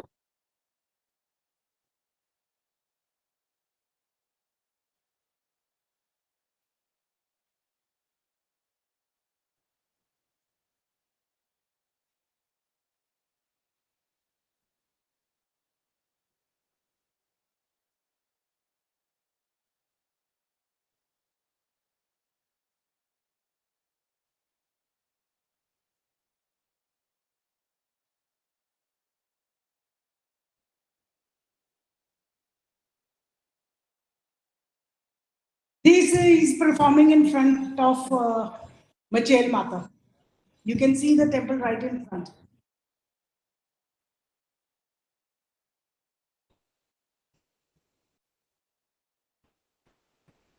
So Kishtwar is particularly known for witchcraft, which rituals including the consideration of Bhoot as a family deity of many communities is very popular in this area. So what they do is that one of the main pillars of the house is dedicated to the Bhoot, and the elders of the family, they perform a puja or a ceremony known as Puchavar.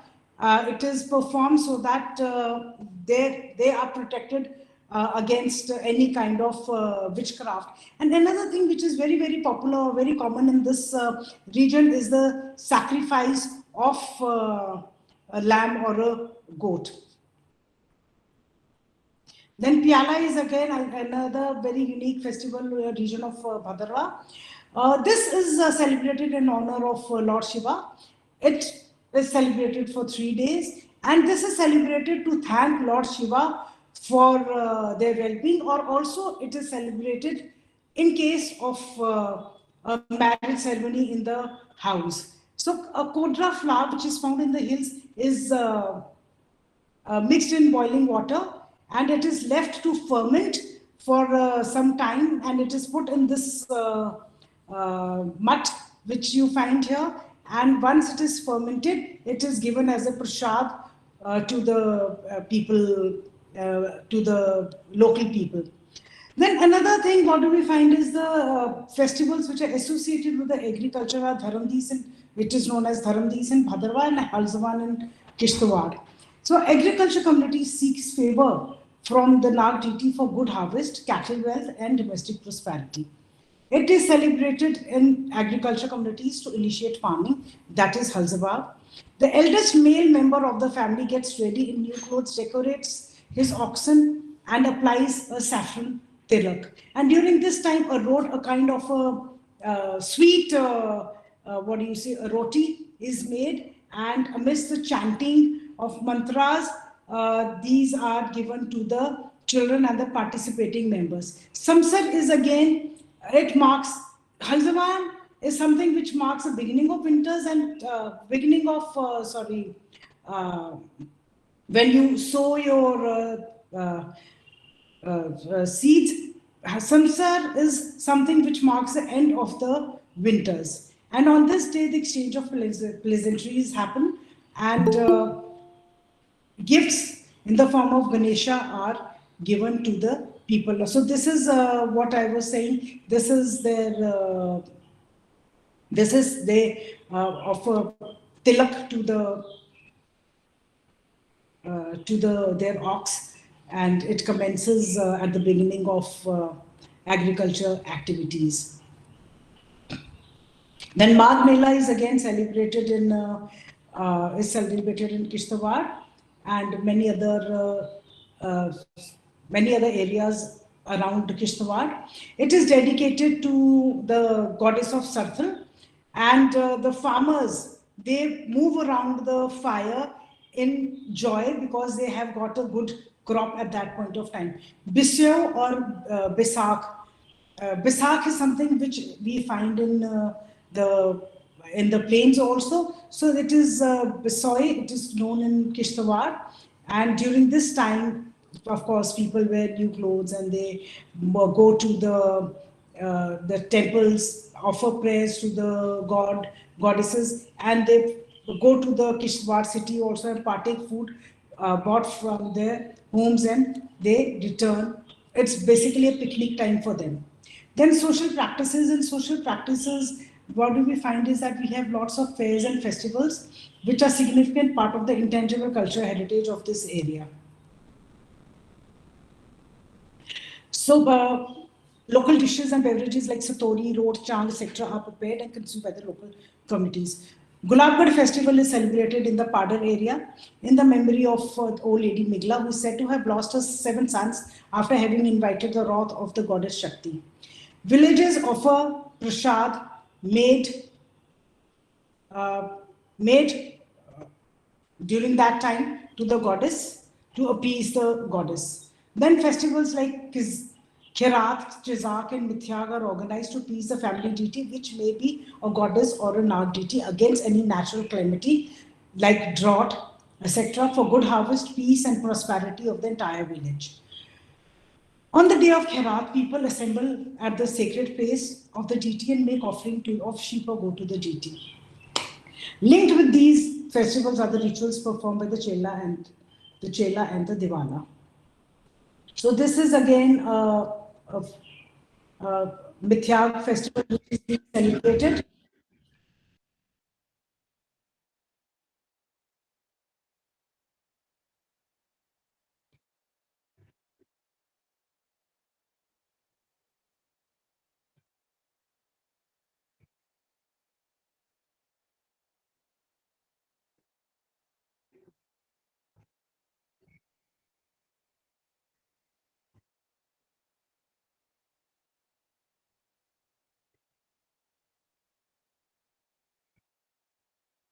So it is a kind of a kud or a deku dance, which is performed almost after every,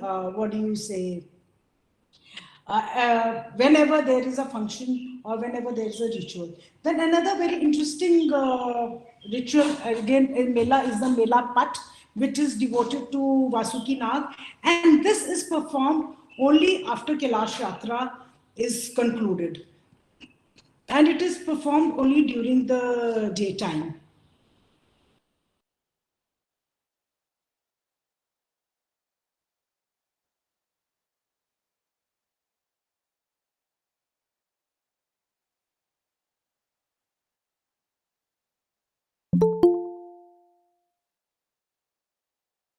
It is quite heavy, and on top there is a piala, and it is a very heavy rod which they carry and they dance throughout the village.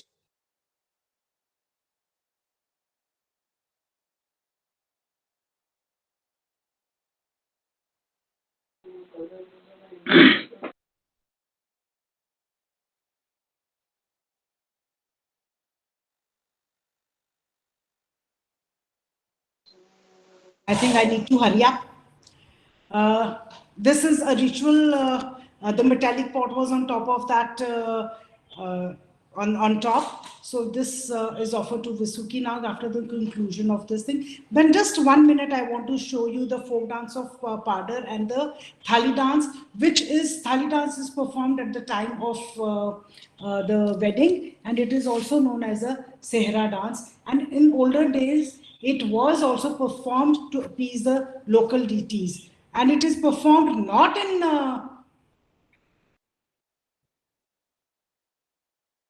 Madhava Kishwa, but in Ramban area.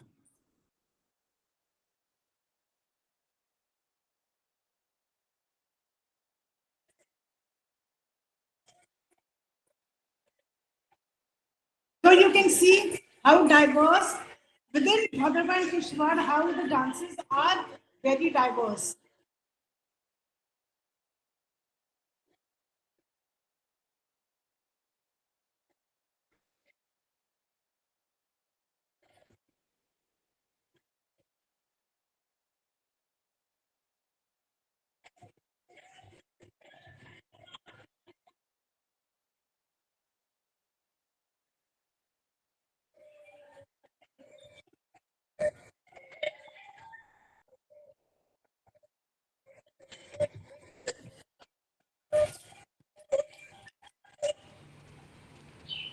Then again, now this is Losar dance is also happens in Pada, but this is totally influenced, a Buddhist influence and influence of Ladakh in the Pada area, which is different from others.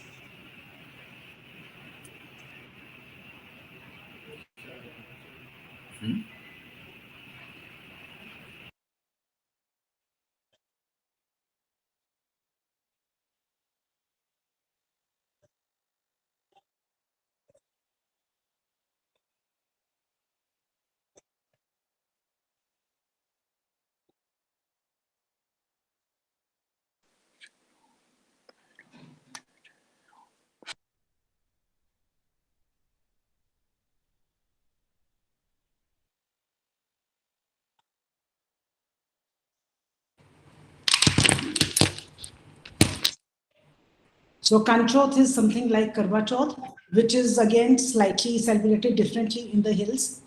I don't think I need to show you this.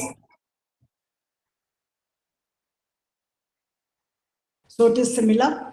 So besides this, I would also like to mention here that dangal or the wrestling matches are very, very common in the hills, which are organized in the Chogan grounds of Kishtwar. And then we have other festivals like Janmashtami, Shivratri, Navratras, which happen in India at pan-Indian level also. But the only thing is that Shivratri happens in the hills for 3 days. And then during this day, what they do is that the village elders, they go to the forest and they get some leaves and then mixed with some mustard and, it takes 2-3 days to prepare the mixture and offer it to the gods, Lord Shiva. And it is believed that during this time, witches, they dance in this area.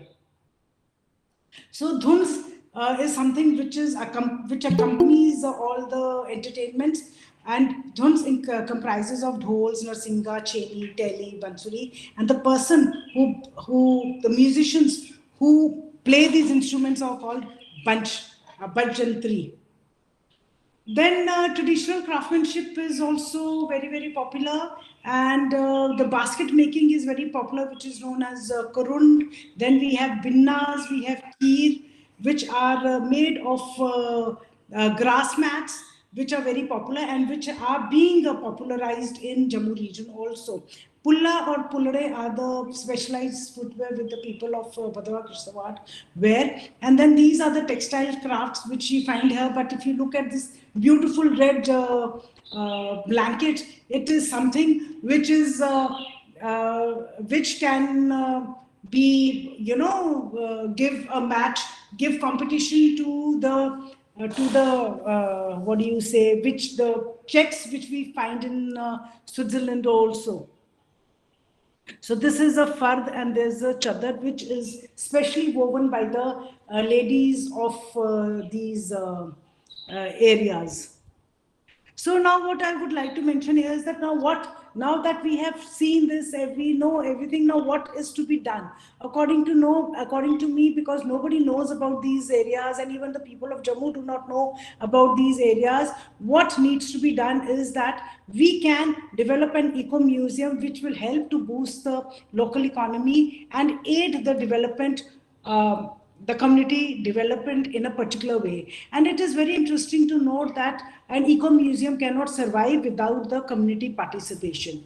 And these are also known as neighborhood museums, open-air museums. And these are very, very common, not very common, but we have lots of these in Eastern India, though they are very common features in abroad. So it is basically eco-museum is a dynamic way in which communities preserve, interpret and manage their heritage for sustainable development. And if you have to open up an open-air museum, what do we need to do? We need to identify a village. Now, which village can be identified? Every village cannot be identified as to be where an eco-museum can be open, because it can be an open-air museum also. So what we need to do is that we have to identify a village which is nearer to the road and which can be accessed easily, which has a lot of heritage and which can showcase its heritage. And once it is identified, the heritage can be showcased. And then another thing which is required is an orientation center, which can be opened. Please I'm just finishing. Madam, please conclude. I'm finishing. Museum shop is again another issue, another thing which we need to have in these villages. And just one thing I want to mention is that can also generate ecotourism. And I would also like to mention here that a fine example of ecotourism is the Konthong village, the whistling village of Meghalaya, which has become very, very popular. But of course, they are also keeping in mind how much tourism can they allow, because I had an interview with one of these Konthong tribal man. And then another example is Morlong village in Meghalaya, which has been identified as the cleanest village in Asia. We can also do the same where Jammu and Kashmir is concerned. So lack of awareness among the younger generation is of course also there. So what this is what I had thought. And we have something called Jammu Heart, which has recently been instituted by the government. Then we have, for the first time in 2023, Saras Festival, where the artisans and women held groups from across the country were invited.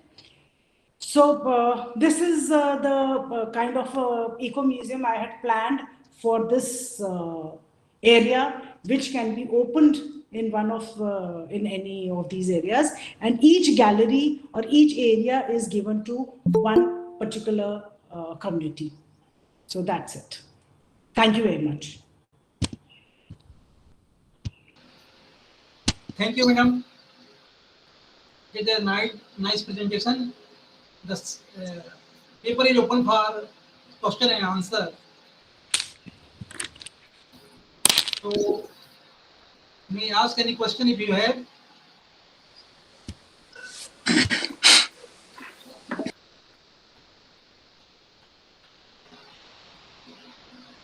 Question, please.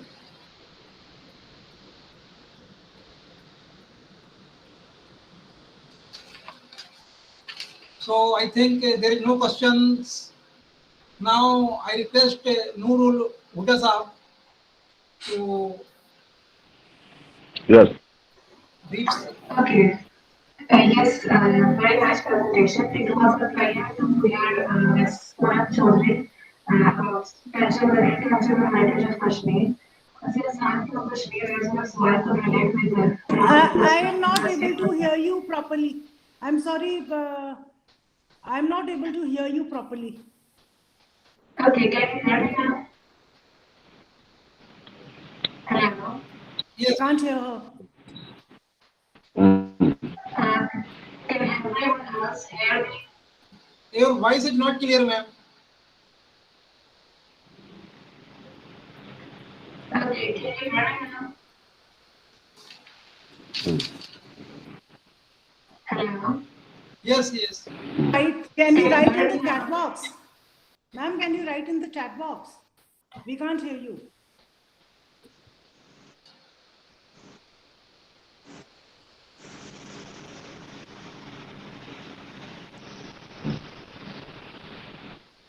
Okay, Manish sir. Yes, sir. So I will Manish sir, conclude. please Yes, sir. Yes. conclude. So हाँ, it is a nice presentation, ma'am. You have present nicely along with photographs and videos, and also enlightened us about fairs and festivals, especially Jammu and Kashmir. And Jammu Kashmir is basically our town of India, and particularly your presentation are Doda and Kiswar district. So you have nicely presented rituals, sacrificing or bali. These things are going on all over India even today. So your in, invitation towards to attention towards these things, and basically the Jammu and Kashmir having archaeological remains since ancient time or immortal time, and intangible or tangible history or heritage is part of our life, and so you are a specialist basically museums, and people are want to see in and around the intangible or tangible heritage in a place like a museum, and you have proposed a eco museum in that area. It is very useful to the visitors as well as local community for earning, and to generate employment in and around the area. So thank you, ma'am. Thank you. Actually, Thank you very much. hello, hello. Poonam madam, ये हुदा madam जो है वो cultivation festival पर जानकारी चाहती थी। Sir किसके ऊपर जानकारी चाहिए? कल्टीवेशन का कोई फेस्टिवल है वहाँ? हाँ, ये हलजवान, धर्मदीस, ये जितने भी फेस्टिवल्स हैं, ये they are associated with the agricultural activity only, cultivation के ऊपर ही वो हैं। ये मैक्सिमम फेस्टिवल्स उनमें जो है 4 जितने मैंने फेस्टिवल्स बोले हैं, 4 festivals are associated with the agricultural activities. Yes. Okay, thank you. So, thank you, Dr. Manish, for chair the session, and Madam Professor Poonam Chaudhary given a nice talk in this webinar series about the Jammu and Kashmir socio-cultural aspect, and Madam Huda, co-chair of the session, given time for this webinar series. Thank you, all of you. Now, next session, now next session time, our eminent chairperson, Mr. Shiv Shankar Babu, consultant, techno banker, heritage awareness speaker, Tamil Heritage Trust, Chennai, India, co-chairperson, Hira Ali, lecturer, Department of Art and Design, University of Peshawar, Pakistan, and our speaker, eminent speaker, Dr. Mojibin Hakal, Assistant Professor, Takshashila Institute of Asian Civilization, Qaid-e-Azam University, Islamabad. Welcome all of you, sir, and I am requesting to Mr. Babu, please preside the session and introduce our eminent speaker, Dr. Hakal. Thank you, Mr. Sir. Thank you. Thank you, Kumar sir. It is again an interesting opportunity to listen to different subjects and different speakers from the Indian subcontinent. I have pleasure in inviting Dr. Muizzuddin Hartkal, Assistant Professor of Archaeology in the Ancient Languages and Scripts Department of Taxila Institute of Asian Civilization. He is also the coordinator for tourism management in the BS evening program, and this is operating out of Azam University, Islamabad. So Dr. Hartkal has got a PhD from University of Peshawar with specialization in the field archaeology, having training in epigraphy, paleography, and mainly contributed on archaeology of Gilgit Baltistan in Pakistan. So this is what his passion, and then he is teaching on similar subjects in the Taxila University.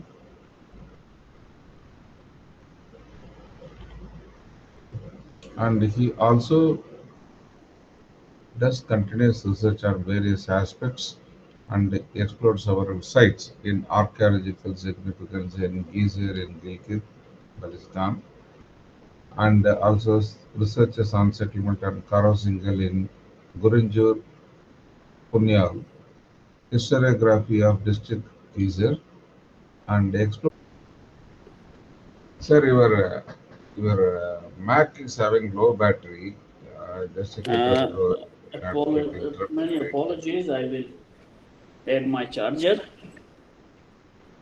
Let me do it.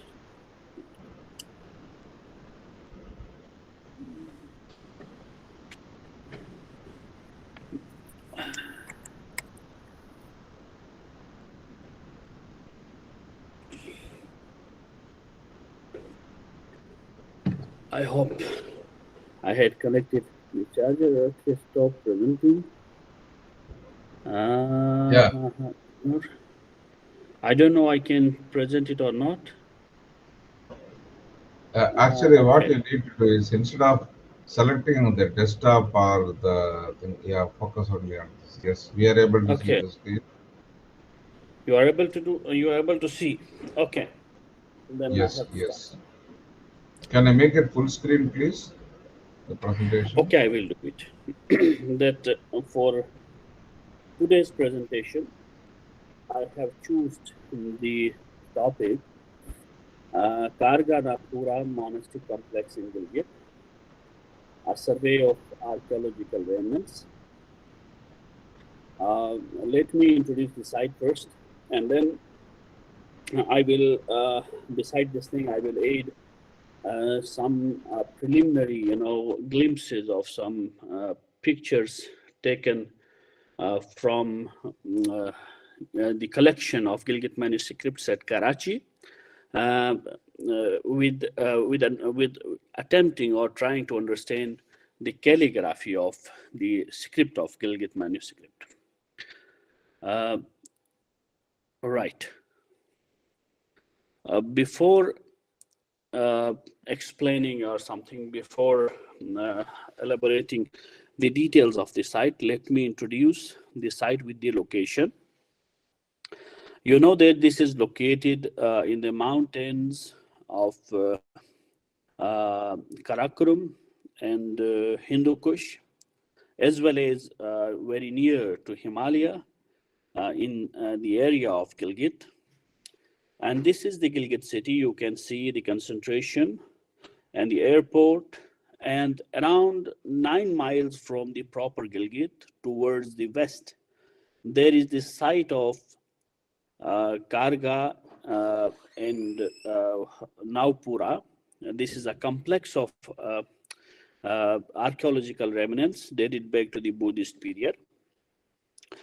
First of all, let me introduce also the location of Gandhara. Here is the proper Gandhara in Peshawar Valley. This is the site of Ladakh in the north of Kashmir. And in the extreme east, you can find the location of Tibet.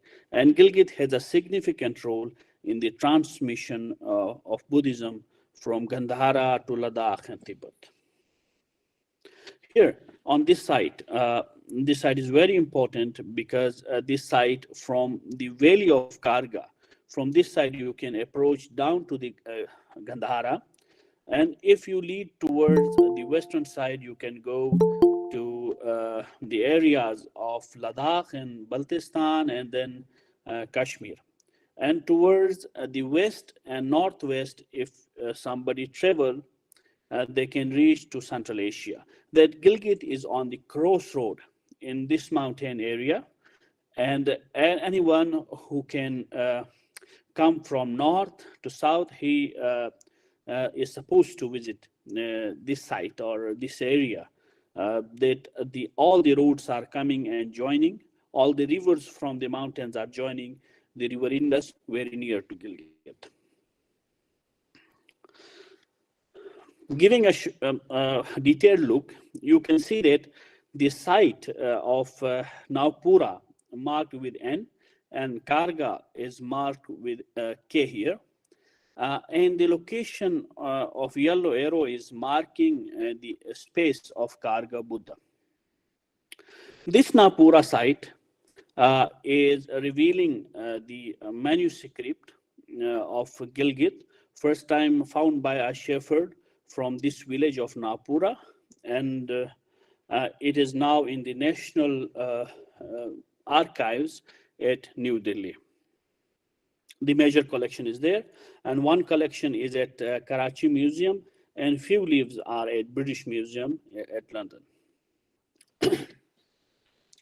Let me review the site, that who visited this site, who explored the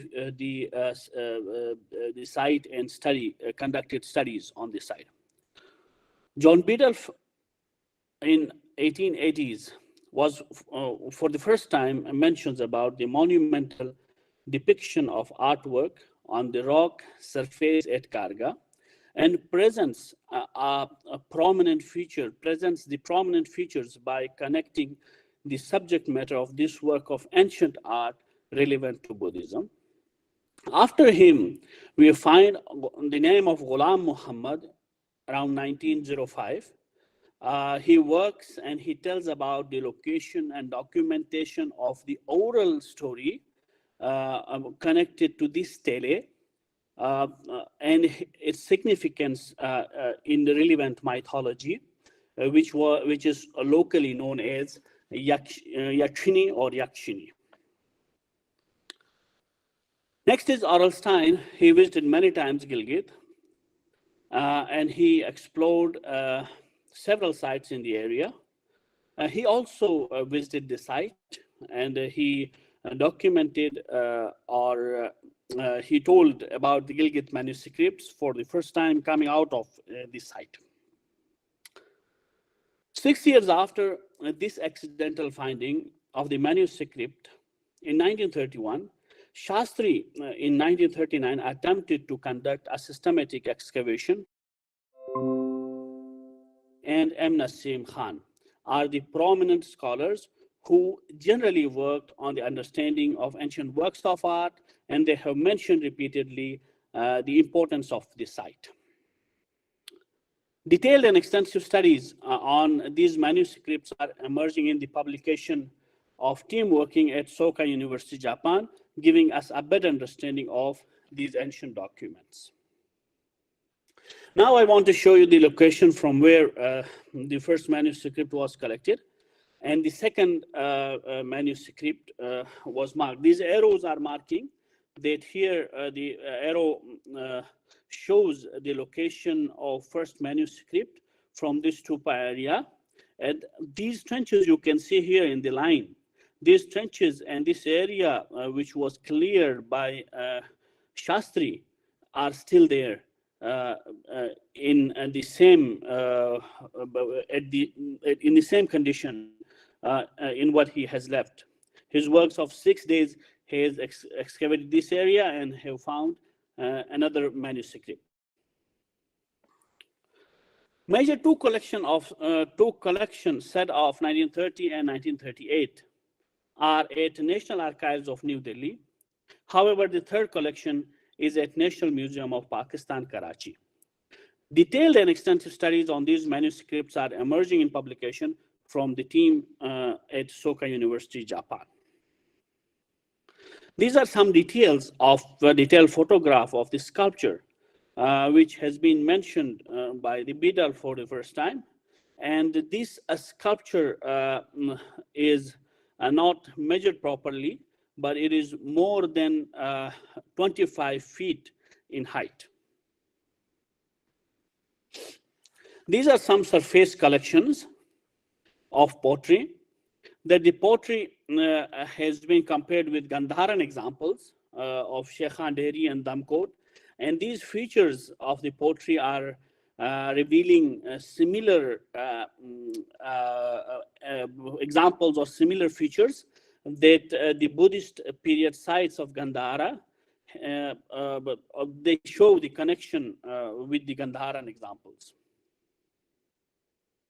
And another seal, which was, there were several seals found during the later excavation of 1938, which were reported to be available at Peshawar Museum.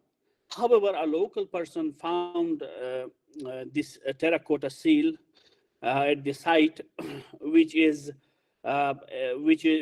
can be read as "Ye dharma hai tu prabhava hai tu tesham tatha gata prahasha vadhani graha rodha dadhama ha shravana." It can be translated, the purpose of this doctrine explained by the Tathagata removing the cessation has been told by the great Shravana. That similar seals were been shifted by Major Kaf in 1930s to Peshawar Museum. Here in this area, this line is being marked by a canal having a cuts in the rock to provide access of water from the Shukoga here. And from this source of water, the ancient water source of the site, which is now barren, was from this area. And here we still see the cuts in the rock, which shows that they have used wooden material to provide a channel to this area. Now looking, comparing or understanding the site, the importance of site, that when Buddhist culture of Gandhara was in the mood of decline, Napura Karga monastic complex was in the phase of emergence around 4th to 5th century AD. This site in Buruza probably had played a significant role in the transmission of Buddhism from Gandhara to Tibet. Because during this period of 4th and 5th century AD, in Gandhara, the decline of Buddhism is visible from the sites.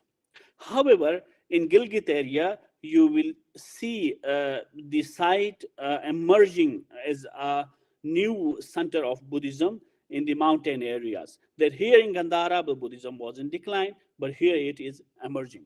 The antiquity of this site is attested by the worldwide known Gilgit manuscript, sculpture relief of Karga Buddha, as the evidences or the calligraphic capabilities here at Karga Napura. Okay. Oh, sorry.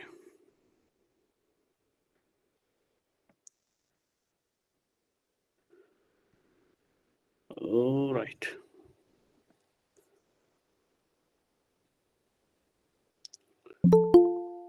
I want to show some pictures. Right, you see that the maximum height and the maximum width of the characters. The maximum height is 4.417 millimeters, and the maximum length of the character, this character is 5.393 millimeters.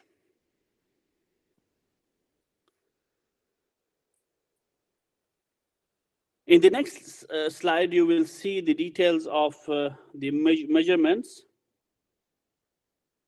Right here, you can see the angle. The angle they used here is almost constant everywhere.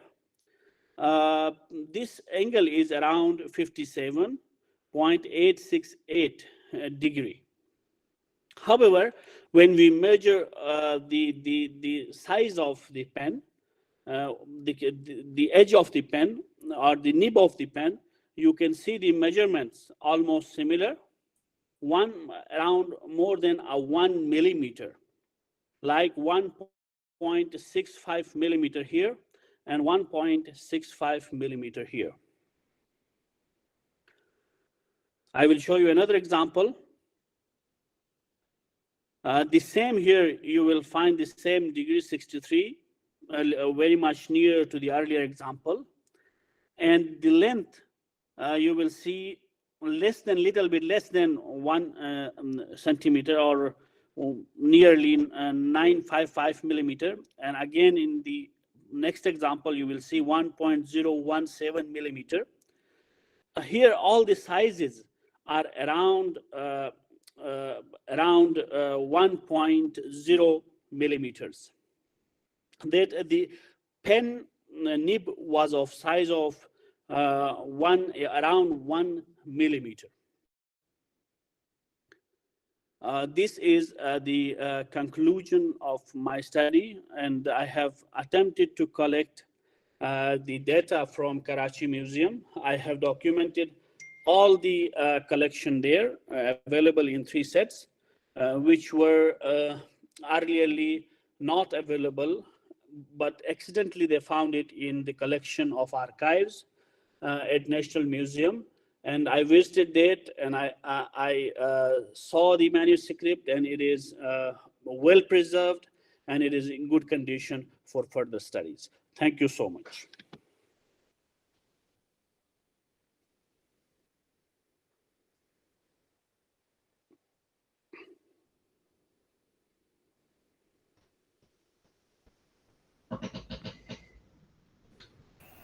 Thank you, Mr. Moizuddin Hakal. I think it was short, it was sweet, and a complex subject. You gave it in a graphical way, highlighting what the manuscripts are, how they are found, where they are found, and what is the importance. And this is one of the oldest manuscripts available in the entire continent, and very phenomenal content with the canonical and non-canonical ideology of Buddhism, and it talks about so many language-related links, and it is a treasure house by itself. The talk was a fairly good introduction into what it is about and what potential. And again, so many people are going through a lot of detailed research in this. I think this will trigger a fresh round of interest among. And I want to have a facsimile edition helping the scholars for exploring more about Gilgit manuscripts. Thank you so much, sir. Sure, sure. Thank you, Mr. Shiv-Shankar Babu from Tamil Heritage Trust, Chennai.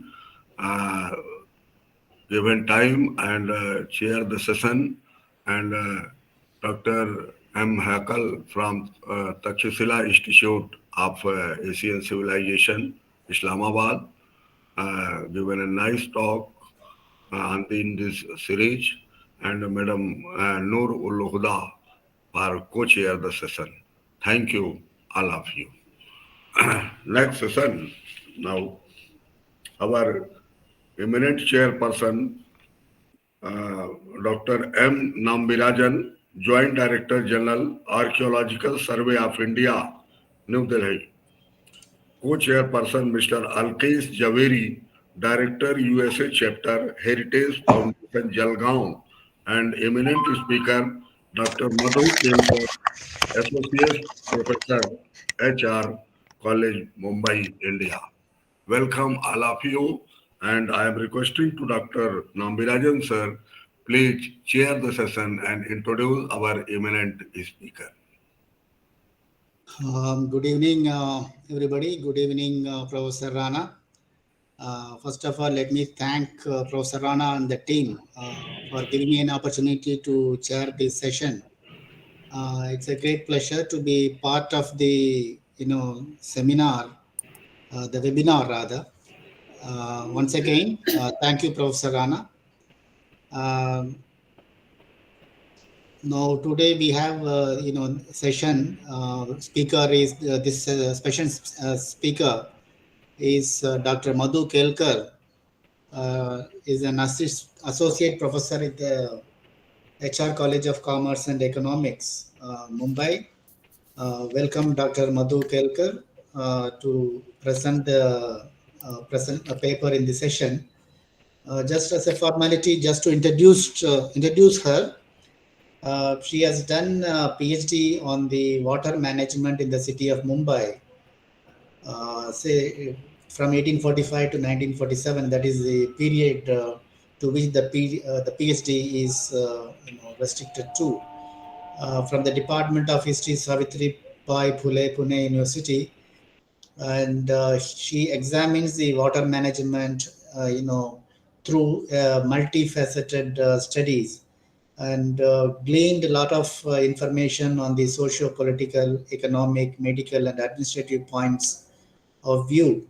The subject is very relevant today, and we are the government is working on this, water management and water conservation all over the country, and there is a lot of effort is going on to conserve the water, and how best we can manage water resources.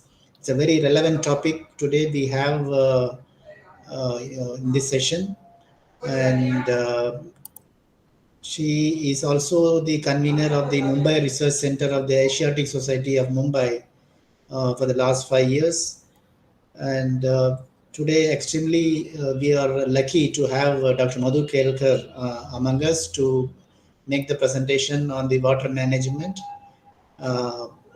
I have a request to Professor Rana. I have got an official meeting at 4:30. So I'll be leaving at 4:30. I will request the co-chair to close the session. I will be present in the session till 4:30. Then after that I will leave, and I request the co-chair to close the session. Thank you, Rana, and thank you, co-chair. Professor Madhu Kelkar, please start your presentation.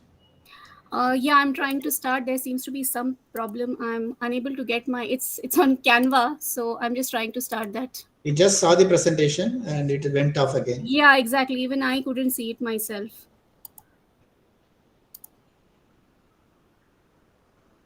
One Soham has raised his hand.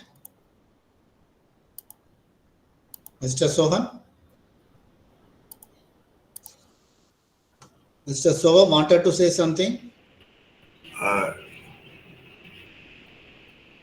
Can I share it? Yeah, we can see the presentation.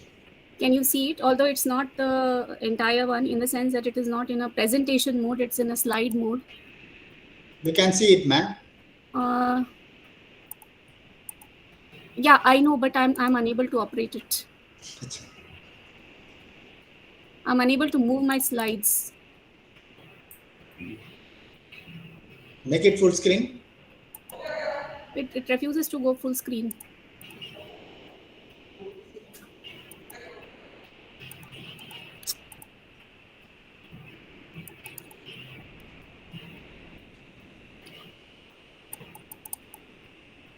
Madam ये तो full screen में नहीं आ रहा, तो आप शुरू करें presentation. नहीं, मेरा वो यही नहीं हो रहा है. स्लाइड्स ही नहीं. अच्छा, स्लाइड्स आर नॉट मूविंग. ओह, तो मैडम आपने हमारे पास भेजा है क्या ये प्रेजेंटेशन? हाँ, I have sent you the link. I have sent you the link. Um,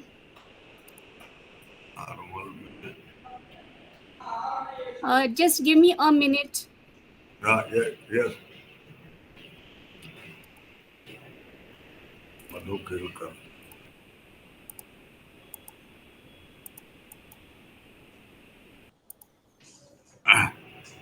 doctor Manish Rai sir को मीटिंग में जाना है नामिराजन सर को, तो आप क्योंकि जवेरी है नहीं तो आपको रहें कंक्लूड करना है. Yes, sir. Thank you, sir. Sir, can I just leave the meeting for a minute and come back? हाँ, okay. Yes.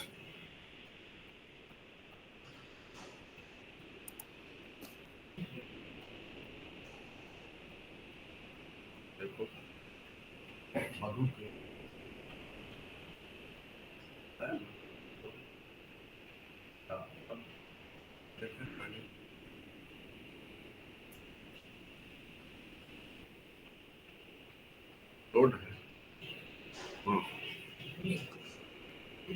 शुरुआत हो रहा था क्या?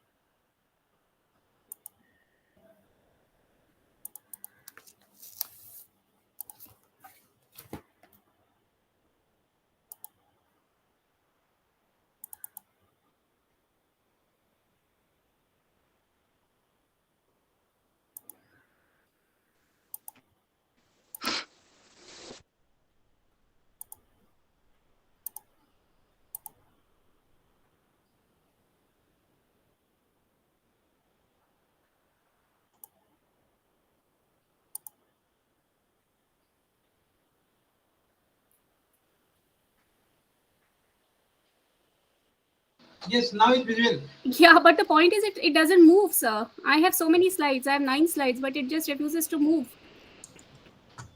Directly click on the second slide, ma'am.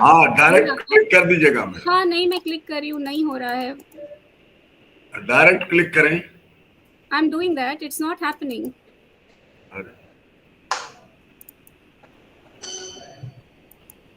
Madam आपने हमारे यहाँ पे जो भेजा है वो कैनवा में वो खुल नहीं रहा है. हाँ. Oh Lord. नॉर्मल पीपीटी आप यदि मेल कर दें.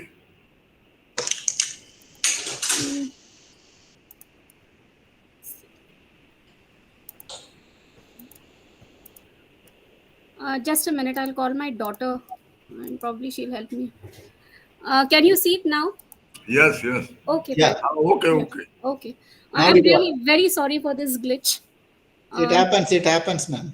Okay, so water is a part of our intangible heritage.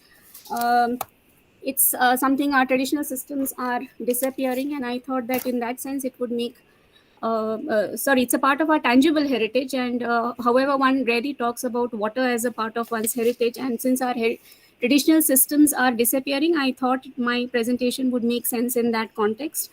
So I have chosen to work on the development of the sanitary systems in Mumbai and how they have resulted in the gradual annihilation of our lakes and tanks and ponds, but with special reference to Mumbai city. And the time frame that I have chosen for myself is roughly 1845 to 1957. I have not gone beyond that.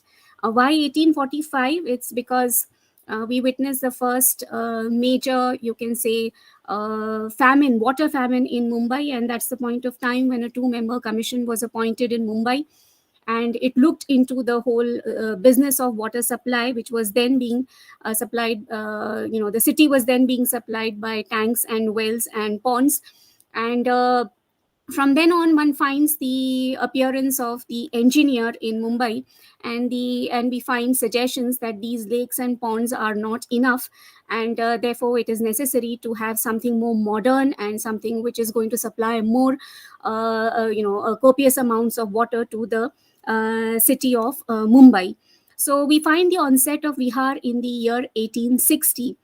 Proposals begin to start, coming from 1845 onwards. And you have some proposals. I have used a lot of archival material. So we have engineers like Rivet and Jarvis and Turner, who gave proposals that they were convinced that the traditional systems of Mumbai were good enough, and what they just required was augmentation. And this augmentation could be had by having bigger tanks atop hills that surrounded Mumbai, and from these tanks rainwater could be harvested, and then it could be brought down to the traditional water supply systems, and from there they could be distributed to the rest of the city. So I've given you a map of Mumbai. Again, it's a historic map which I have taken from Bombay Builder. So this is the city that we are talking about, if you can follow my cursor. And Bombay city only extended up till here. Bombay city has gradually extended over a period of time from the southern tip towards the north, and this is now the suburban region. This is now the suburban region of Bombay. Now, the move to completely do away with the systems that existed already in the city came with a person called J.H.G. Crawford, who felt that why can't we have a big tank of water somewhere in the suburban region. And he had studied the suburban region, this whole region he had studied, and he said, why not get some water from here, and via a pipeline, why can it not be supplied to the tanks and wells of the city? Why be dependent only on rainwater, which is available only in a certain number of months? Now, this idea was very much welcomed by Henry Conybeare, who was also a civil engineer and who was the superintendent of repairs at that point of time in a fledgling Bombay municipality. And 1845 is a very promising period for Bombay because it is a developing city. Its harbor is developing. Its industries are coming up, and therefore, from an engineer's point of view, this was a very, very promising scheme. The only thing was that he felt that why have just a tank, a bigger tank, or a bigger source of water supplying water to the existing tanks and well? Why not create a completely independent system, and we can do away with the existing tanks and wells in the city? And that is how the Vihar project, which was initially aimed on a very small scale, turned out to be. It changed completely with the appearance of Henry Conybeare.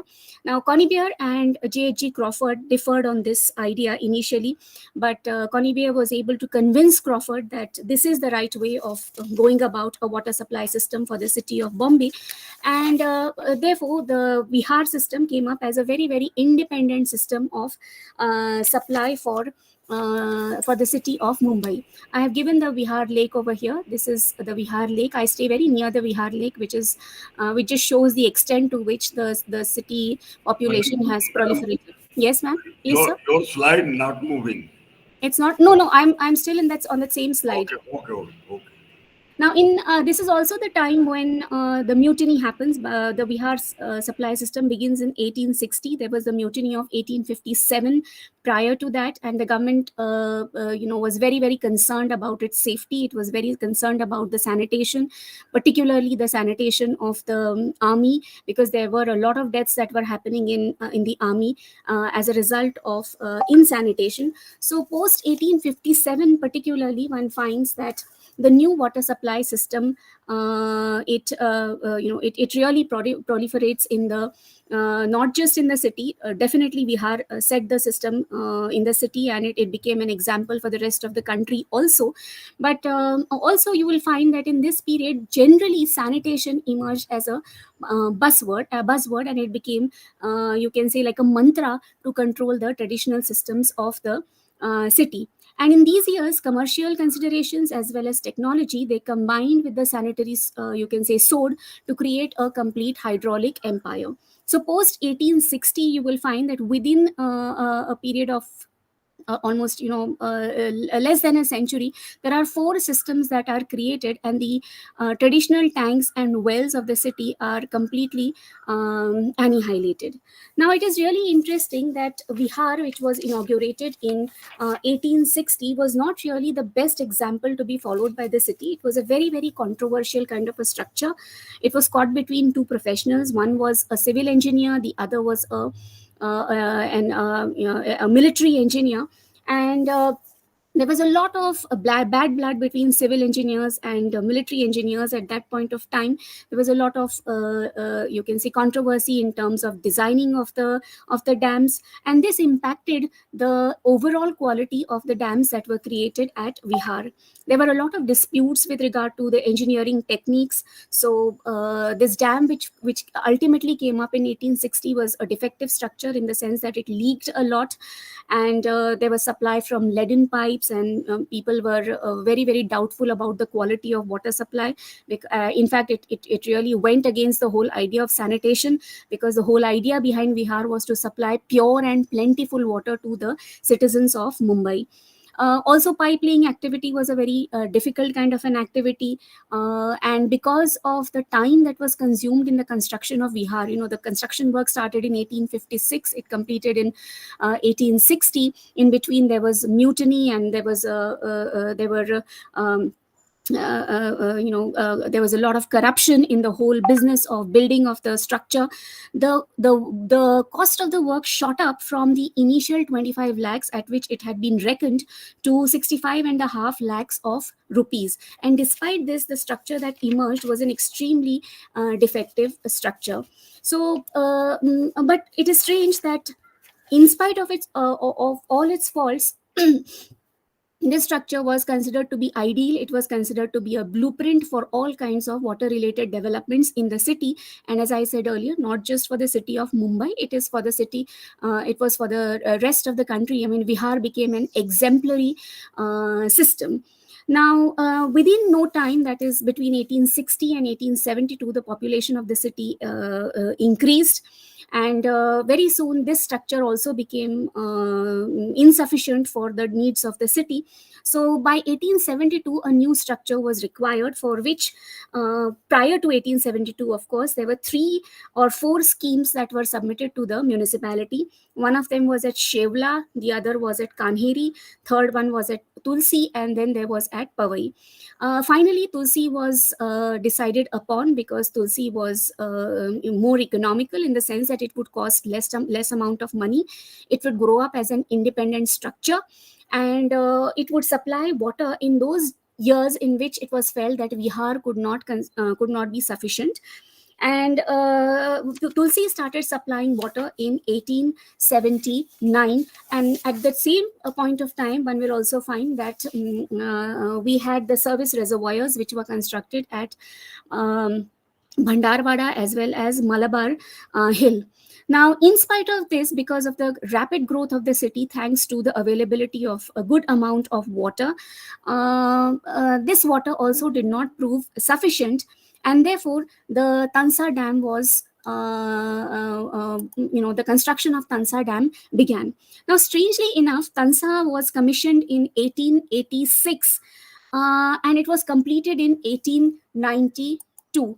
Now, even before Tansa could be completed by 1892, the city was faced with a huge amount of water shortage once again. And this is strange that the municipality could not make out that this water shortage is in the offing.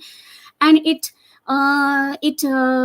commissioned yet another waterworks that is known as the Powai waterworks. This is Vihar, and this is the smaller lake of Powai, which was sanctioned, it was constructed, it was used. And all this happened between 11th July to 30th November 1890. That is even before the Tansa works could be, they could reach their point of completion. And within no time, they were abandoned because this lake was shallow, and it was felt that water supplied from here was not really of a good quality. And a lot of money was spent by the municipality on just this one lake. Later on, this lake was, an attempt was again made to use this lake for the development of the suburbs, but that is another story. But it ultimately landed up being a useless lake because it was never really used. It's only that it added to the cost of the water supply that was ultimately doled out to the suburbs, but that is post 1920s. Tansa was completed in 1892, and again because of the rapid expansion of the city between 1892 and 1957, Tansa, obviously, although it was supposed to be one of the most magnificent schemes with one of the biggest masonry dams, which was constructed 55 miles away from the city, it could not satisfy the city's water needs, and therefore Tansa itself had to undergo transformation 3 times. So once the whole pipeline was duplicated, a second time the height of the dam was raised. And then in its last phase of expansion, Tansa merged with the Vaitarna scheme, and it became the Tansa cum Vaitarna scheme, and the lake that was created as a result was named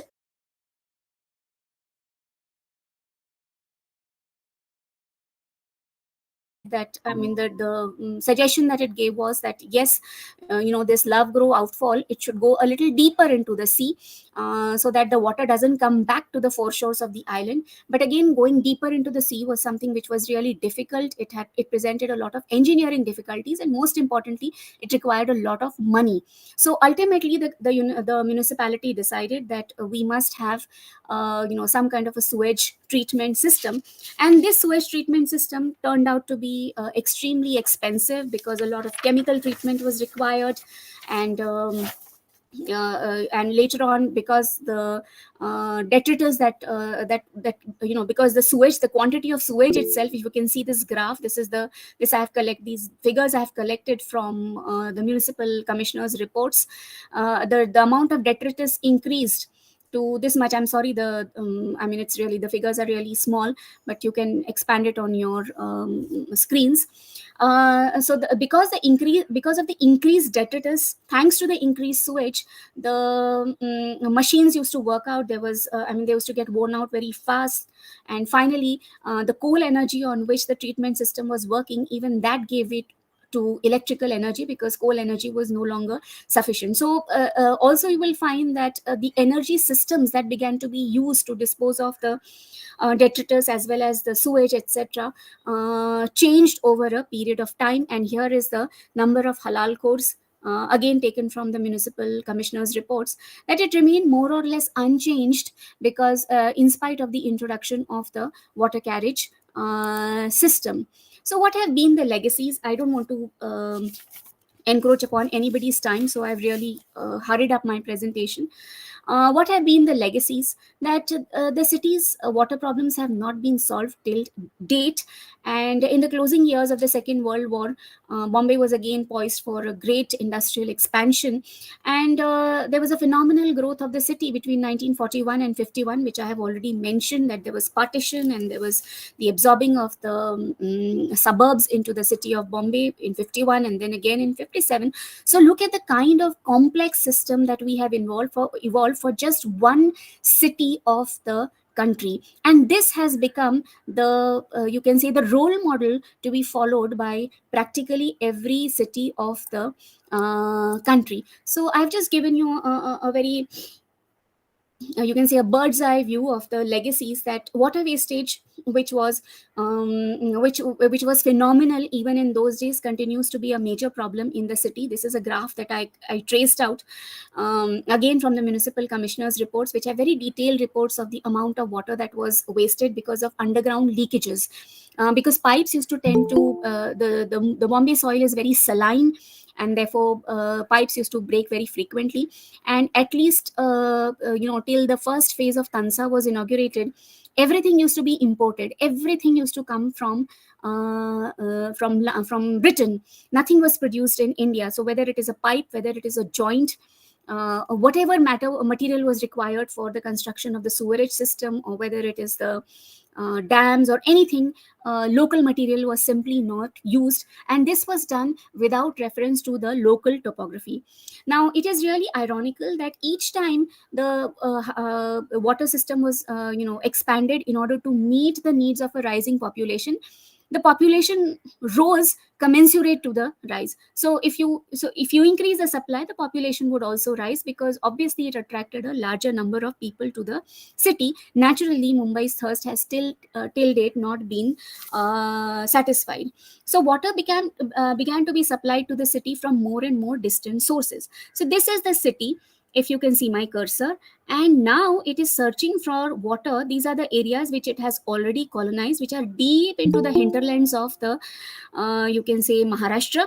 And these are the areas, these blue areas are the ones from which water is already being supplied, and these yellow areas are the ones which are now being kind of looked at again as future, you can say, sources of supply. Also, the town has expanded because for the sake of sanitation, the British wanted to divide the population. So they wanted to reserve the first class areas for their own people, then for the Indian gentry, and then obviously the remaining areas, especially the laboring classes and the middle classes, they wanted to reserve the suburban area. So suburban expansion had to happen, and it started particularly after the plague of 1896, and gradually, especially after the First World War, you will find that suburban expansion was taken up on a major scale, and water was required, obviously, as one of the first things for settling a population. Then you required a drainage system, you required a good transport. That is the reason why Bombay has expanded from south to north. But with each phase of expansion, water had to be provided, and the burden fell always on the Bombay municipality. And Bombay municipality, again, this is ironical, was drawing water from the suburban area, but it was reluctant to provide water to the suburban area because it felt that it had the sole rights on the water in the suburban areas. Another profound impact of this whole business of locating the water supply system in the suburban areas was that a lot of cattle sheds had to be shifted from the core Bombay city, that is the southern island of the southern portions of the city, to the suburban regions, because cattle sheds were again a sanitary challenge. Land was required for the sake of building, making buildings, and also a lot of water was required to have good cattle in the city. To have good cattle in order to provide milk to the city. Now, obviously, land was not available in the island city. So how to make that land, how to make that good water, how to make that grass available? So the best way was to shift the entire lot of the gwalas to the suburban areas, so that they could have plenty of water and grass, and they would be away from the city as well, and while of course they would provide milk to the island city. So it was like a win-win situation for the colonial Bombay. Now, ironically, the city limits have expanded. So Goregaon, which is just 4 stations away from the place where I stay, is very much a part of the city, and this is the place where the cattle are located. Now, this RA is located in Goregaon, and this is again the area of jungle which was occupied for the sake of creating the RA milk brand. And there were a lot of tribals, the Malhar Kolis, who used to stay in the RA forest. They were completely ousted from their lands. The RA milk colony was created over here, and this again became like a role model, that this is how a milk colony should be created for the rest of the country. And then of course our system of drainage and sewerage turned out to be extremely complex with the passage of time. Today the city has more than 180 outfalls, out of which, of course, the major ones are located here in the Arabian Sea. Many are located in this area, in the suburban area, in the Thane Creek, the Mahul Creek, and so on and so forth. But in spite of having created this, so-called modern systems, and having obliterated our traditional systems, Bombay still continues to suffer from flooding as well as water shortages. So this, in short, was my presentation. Thank you. Nice. Nice presentation. Very good. Thank you. Very, very valuable and useful, I think.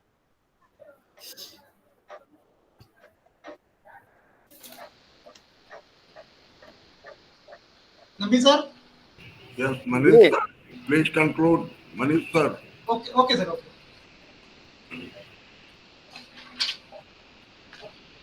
So, thank you, Madam Dr. Madhav Kelkar. It is a very nice presentation, and we are and we are also resided in Mumbai.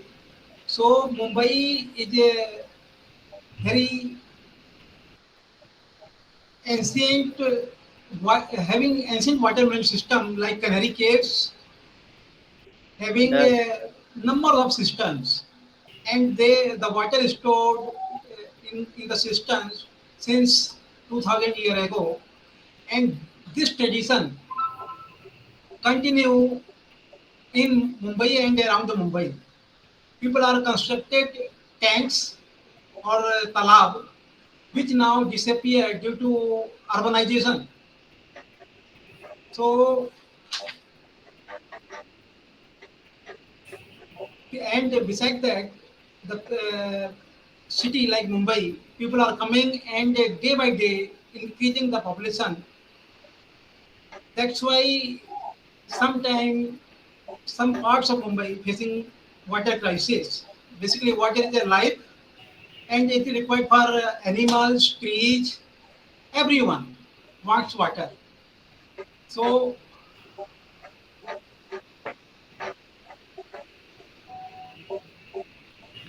and during use of water, maximum part or of the water not used by the household or factories.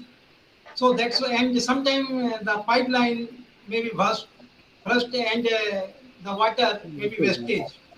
We are located in a sea, near sea, having a large water, but due to absence of technology or due to proper technology, we can not culminate it into drinking water.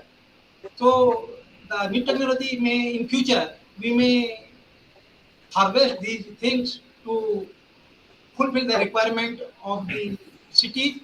Thank you, ma'am. Thank you, sir. Isra, sir. बहुत बढ़िया है. Very good presentation. Thank you, sir. Thank you, Dr. Manish Raj sir, for concluding the session, and Madam Dr. Madhu Kelkar, Associate Professor, HR College, Mumbai, given a nice talk in this series on this topic. So, thank you, Madam. Now, next session, Chairperson Dr. Madhu Kelkar, Associate Professor, HR College, Mumbai, and our eminent speaker, Madam Anita Bose from Bangkok, Thailand, his talk on the pivotal role of Garuda in outside of India. So welcome, Madam, and Dr. Madhu Kelkar. Please chair the session and introduce our eminent speaker, Madam Anita Bose. Thank you, sir, for giving me this opportunity. And I have the pleasure of introducing our next eminent speaker, Ms. Anita Bose, who is going to speak on a pivotal role of Garud in outside India. Let me introduce the speaker to all of you. In brief, Madam, please. Yes. Ms. Anita Bose Ghosh is an author, artist, independent researcher. She's also a guest lecturer at Ramakrishna Mission Institute of Culture, RMIC. She's a course coordinator of appreciation of South Asian art and culture through the study of Ramayana at RMIC. She's a founder member of Akna Sharada Ramakrishna Pathachakra, a spiritual voluntary organization. She's a guide of National Museum Volunteer, Bangkok, Department of Guiding. She's a former steering committee member of the National Museum Volunteer, Bangkok, and a member of the Siam Society under royal patronage, Thailand. She has been appointed as the chief convener of Global Encyclopedia of the Ramayan project by Ayodhya Research Institute, Lucknow in 2020 under Ministry of Culture, Uttar Pradesh, India government. And she has successfully published the first curtain raiser volume of Global Encyclopedia of the Ramayan on March 6, 2021. She's a member of IAAPS. She's ex-Vida designer, San Francisco branch. As author, her famous books are Ramayan Footprints in Southeast Asian Culture and Heritage, Odisha Patichitra Saptapadi. Her well-researched articles have been published in various journals, famous magazines of India and Southeast Asia. She gave numerous lectures, presentations, talks in various universities, organizations, museums of India and abroad. And she's also done a lot of social service for the sake of underprivileged women as well as children. And she was awarded by Honorable CM Yogi Adityanath Ji for her Ramayan research work on Southeast Asian countries, Deepotsav 2019 at Ayodhya. And she was also awarded by the Ayodhya Research Institute for Global Encyclopedia of Ramayan project under Cultural Ministry of Uttar Pradesh Government, Lucknow 2021. Welcome, madam. The session is all yours. Thank you so much. Thank you so much, Ma'am Madhu, and thank you so much, Mr. Professor Mishra sir, to giving me this opportunity again to say something about the Garuda. So I think it's better to give the presentation and then it will show. So then it will be good to understand that why I choose this topic, and maybe it's interesting to know for all of you. So just give me 1 minute. So I will start from the beginning and I will give the full screen. Okay. Is it okay now? You can see now the Yes, full yes, screen? it's very Yeah. much visible. Okay. So thanks again to all of you to giving this opportunity, and I am very feeling blessed that regarding Garuda or our Garud. So Garud, who is the Garud? We all know. As an Indian, we know that he is the vehicle of Lord Vishnu. He is the carrier of Lord Vishnu. And in India, we have lot of gods and goddesses who have their own vehicle or own vahanas. So since ancient times, there has been a close association with between the animal world and the Indian gods and goddesses. From the Vedic era to modern time, worshipping Shakti or whenever, humans have tried to describe and explain the various form of gods and goddesses. They have always found a bahana or a carrier. A god or goddess is essentially a bhava, an embodiment of the theory, what we know. And in that way, Garuda also be a part of our culture, our heritage. This is a very old, ancient, movable, like that it's a pillar which is held by one beautiful man or woman. It's from the Bharut. So this is, you can say that the oldest sculpture of Garuda in India in 100 BCE. And then we get Garuda in our Gandhar art also, and where Garuda is vanquishing the Naga, because we all know the story that why is Garuda, who was the Garuda? Garuda was the son of Vinata and Kashyap, and what was the rivalry between the Nagas and the Garudas. It is a very well-known story in our Indian Puranas. But very interestingly, this Garuda is not only for us, but in the outside India, there is a common cultural link. And you can find there Vishnu, Shiva, everything. And Garuda also reached there. Here you can see the map. This map is very interestingly that how the different part of India and the Southeast Asia, it's a very small one. I cannot give here the big one. So there are so many common cultural thread in Southeast Asia. And last few days you all are listening and see that the connection is how deep with Southeast Asia and India. So this Garuda is also a very part of this thing. So this is a map. This is a picture. It is made by Asian Studies, and they put that how the ancient Garuda in the different art across the Asia. So we can get Garuda from Japan, we can get Garuda from China, we can get Garuda from Philippines also. So now I am starting with my presentation with the Garuda, because the national symbol of Thailand is Garuda. Whoever came in Thailand, in your passport, you can see the stamp of Garuda. So the Garuda is so important that Thailand, like a country, they choose this symbol as their national symbol. So here the Garuda is known as the Frakrut Pha. The Phra is always a higher position in Thai culture. So this Frakrut Phra is a Garuda, is a very important in Thailand. As the vehicle of Lord Vishnu, why they choose this thing as the symbol of their country? Because if you want to do, see, this is that was a Garuda in a palanquin in our National Museum, Bangkok.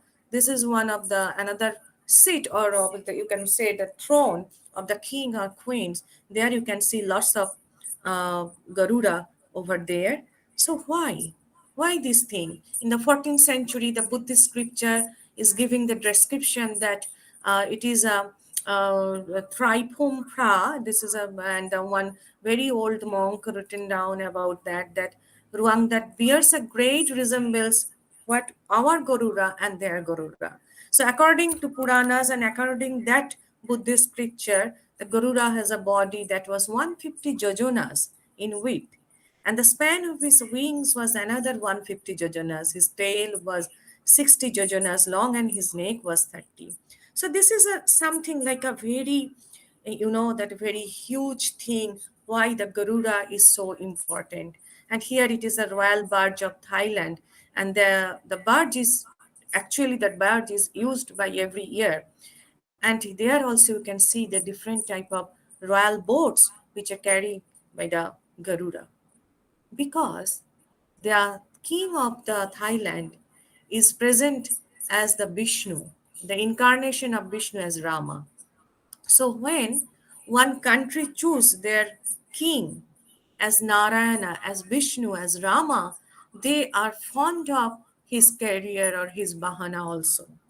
And not only that, Garuda is very important for Thai people because for his, the divinity, for his power, and for his obedience also. The devotion to Narayan, devotion to the Vishnu is the most important point in Thailand, and the dedication also, because all the people they loved Garuda. Another one cause is that he take a lot of chance to take the Amrita when he found it from the Shura and Ashura fighting, and he bring that Amrita to the Narayana, but he never taste it. He never take it because उन्होंने हम लोगों का एक है ना जो कथा उन्होंने दिए थे, he was promised to Narayana that he will bring that Amrita to him, but he got a lot of chance to take that, but he never did that. And see the result. He was immortal, like always with the Vishnu. Vishnu gave him chance to put in the flag of Vishnu's chariot. He is on the flag, and also Vishnu is standing on him. So at the same time, when the Vishnu is getting the worshipping, Vishnu is worshipping, the Garuda is worshipping also. So here it is, you can see there are main five royal birds. One is Hanuman, because the Ramayana, another one is Hansha, that is for the Brahma, and another one is Naga, and the main one was the Garuda. The Vishnu is carrier of the under that. So this is a beautiful Royal Birds National Museum, and every year they doing this type of different type of procession, the religious procession, and sometimes it is also used for the Buddhist merit making too. The royal people are doing that. So here you can see this is a made this picture. The golden Garuda is sometime made by also the candle. There is a festival in Thailand. It's making by the whatever you can see. Those are made by the candles, and it's all the associate with our Puranas. I am so fond of those festivals and ceremonies. So this is the concept of Narayana, because you can understand now that this is my king. My king is Rama. For them, my king is Rama, and the Rama is the incarnation of Vishnu. So the Garuda is so important here. Here you can see a very unique features, that where the Garuda is killing a demon, and then Garuda is carrying the Narayana, the Shankha Chakra Gada Paddadhari Narayana. And here another one. This picture I taken this year. I went to the Phimai. The Phimai is a very important place in Thailand. Phimai is actually from Vimayapura, the city of Bhima. From the city of Bhima, its pronunciation changed, and now it is the Phimai, or the Vimayapura is now it says like a Phimai. So the Phimai is full with the Mahabharata and Ramayana. I was really literally, that in a Hindi there is a word that pagla gaye the, though I was literally mad that, oh my God, every lintel, every pillar, every palace, they are associated with our Puranas. They are associated with our epics. And here you can see that this year they have a boat race in whole Southeast Asia, and I believe in India too, because for the agriculture system and to giving the thanks to the rain god or the field, the Dharitrima, that they have something like the bountiful of the fishes, bountiful of the water, which is helping their harvesting. So the whole Southeast Asia, they have a different festivals of the boat racing. And the festival is starting in Thailand. See how this is a Narayana is coming with the Garuda. So this is the first boat that will come, and then the Ministry of Agriculture or Ministry of the the Jala Sampad or the whatever, the river, the water department or the whatever, they come and they will worship, they will put some flowers, they will chant something, and then the boat racing is starting. So this is the unique thing what I saw here. So it's very much different type of feelings, and in society also there is tattoos, there is t-shirt which is are making by the Garuda. And here another one is you can see the Garuda tattoos that people are used in the hand, and the Garuda also are mixed in. It is not only the Thailand, but there's many places they put on the top of the home also. Again, I will go in a very interesting thing, that is the different type of seals. The people are in Thailand, they use the ancient peoples here, use the seal. What we have the stamp. Now it is the stamp. We are stamping on the our government paper, in the passport and any kind of important paper, you have to be stamped. And that was known as the seal that time. And there is the four kind of ancient seal were used in Siam. Siam is the Thailand also, the Sham Desh. And that seals are known as the Fra Racha Lankachan Mohanakan is a Mongol, Mohankan is a Mongol, Monkan. Fra Racha Lankachon Oirapat, Oiravat or elephant. Fra Racha Lankachang Fra Krutfa Garuda, and Fra Racha Lankachang Hongsa Piman, Hongsho or Swan. So four deities, Brahma, Vishnu, Shiva, Maheshwar, and Vishnu, and then they use those vehicles as their seal. So seals of men, the important seal is Fra Racha Langchan, Fra Krutfa, the royal seal of Garuda. The Narayana, in this seal, it is not very clear in the first one, in my left hand side, the Narayana on the Garuda, but later the only Garuda is used, and who have the serpents of Naga is used for the seal of the Thailand.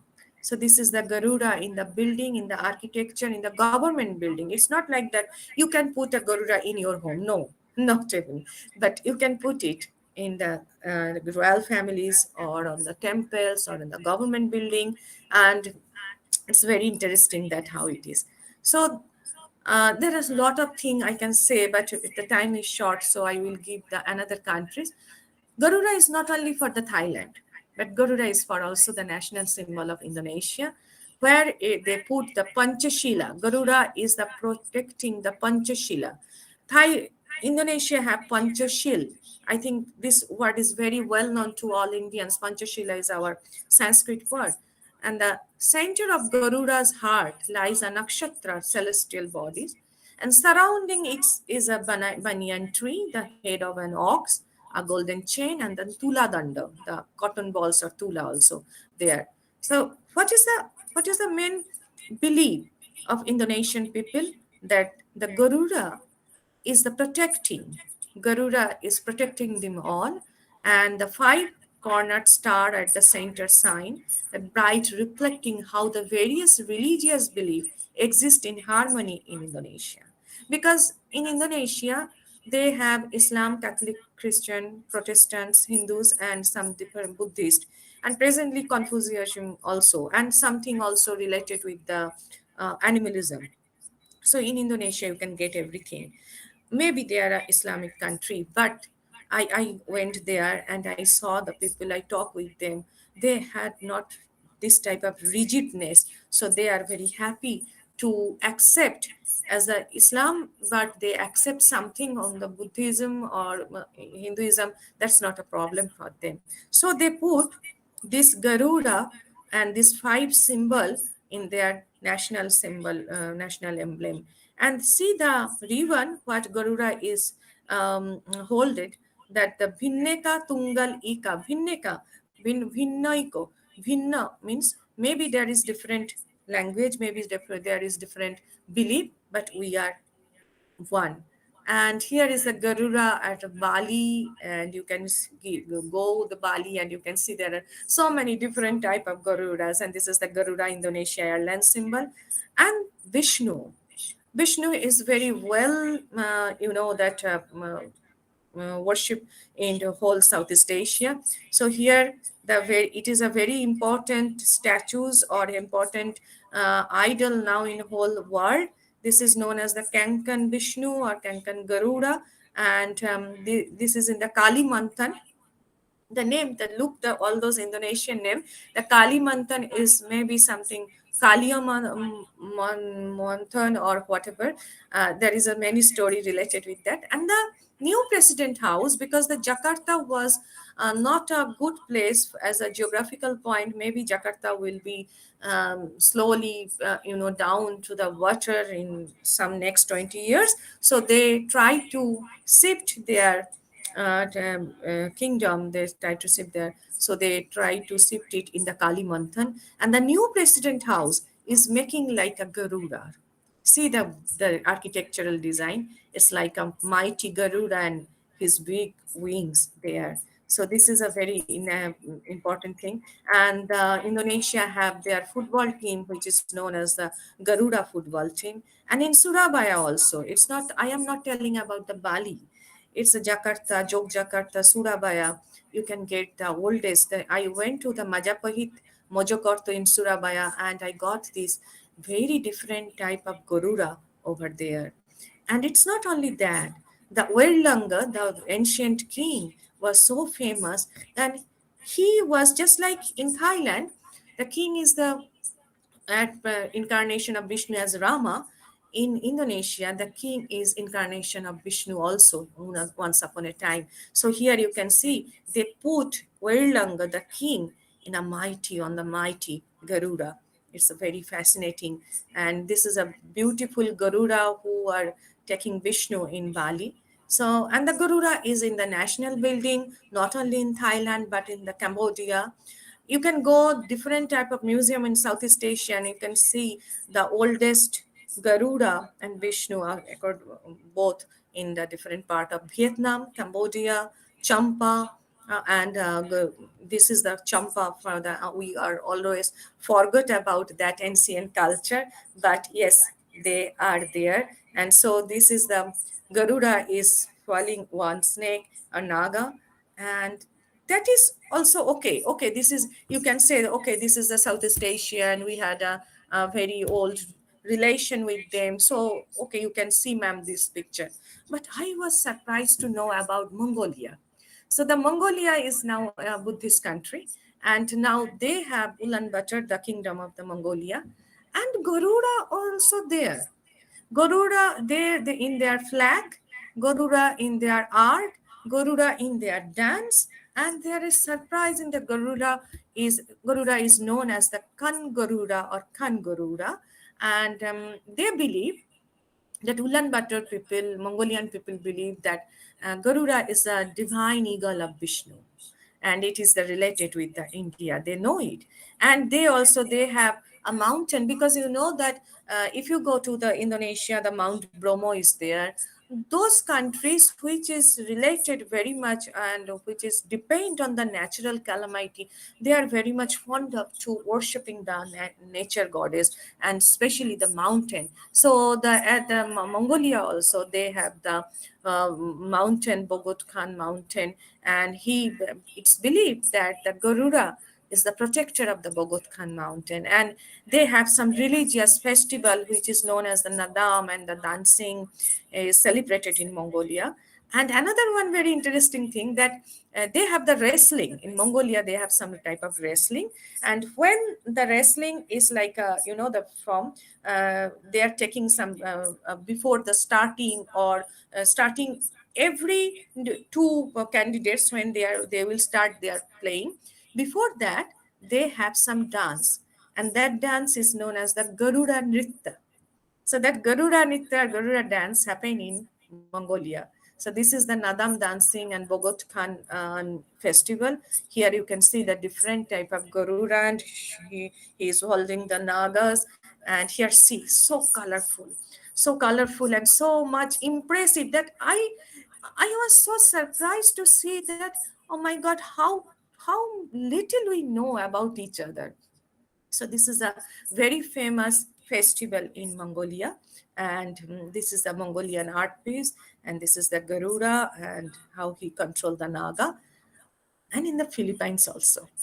In the Philippines, there's a before the colonial French people, Spanish people went there, they got some golden earrings, and the pre-colonial Philippines have now it is in their museum.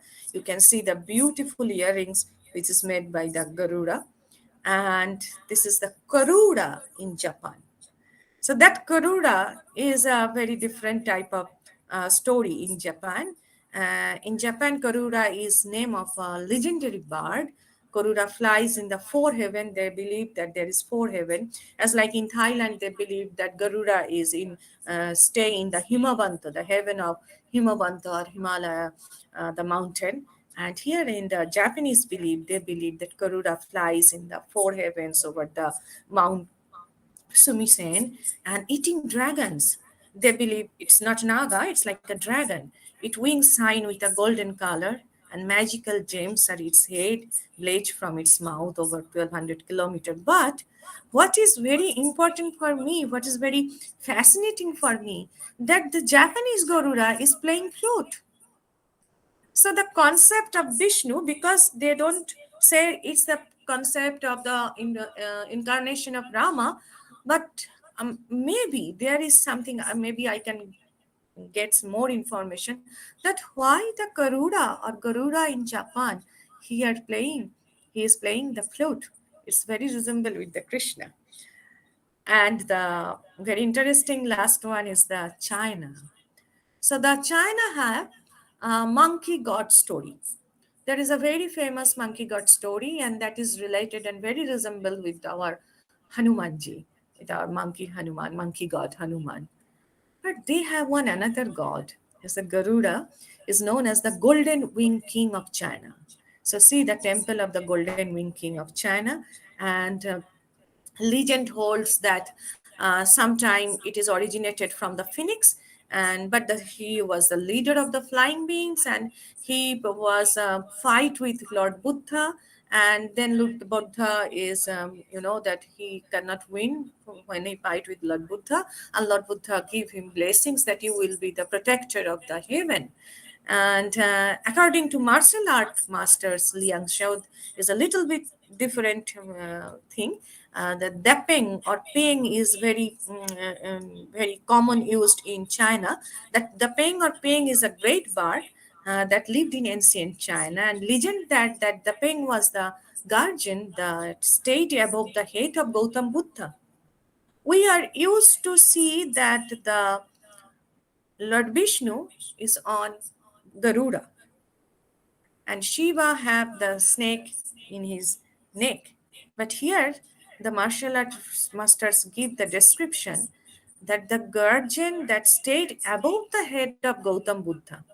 The pen could get rid of all evil in any area. Even the Monkey King was no match for it.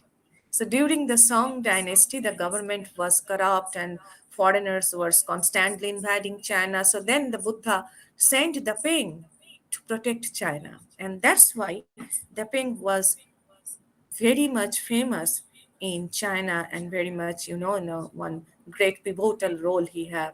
So this Peng, a golden winged mighty bird also, Peng sits at the head of the Buddha's throne, and sometimes it is also believed that Peng killing that one kind of, peacock. Okay. So, sorry.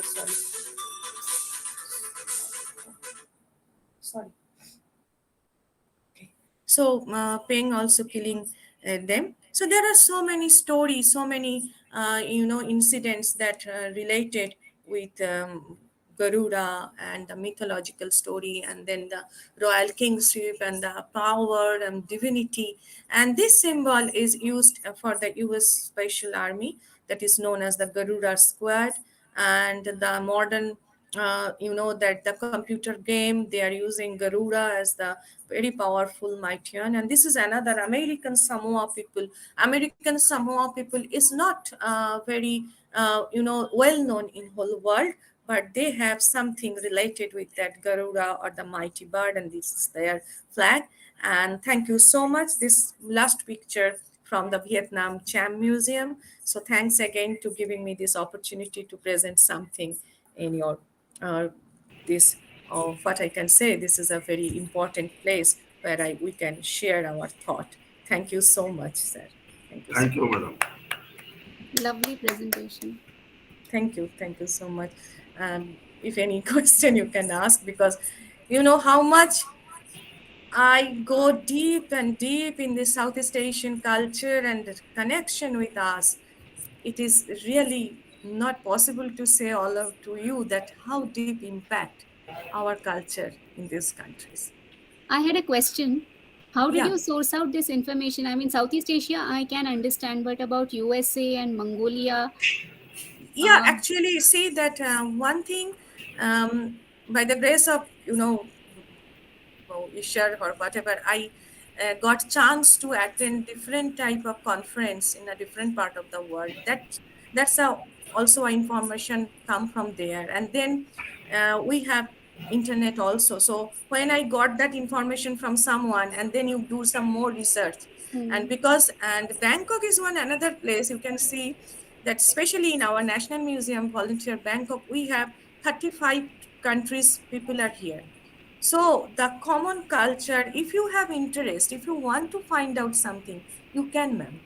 So, and the libraries also, there is an ancient library in Siam society. They have so much things they already have. So it's my belief that if you want, you can get it.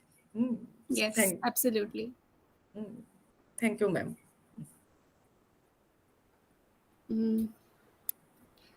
Actually, I had a friend who lived in Mongolia 3 years.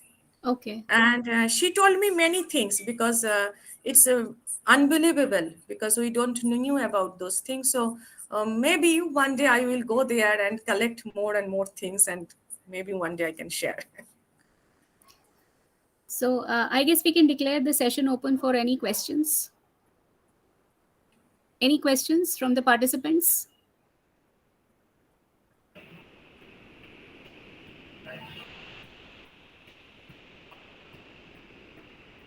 If there are no questions, I guess we can wind up this session. Yes, sir.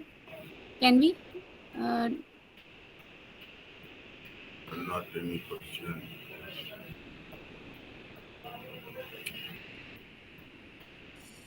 So since there are no questions, I would like to thank Ms. Anita Bose for this absolutely fascinating presentation. So Garud has come out to be not just a common binding thread in the Southeast Asian culture, but I feel that we have kind of bonding with USA, with Mongolia, and also I was really fascinated by the idea that Garud symbolizes the coming together of 5 religions, and I think this kind of a perception is required today when there is so much of strife and so much of conflict in the entire world. So this message comes out as a very important message of amity and unity. And your illustrations and maps were really beautiful. And those especially relating to USA and Mongolia were really, really very striking. So thank you very much for this very insightful presentation. Thank you so much, ma'am. Thank you. That's why I choose the symbol, that how the Garuda is used in Islamic country. Because actually Indonesia is not Islamic country. Actually Indonesia is different, because they can say that Bhasha Indonesia. Yes. They can say, yeah. I went there many times, and the feelings is little bit different, I cannot explain it, but maybe in a few months, one book is coming that is on the festivals of Southeast Asia, which I am working on that. So I am trying to put all those festivals and ceremonies which is connected with us. And that is fascinating. And if possible, if you can get it, then you can understand that more and Surely, more. surely. More and more. Thank you, ma'am. Thank you, Thank sir. you. Thanks Thank again you. to giving this opportunity. Thank you, madam. Dr. Madhu Kelkar, Associate Professor, HR, College Mumbai, chaired the session, and Madam Anita Bose given a nice talk and very fruitful talk in this webinar series. Thank you, Madam Anita. Now, next, last session of the day, our chairperson, Dr. G.C.L. Gamage, Senior Lecturer, Department of History and Archaeology, University of Ruhana, Matara, Sri Lanka. Co-chairperson, Madam Sonali Dasanaike, Lecturer, Department of History and Archaeology, University of Ruhana, Matara, Sri Lanka. And eminent speaker, Dr. Indrani Chaudhary, Assistant Professor, Department of History, ICB College, Guwahati, India. Welcome all of you, and I'm requesting to Dr. Gomez, Madam Sonali, please introduce the eminent speaker, Dr. Indrani Chaudhary. Thank you very much, sir. So as there is our chairperson was absent, so I would like to proceed our session. So thank you very much for giving the opportunity, and it is great honor to me participate to this research forum too. And let me introduce our eminent speaker. So Dr. Indrani Chaudhary, Assistant Professor, Department of History, LCB College, Guwahati, Assam, and her specialization on ancient history and culture. And also her areas of interest are art, archaeology, heritage studies, and Northeast history and gender studies.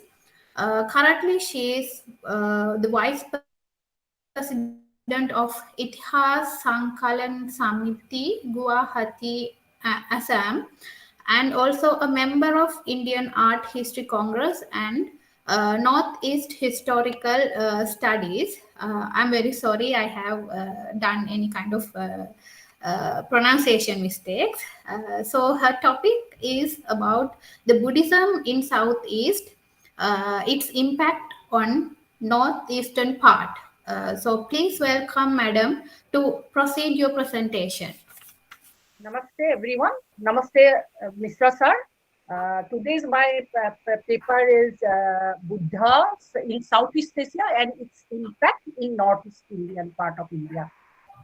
As we know that Buddhism has spread in from India to the outer parts of the world. Madam, could you please share the presentation firstly? Yes. I'm doing I'm doing, ma'am. Can it visible here? We cannot see it. Mishra sir, can you see the presentation? Yes. No. Indrani madam अभी नहीं दिखाई दे रहा हो. I don't know why, sir. कोशिश करें और भी, फिर नहीं तो मैं यहाँ से शुरू कराता हूँ. आपने दिया है? दिया है. हाँ. प्रेजेंटेशन. हाँ, मैं सर स्टार्ट कर रही हूँ. I want to start my paper. Yes. Sir,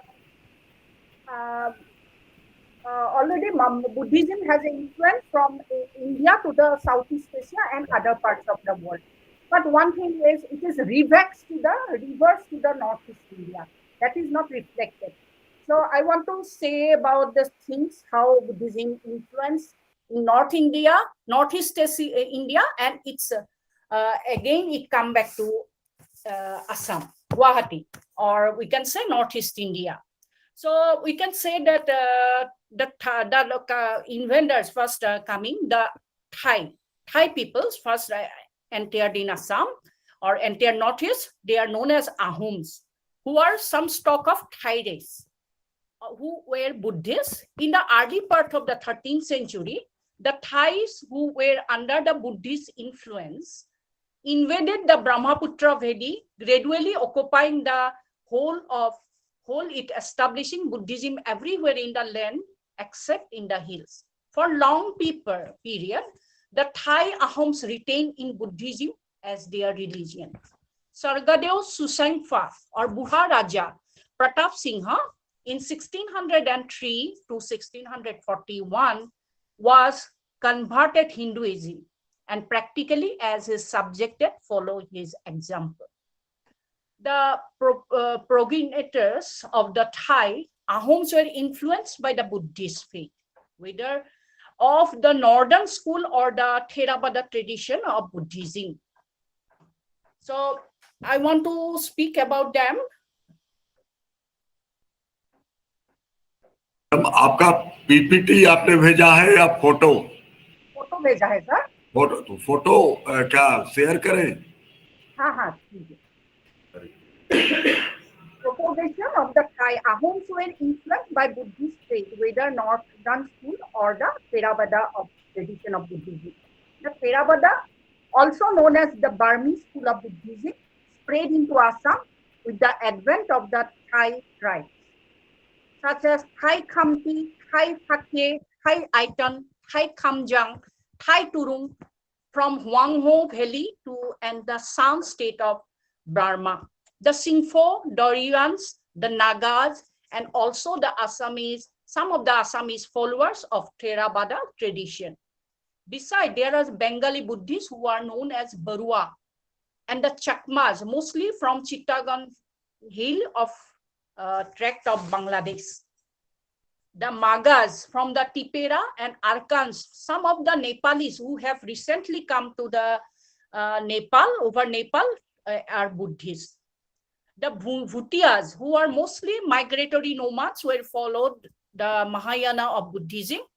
They are both found in both Assam and Arunachal Pradesh. Some of them are found in the district of Kamrup and the Daram.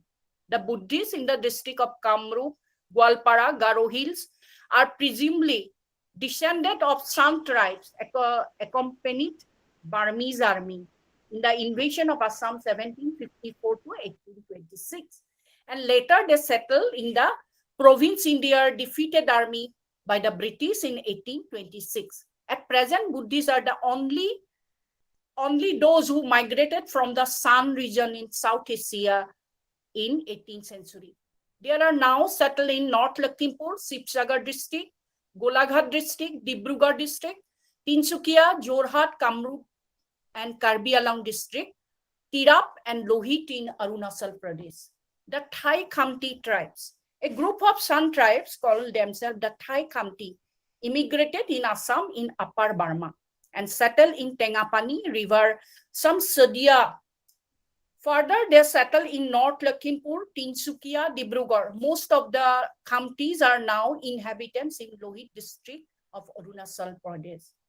Bihar or Buddhist monasteries or pagodas are also found where they live.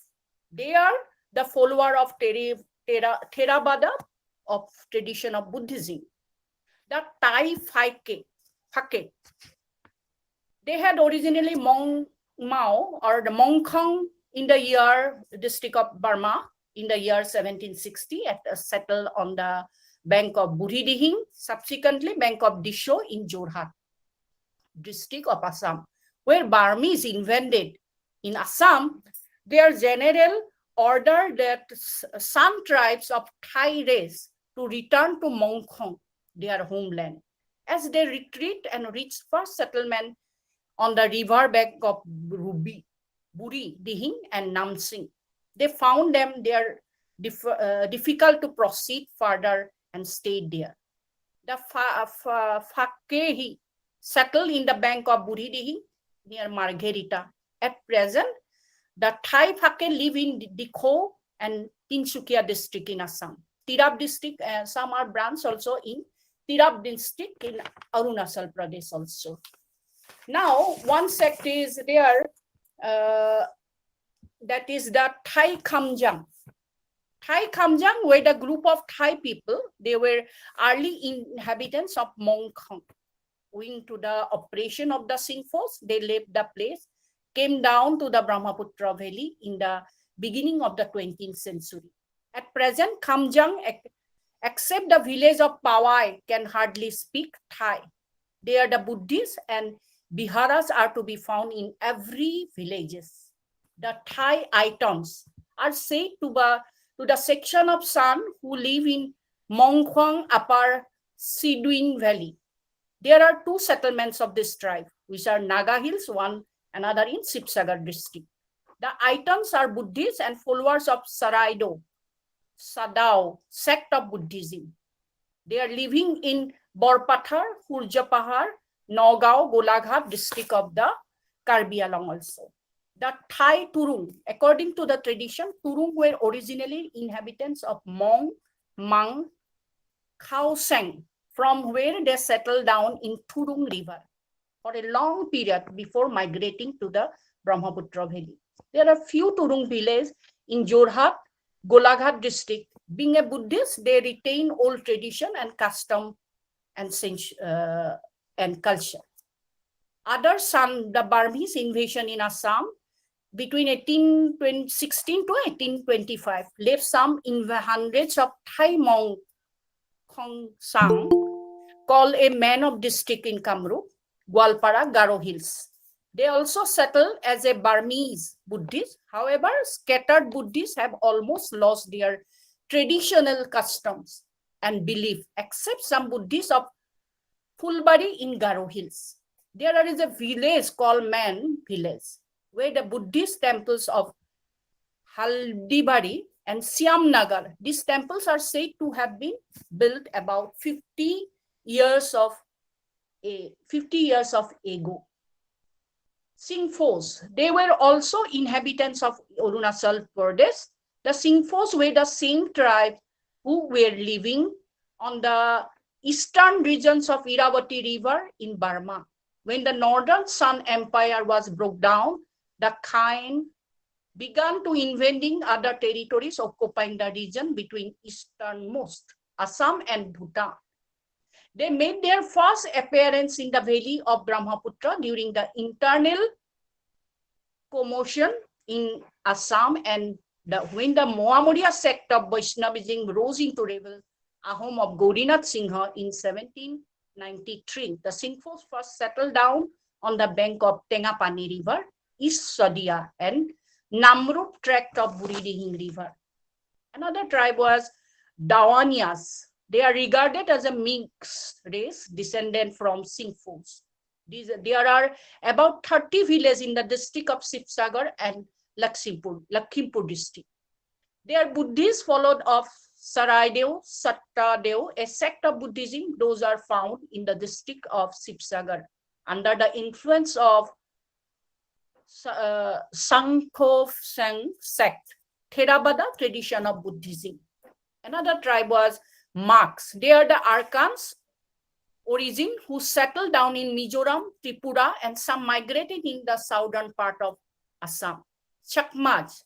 A large number of Chakma Buddhists migrated to Assam as a refugee in recent times from the Chittagong tracts of Bangladesh. Almost all of them found and settled in Tirap and Lohit district of Arunachal Pradesh.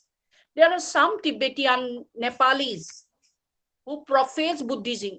They have settled in Lakhimpur. A few Nagas are also Buddhists living in the region of Margherita and Lidu. Assam has been maintaining trade contact with Tibet since very long period. The Tibetan tradition came down to Assam through different routes and passes like Bizni, Cherrapunji in Kamrup, Buridihing in Darang district. From early days, northern Assam accepted the Tibetan from Buddhists known as Lamishim. That is the Mahayana Buddhism from Buddhism, which still continued the Buddhist tribe. Seruk, Puden, Mompa, Memba, Khamba, and also the Bhutanis. Mahayana Buddhism, surname Lamaism, also followed the tribes of Arunachal Pradesh. Bhutias, who are mostly migratory nomads, are followed of Mahayana Buddhism.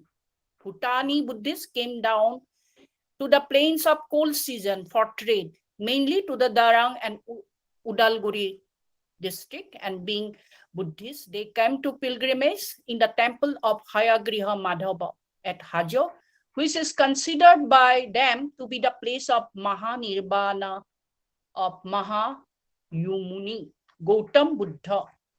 Buddhism was the first introduced in Kamrup in 3rd century BC, in historical period where it started in 3rd century BD during the time of Emperor Asoka. Thera Dhitika, who was the disciple of Thera Upagupta, converted to renowned Brahmin Siddha to Buddhism in Kamrupa. The Brahmin Siddha, after his conversion to Buddhism, built monasteries here. To spread Buddhism, he entertained Buddhist Sangha all around the country. It was in this way that Buddhism was widely spread in Kamrupa. Bhaskar Burman seems to have been deeply inspired by Buddhist teaching. A Buddhist relic casket made some stone to image of Buddha and Buddhist sattva, especially rock cut image of Buddha under the Buddhi tree carved and engraved on the rock lying on the side of Ulpat below the pieces of octagonal pillars have been found at Kamakhya temple.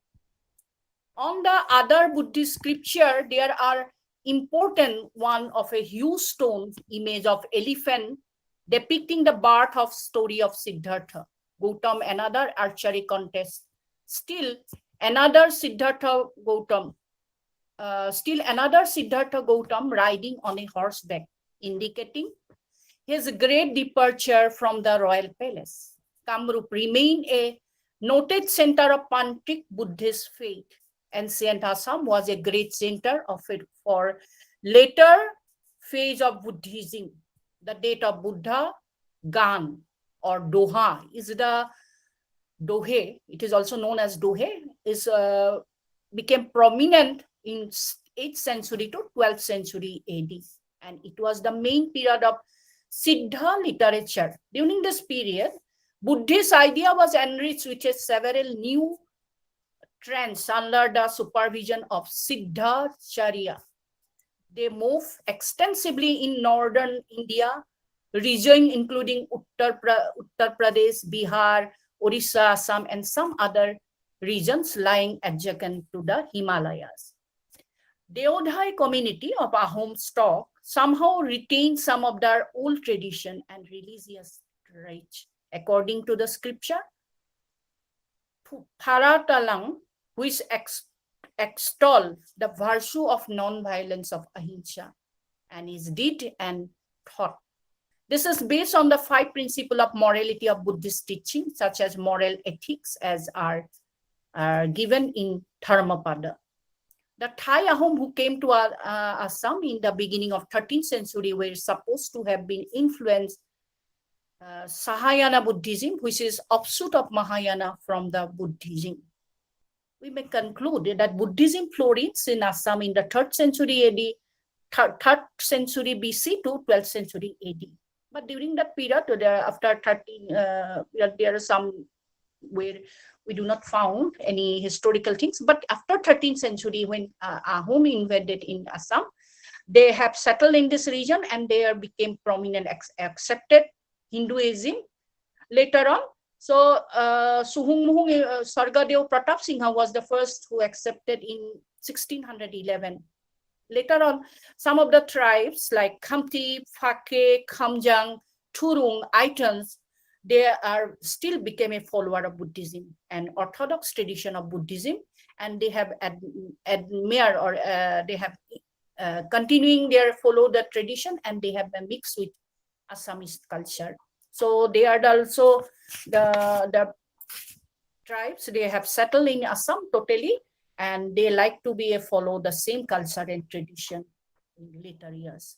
We can say that that though we have our Buddhism have already here, but Ahom who are coming from the Thai region, they have settled here and they have followed later on, and number of branches who are coming later stages, they also assimilated with our culture. That is the uniqueness is also found in our culture. So Southeast Asian influence is always be there in our culture.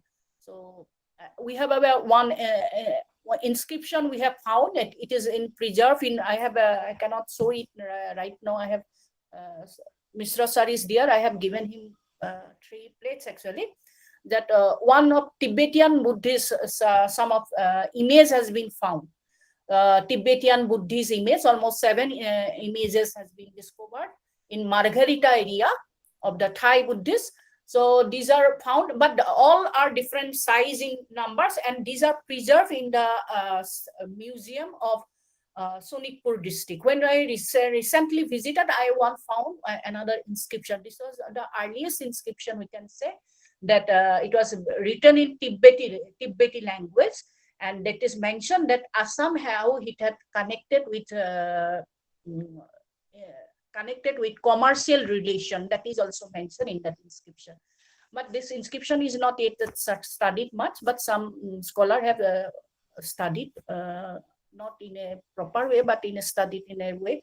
They have mentioned it that we have a cultural literation, and that inscription is valuable for us to showing that we have a cultural connection, or we can say commercial relation with Tibet and with our Assam. So we can say that Tibetan Buddhist influence is also there, and tantric Buddhism also here, and already we have our followed that, and Mahayana faith of Buddhism they have already followed. Then another new form of Buddhism that is development is taking place, and it is a unique way we have our present in the Northeast, and it became a showcase of other worlds. Thank you. That is my presentation, and it is in a brief presentation. I have. Photo. Thank you. Hello, madam. Yes, sir. Photo share कर रहे हैं. Okay, sir. I will be happy, sir.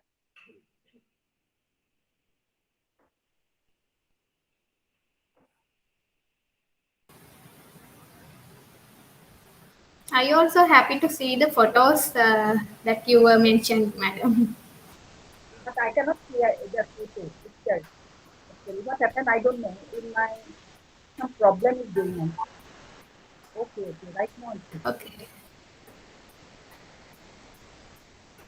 Let's see. I think Mr. Sir may be trying to do that.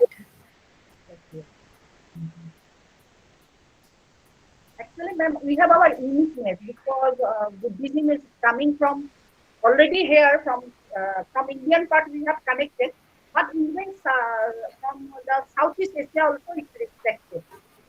Yes. This is the Tibetan Buddhism. Some of the collection of the museum. Almost 7 sculptures in different forms. It is found. Okay. can we go through the pictures? Oh, okay.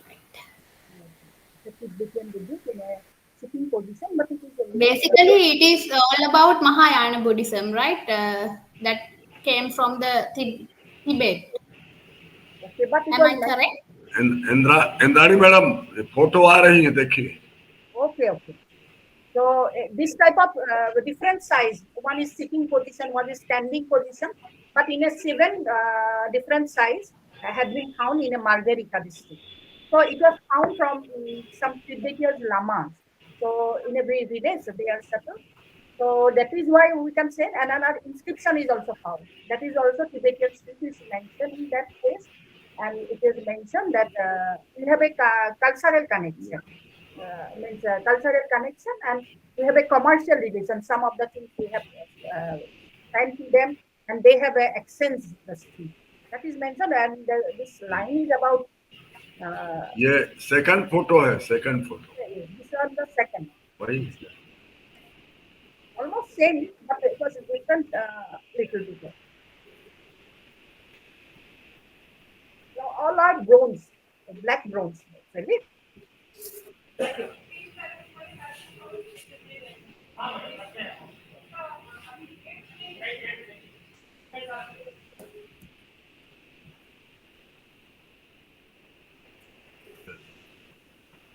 You are sitting Buddha.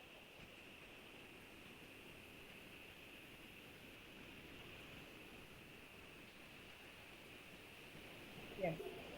Yes, sir. Another inscription is there, sir. Stone inscription.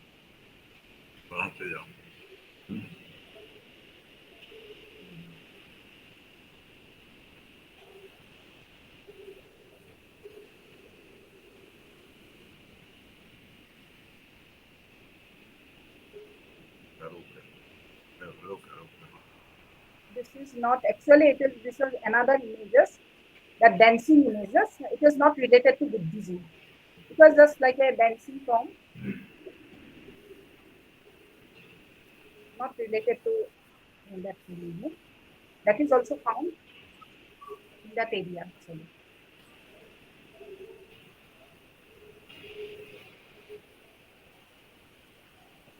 Actually, this is the place where this all are collected. That place, the Margarita district. I have also collected the picture. Some of the whole entire there.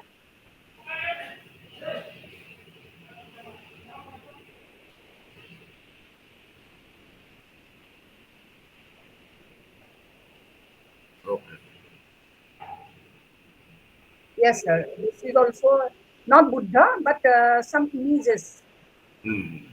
Other image. Yes. Male image actually, in a sitting position. That is also found, but it is stone. But this was also bronze image. This was in a stone. Okay madam.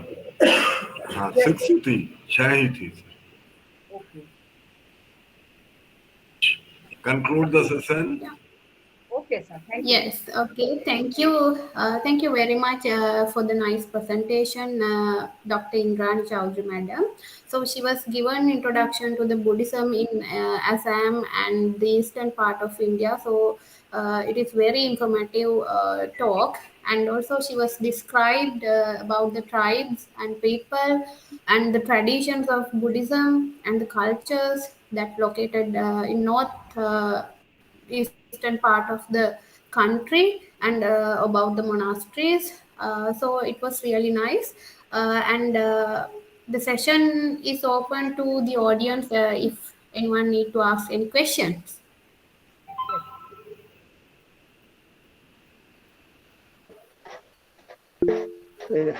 I will ask one question. Yes, sir. Yes. Yesterday we heard Chinese arms. Today you attend Thai arms. What's the difference? Yesterday that Chinese arms, yes. Yes, yes. So whatever I can say, that Chinese These Chinese and Thai, that is our linguistically they are different, but we can say they are also the common things. They have some of the things they have.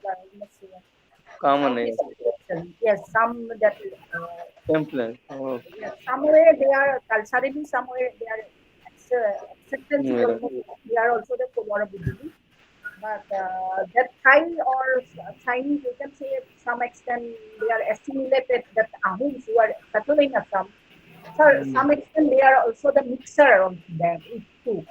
That's why we cannot distinguish them that they are the Chinese or the Thai. But they are coming from Upper Burma, Maolung. From later, one phase of the Chinese also occupied in our area. So this way, it is nearing state. You can say the number of tribes also settled. So they are all Mongoloid race. You can say. Mongoloid. That is correct. Mongoloid. Yes. Yes, yes. All are actually that whole belt are actually Mongoloid race. You cannot define all this thing. Religious also their acceptance of Buddhism, mind, Yeah. is still popular there. And also obfuscate it later on some part.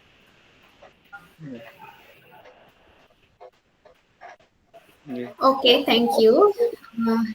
Any questions?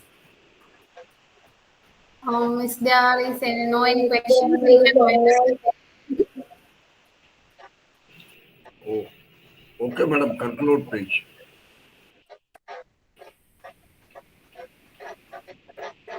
Okay, thank you very much. Then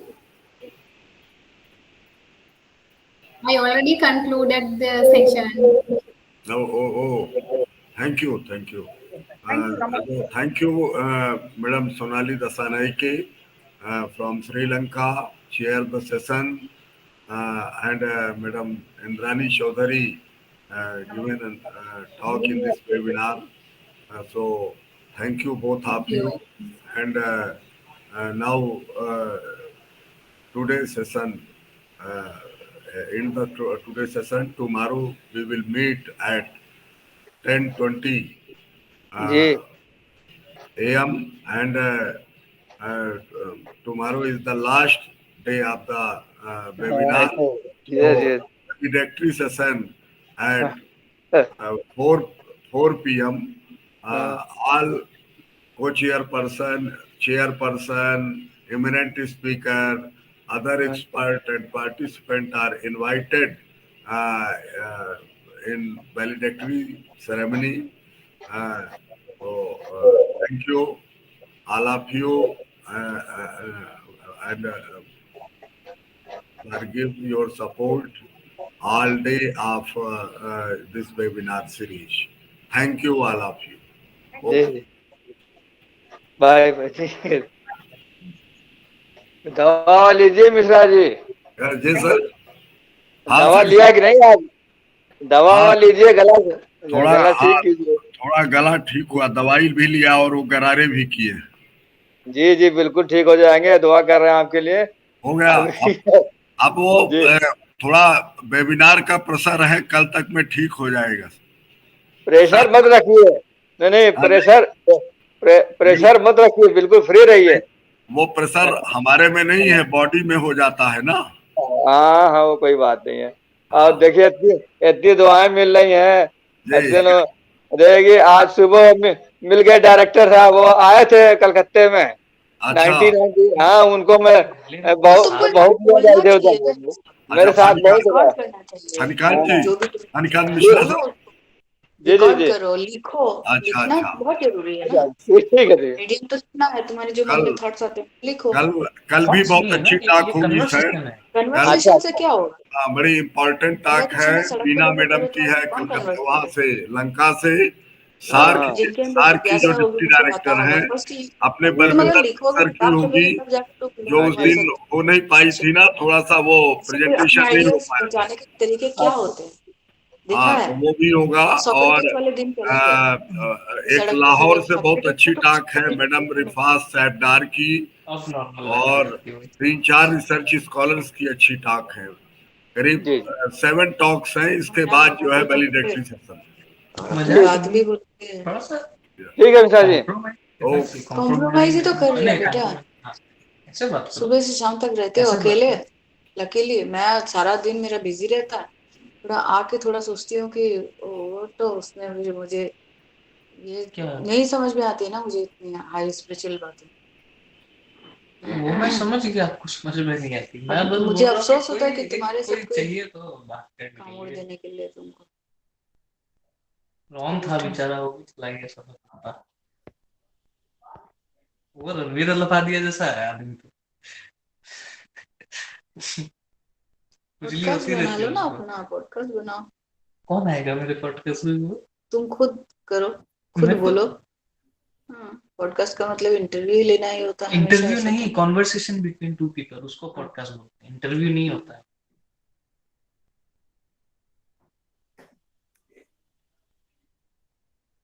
तो तुमको actually तुम्हारा खुजली तुमको ये हुई है जब से रंगराजन का और उसका देखा है, रणवीर का ये रंग। नहीं, पॉडकास्ट तो मैं 4 साल से देख रहा हूँ। हाँ